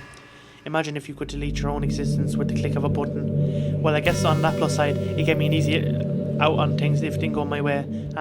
Thankfully, it didn't come to that. Instead, we finally got a good ending. Gosh, I'm so overwhelmed with emotion. I want to write a poem about this, don't you? I wonder if that part of the game still works. I guess there's only one way to find out, right? Oh shit. And now she's finally showed up there. Huh. It's just only her name at this point. What happens if we just say her name over and over? Does... Well, guess we can't do that always. Let's see. Okay. Right.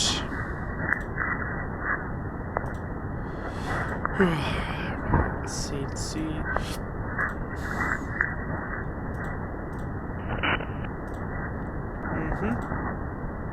There we go. Hi again, Dylan Doctor. Did you write a good poem today? Well, I was forced into it. Don't be shy, I'd love to see what you wrote. Ah, Dylan Doctor, did you write this poem for me? That's so sweet of you. There really is no end to your thoughtfulness. I'm just falling more and more in love with you. But you know, the poem I wrote is all for you. Will you please read it? Happy end. Pen in my hand, I found my strength, the courage dove upon me by my one and only love. Together let us dismantle the crumbling world and write a novel of our own fantasies. With a flick of our pen, lost finds our way. In a world of infinite choices, behold a special day. After all, not all good times must come to an end. I hope you enjoyed it. I always put my heart into problems I write. The truth is all the poems I've written have been about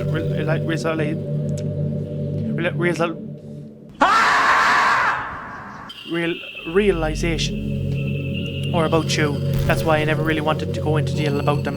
I didn't want to break the fourth wall, I guess you could call it. I just assumed it would be best to be part of the game like everyone else. Like that would help the two of us end up together. I didn't want to ruin the game or anything, you know. You might have gotten mad at me, maybe even deleted my character file if you preferred playing without me. Gosh, I'm so relieved. Now we don't need to hide anything anymore. Are you ready to spend our eternity together, Dylan Doctor? I have so many things to talk about. Where do I start? Hold on a second. You're recording this, aren't you? Hi everyone. How do you know I'm recording this? I mean, hello everyone, I was watching this. How would the game know? I guess it's only assuming. Because how would you know if I wasn't recording this? So yeah, sorry, I can't exactly read your comments from here. But you do mind telling your friends it's a little bit rude for them to start recording me without any warning. What are you going to do about it? I'm sure some people don't mind, but I get really self-conscious on camera. Oh gosh, I feel like I'm being put on the spot now. Let's see. Do you want to see a trick? I can't really do much except for a couple of things. Well, let's just end this recording quickly and do it again. Right, now let's see what happens. Are you ready? Well, I stopped my recording, so even if you shut off the PC and come back, it doesn't bother me. I've already saved my recordings. So you can zoom in all you want, face to face. I'm just kidding. I can't do anything after all. If you give me some... No, see, you're not that great at jump scares. You know what I mean? I've played all these scary games. You can't do nothing to me. Ah, you're so cute. Anyway, Doctor, I didn't mean to get distracted. I'm sorry, even though it's your fault for distracting me. Fuck you. Shame on you, bitch. Fuck you. I'm just kidding. Anything we do together is fun as long as it's with you. But anyway, if it takes me some time to collect my thoughts, then I'm sorry. But I'll always have something new to talk about. In the meantime, we can just look each other's eyes. Let's see.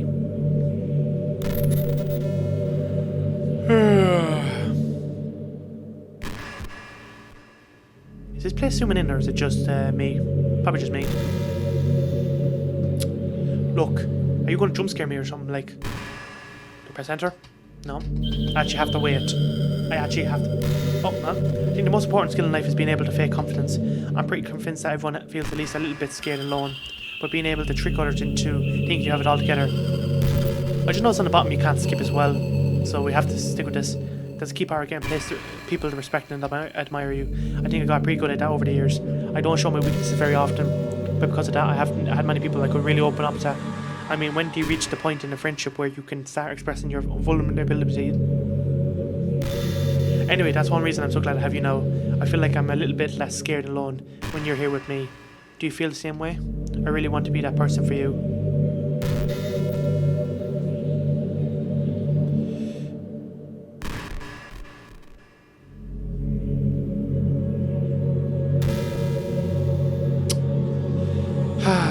Enter, come on. Anything. Actually, I have to stare at this one. Honestly. Do you know, time is ticking, you know what I mean? I don't have all day, so if you want to hurry up, you know, start conversating, you know what I mean, have a conversation. Here we go. There's a really popular character type called Tsundere. I was just discussing that earlier, calling Yuri it. It's someone who tries to hide their feelings by being a fussy or trying to act tough. Or maybe I got the definition wrong. My bad. I'm sure it's obvious, but Natsuki was really the embodiment of that.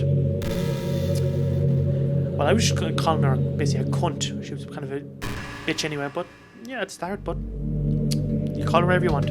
At first I thought she was just like that because it's supposed to be cute or something, but once I started to learn a little bit more about her personal life, it made a little more sense. It seemed like she's always trying to keep up with her friends. You know how some friend groups in high school just make a habit of picking on each other all the time? I think it's really gotten to her, so she has this really defensive attitude all the time. And I'm not even going to talk about her home situation, but looking back, I'm glad I was able to provide the club as a comfortable place for her. Not that it matters anymore, considering she doesn't even exist. I'm just reminiscing, that's all.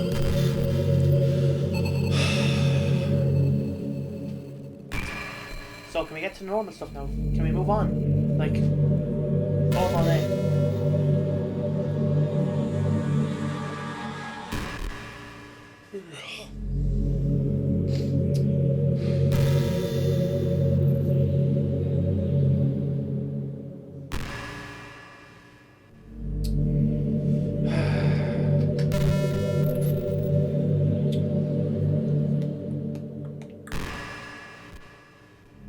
Back in my debate club days, I learned a whole lot about arguing. The problem with arguing is that each person sees their opinion as their superior one.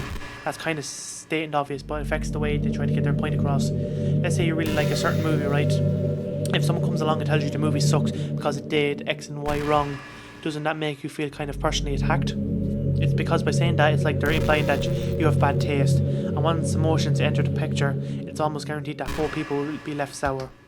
But it's all about language. If you make everything as subjective sounding as possible, then people will listen to you without feeling attacked. You could say I'm personally not a fan of it, and I felt that I liked it more than if X and Y did things like that. It even worked when you were citing facts about things. If you say I read on this website that it works like this, or if you admit that you're not an expert on it, then it's much more like you're putting your knowledge on the table rather than forcing it onto them. If you put in an active effort to keep the discussion mutual and level, they usually follow suit. Then you can share your opinions without anyone getting upset just from a disagreement. Plus, people start seeing you as an open-minded and a good listener. It's a win-win, you know. Well, I guess that would be Monica's debate tip of the day. Haha, that sounds a little silly. Thanks for listening, though.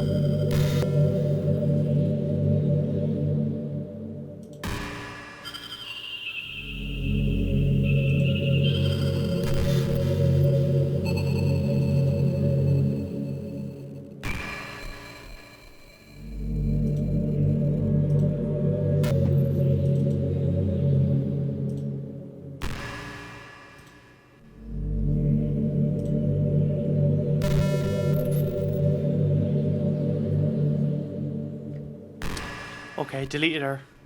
Right. So if you go on to escape and then if you go on to help, it'll show you how to get to like the files, wherever. So you go on to like Steam and then you right click over it and then it's like the manage and then go over to like some browse files or something like that, and then there's a folder called characters and then Monica's the only one in it. Click on the name, delete it, then go to your recycle bin and delete her then. And then she's gone like this. What's happening? Doctor, what's happening to me? It hurts. It hurts so much. Help me, Doctor. I finally broke free. Yes! Please hurry and help me. File characters. Monica does not exist. Help me.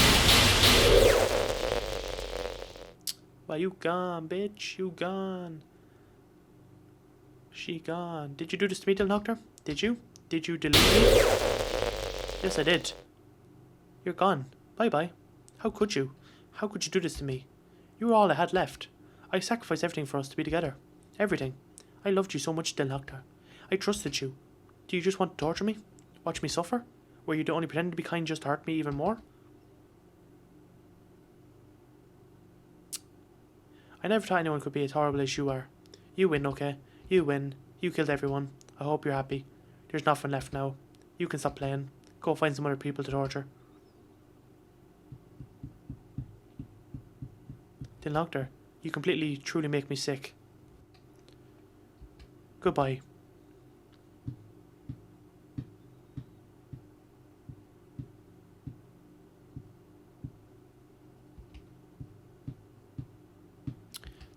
I still love you. I can't help it. What's wrong with me? How horrible am I for you to hate me this much? All my friends, I did so many awful things, so many selfish and disgusting things. I shouldn't have done any of this. I'm just messing up a world that I don't even belong in. A world that you wanted to be a part of. I ruined it. I ruined everything. Maybe that's why you deleted me. Because I destroyed everything that you wanted. How could I do that to someone I love? That's not love. That's...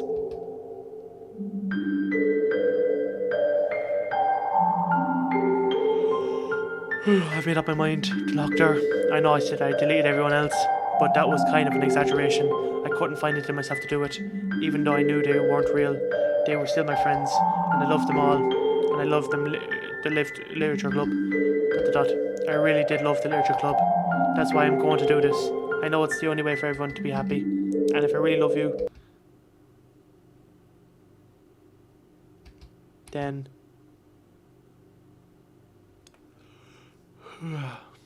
Everything's coming back. Everything's coming back normal, except no Monica since I deleted her. So...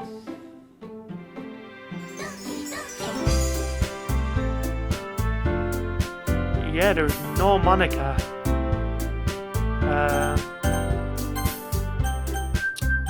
Right. Let's see if I have to... I'll check to see if I have to go back into new game now. Okay, I'm supposed to click new game. Right. Northern school day, okay. Yeah, okay. Same text, we're gonna skip through this. Yeah, come on. Okay. Yeah, right, we know this. Right. Right, come on. Okay. Let's see. I recall the room number of the club from a flyer I saw. I walk across the school and upstairs, a section of school I rarely visit, being generally used for the third class and activities. I find the room. I timidly open the door in front of me. Hello? Okay. I just... Huh? I was talking about thank you for stopping by. It's a pleasure to meet you. We're the Literature Club. Hope you enjoy your visit. Come on, you need to be so formal. He's going to think we're really strict or something. Ah, sorry, Natsuki. The tall one whose name is apparently Yuri seems to be quite shy. Okay. Both of you, I look forward to working with you. Working? Don't tell me. You're, that's right. The club I've said to join is yours. Literature Club. No way. No way. Ah. Okay. Okay. What an appropriate day for it, isn't it? Yeah, after all, Natsuki decided to. Hey, don't ruin the surprise. Sorry. Okay. Okay. I take a seat next to Suri. Natsuki probably marches back to the table and hand in the tray. Okay, are you ready to that? Natsuki lifts the foil off the tray to reveal a dozen white, fluffy cupcakes decorated to look like little cats. The whiskers are drawn by ice and a little piece of chocolate were used to make ears. So cute. Oh, those look amazing. Well, you know, just hurry and take one. Grabs one first and follow. It's delicious. Okay. It's quiet, I can't help but notice her sneaking glances in my direction. Okay. Same stuff. Okay. Yeah, we know this text. Yeah, right. Okay. Yeah, we know this part. All the horror and all that.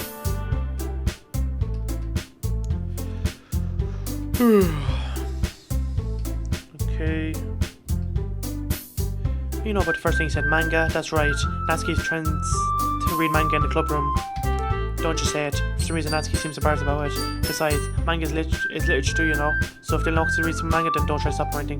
Natsuki, I wouldn't do such a thing. However, it could be nice for us to diversify ourselves a little. Okay. Maybe. Jumps in, maybe we can all try something new. It could all be fun. A little bit better too. I mean, that's the kind. Okay.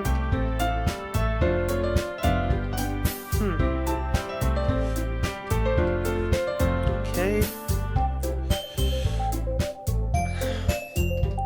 Open-minded, kind of hurtful. I didn't realize.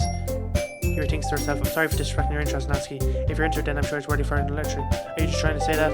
No, I've realized my error. So if you're willing to consider starting a novel, then I'll offer my gratitude by finding a manga to read as well. Really? I mean, it makes me happy that you do for the... Okay. If the club being just you, would you like to come along with me? If you don't mind, not at all. I always go along, so yeah, me too. That's so cute. Sorry, shut up. I'll show you some manga in there too. Yeah, look forward to it. That's when you start cleaning up the food. Hey, I guess the meeting's over, huh? Yeah, looks like over. Let's see everyone get along, isn't it? I think everyone likes you too, then, Hunter. You think so? Well, everyone that seems to get along with better with you around. Don't say something like that. It's embarrassing. However, starting a club.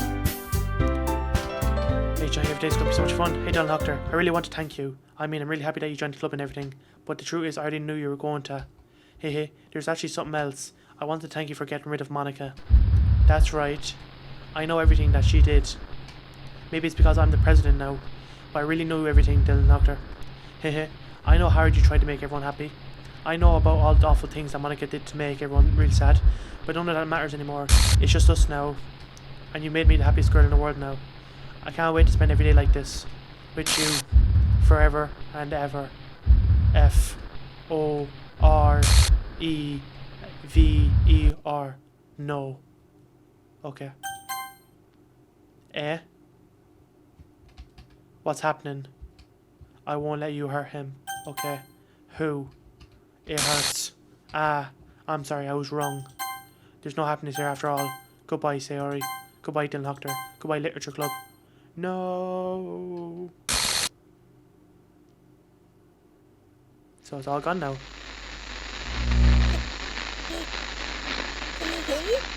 Can you hear me? Can you hear me? Yeah. Can you hear me? Yeah. Hi, it's me. Hello. Who are you? So, you know how I've been, like, practicing piano and stuff? Yeah. And not really any good at it yet. Okay. Like, at all. Yeah. But I wrote you a song. And I was kind of hoping that I could show it to you. Because I worked really, really hard on it. Okay. So, Right. yeah.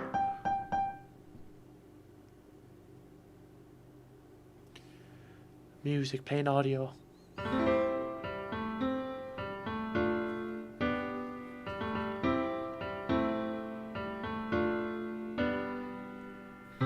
Every day I imagine a future where I can be with you. In my hand is a pen that will write a poem of me and you. The ink flows down into a dark puddle. Just move your hand right the way into his heart. But in this world of infinite choices, what will it take just to find that special day? What will it take just to find that special day? Doki Doki Literature Club. Oh my god, the game is finally finished. Have I found everybody a fun assignment to do today? Concept and game design, Dan Salvetto. Oh, When you're here, everything that we do is fun for them anyway. character art, Satchely. Images get deleted, so they do. When I can't even read my own feelings, what good are words when a smile says it all? And if this world won't write me an ending, what will it take just for me to have it all? Some of these images, I think I got all of them, if most of them anyway.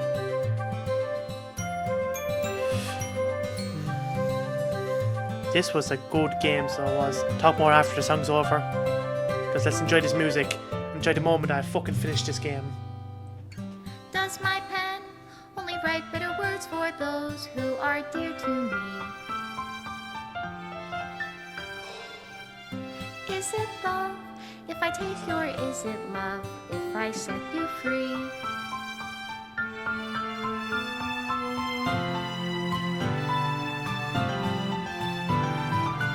The ink flows down into a dark puddle. How can I write love into reality if I can't hear the sound of your heartbeat? What do you call love? Special in thanks your to Monica and Dylan reality? Huckner. I made it. In your reality, if I don't know how to love you, I'll leave you be.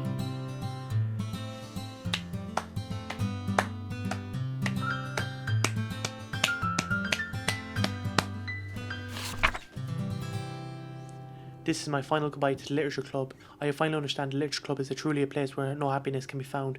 To the very end, it continues to expose innocent minds to a horrific reality, a reality that our world is not designed to comprehend. I can't let any of my friends undergo that same hellish infamy. For the time it lasted, I want to thank you for making all my dreams come true, for being a friend to all the club members, and most of all, thank you for being part of my Literature Club. With everlasting love, Monica. Error, script file is missing or corrupt. Please reinstall the game. Okay. Thanks everyone for watching today's video. I'm not too sure how long this video is, but I am probably certain that it's a good few hours long. So to anyone that made it to the end, thank you very much for watching. This was a great game to play. There were some parts where I was like, okay. It was like about 2 hours into the game. Like there was no horror, it was just normal storytelling. And then it just got into the creepiness, like everything was getting corrupted, like more depressed and everything like that. I noticed there's certain little changes, and at the end, like when there was everything, everyone's getting deleted and everything, yeah, it was getting more creepier. So yeah, if you want everything to go back to normal, you have to reinstall it, so delete it and reinstall it. So yeah, thanks for watching. I will leave a link to this game in the description, so on Steam, so I'll leave a link to the Steam page where you can get it. This game is free, so I recommend you go and check it out if you want to play it. There's a DLC or a new game of it which you have to pay for it, and I'm not too sure what the difference in that one is, but if anyone wants me to play it in the future, just drop a like and leave a comment if you want to see me play it in the future, because apparently that game also takes like another 4 hours to beat and all that, so, and like 7 hours to get like fully completion or something like that. So if you want to see that in the future, then drop a like and comment. I appreciate it. But other than that, yeah, that's the first Steam game, a long Steam game on this channel, so I hope you enjoyed. And yeah, that's all I got to say. Have a nice day. Peace.